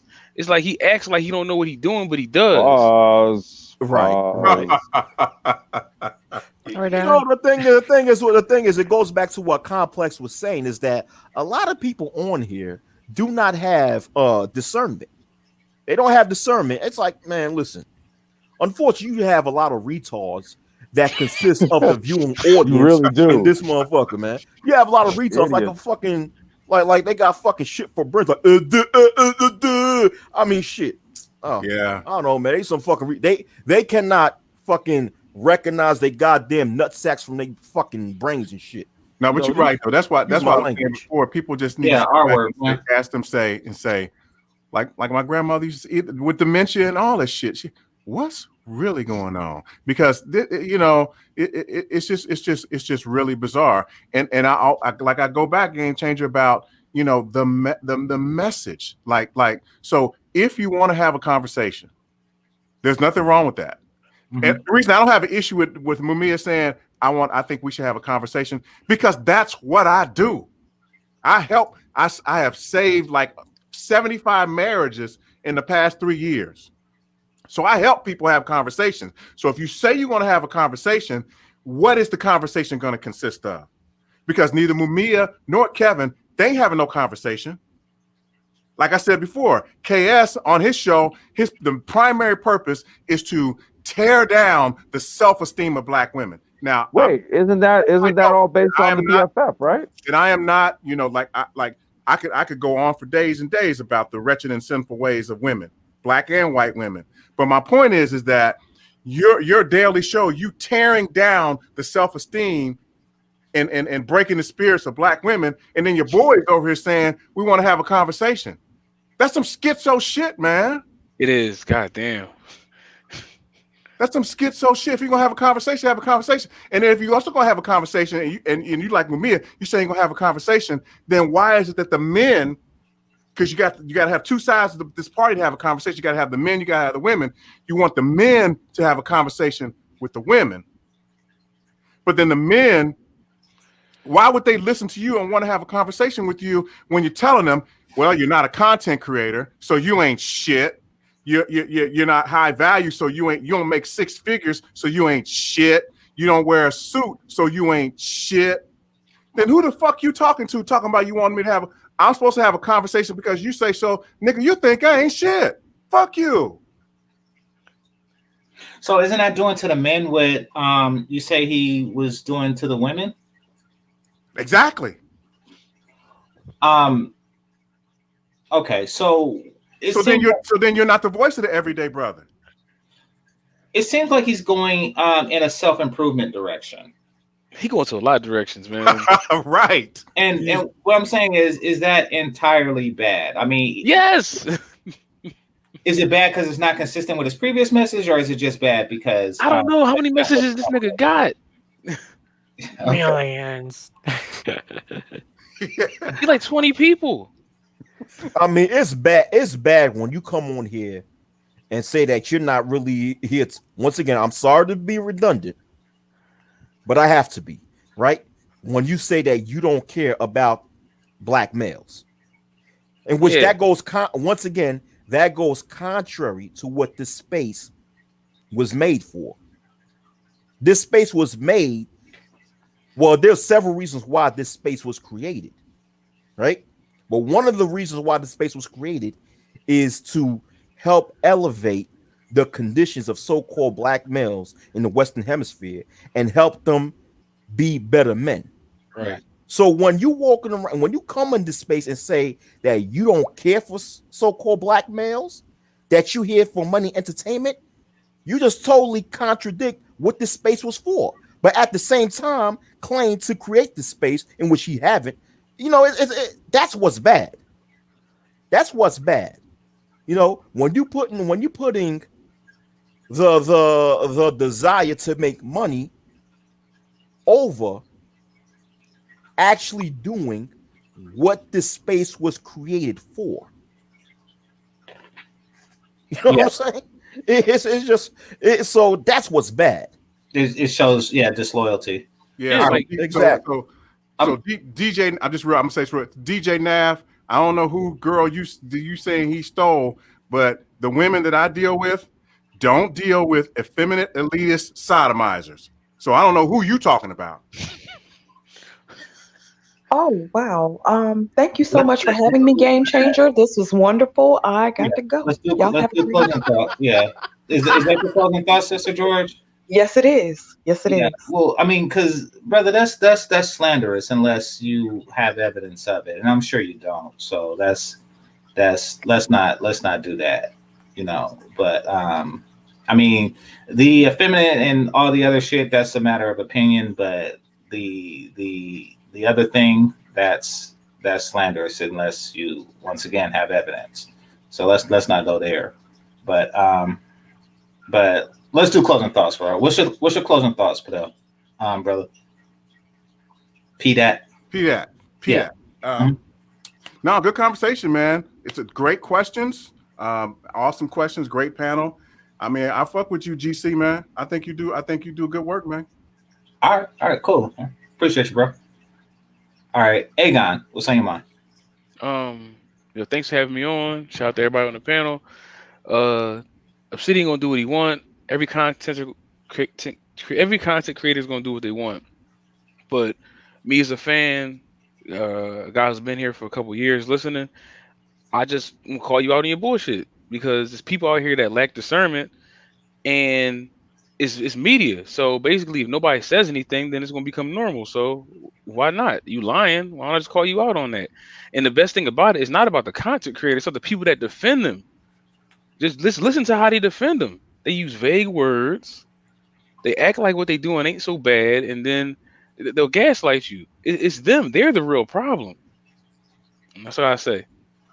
Okay, I appreciate you. Zone, what's on your mind?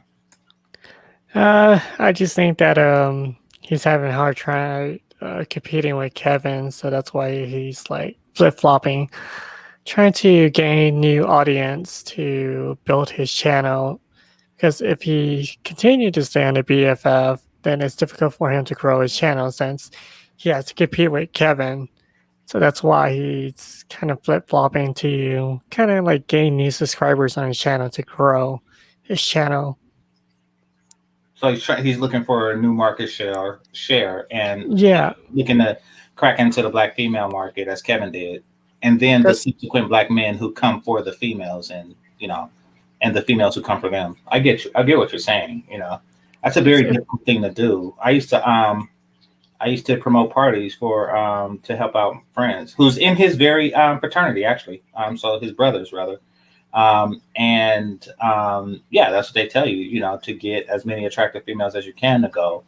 And then the men will follow. And then subsequently other women will come because the guys are there. So Kevin seemed to have mastered that.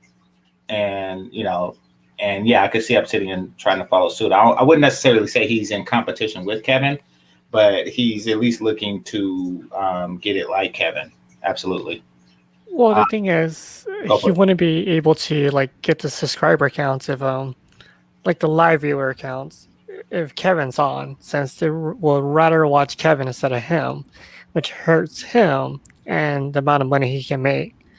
So that's why when you're flip flopping, you're gaining more market and different group of people instead of just staying consistent. And for him, I guess he's trying to, gain the same amount of views as Kevin, so growing his channel that way.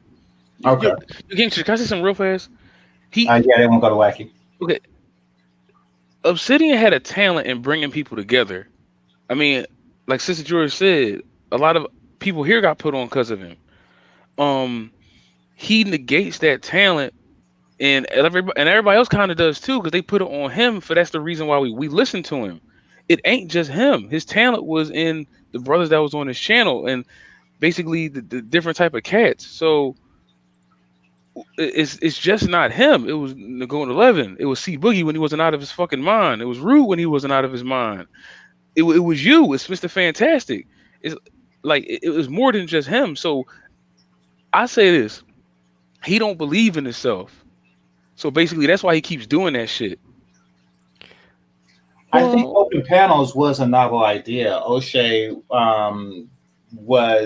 didn't have open panels, and yeah, I think that was one of his better ideas, in my opinion. And you're right, that probably did help boost them. And in addition to that, the positive connections that he was able to create as a result of it. So because Kevin don't make connections like that. Like Obsidian had like a network of dudes.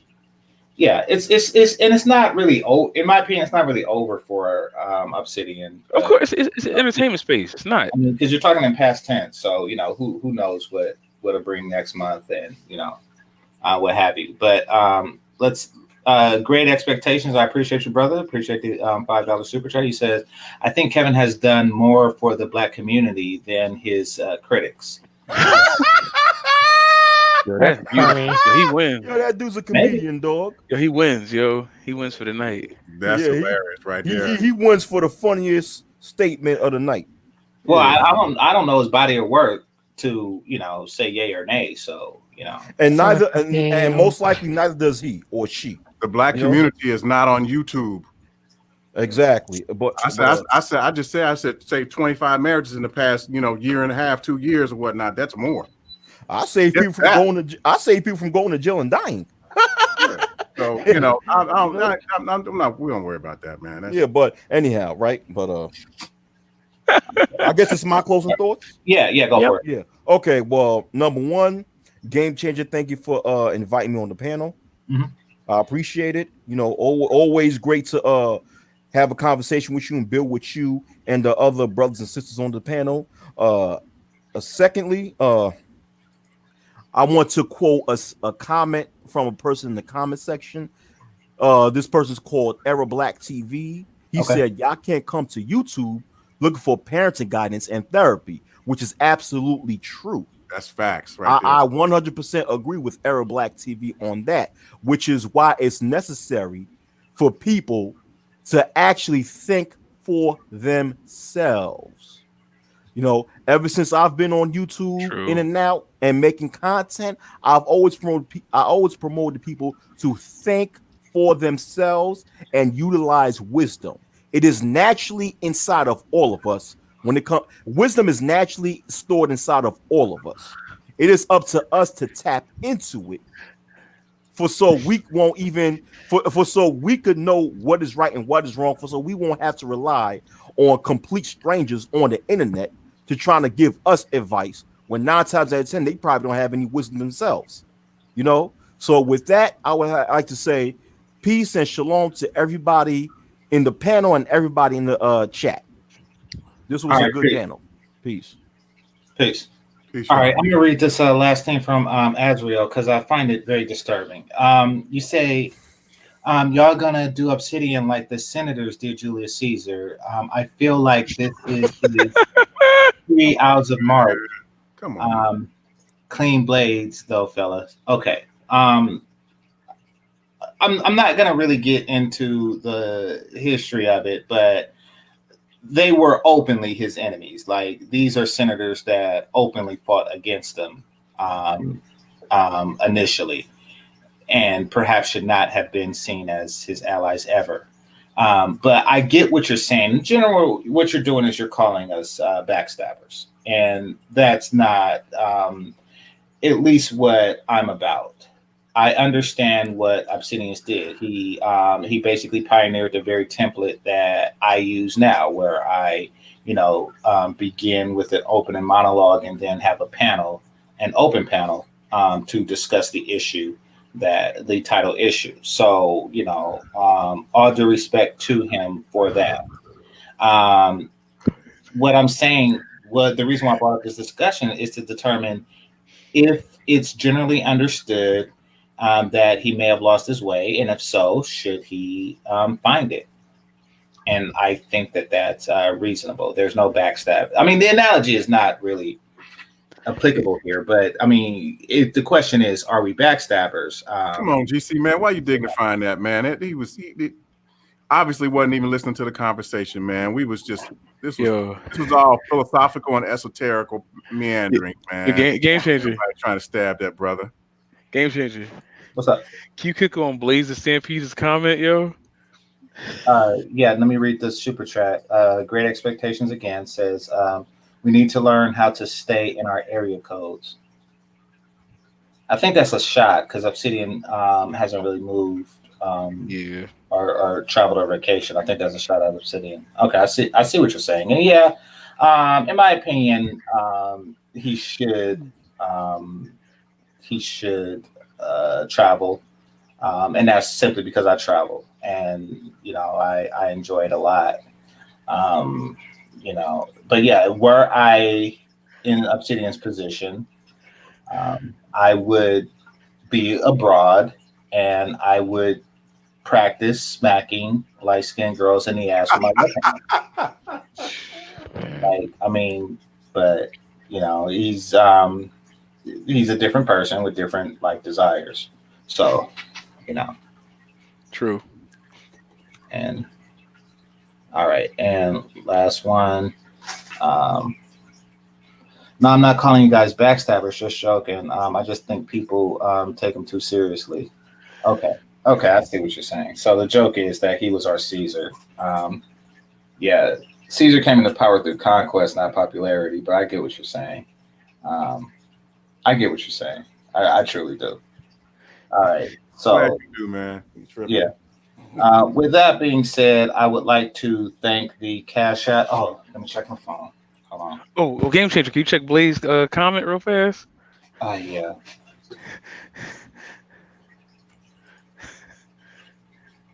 His last comment. That's kind of what JK. Wait, with an army? What do you mean? Before that one. Before that one. The ETTU one. Reading that one. Yeah, exactly. Which one? Yeah, I mean, trying to force 100 enemies into friendship is probably not the best idea, unless you have like a knife proof vest on, and he didn't. So yeah, and the writing was literally on the wall. That's where that term comes from. It was I'm sorry. It was the E2, the E2 one. My bad. Yeah, that's what I thought someone told you. My bad. Sorry. Huh? No, I was asking you. I was like, which one are you talking about? It's one that Yeah, I says thought the E2. okay, do you see the after? super chat? Do you see the super chat that says great? Yeah, that one. Okay. Oh, what does that mean? What happened? What did Caesar say when he was killed? Oh, I didn't know that he said that. He said E2 Brutus. Like you too? A2 Brutus, yeah. He took the first stab. I think he sliced off his balls too. I'd never heard that one. And I don't know why he expected loyalty from the son of his lover. Oh my God. Okay. Hey, let's just end it. not to take anything from him, Caesar is an extraordinarily accomplished person. In fact, he fits the prince archetype, in my opinion, more than Cesare Borgia. So, and maybe he inspired Machiavelli more than Cesare, but he was just more relatable to the times. But hey, if y'all don't like him, y'all got something to say. He's then call July something else because it's named after him. So fuck it. Get it a month named after you, then talk shit. All right. So once again, with that being said, thanks again to the Cash Apps and Super Chats, to the managers and moderators, to those who are listening silently and those who are active in the chat. Make sure you hit the like button on your way out. And once again, this is GameChanger 00100. Game over. Peace.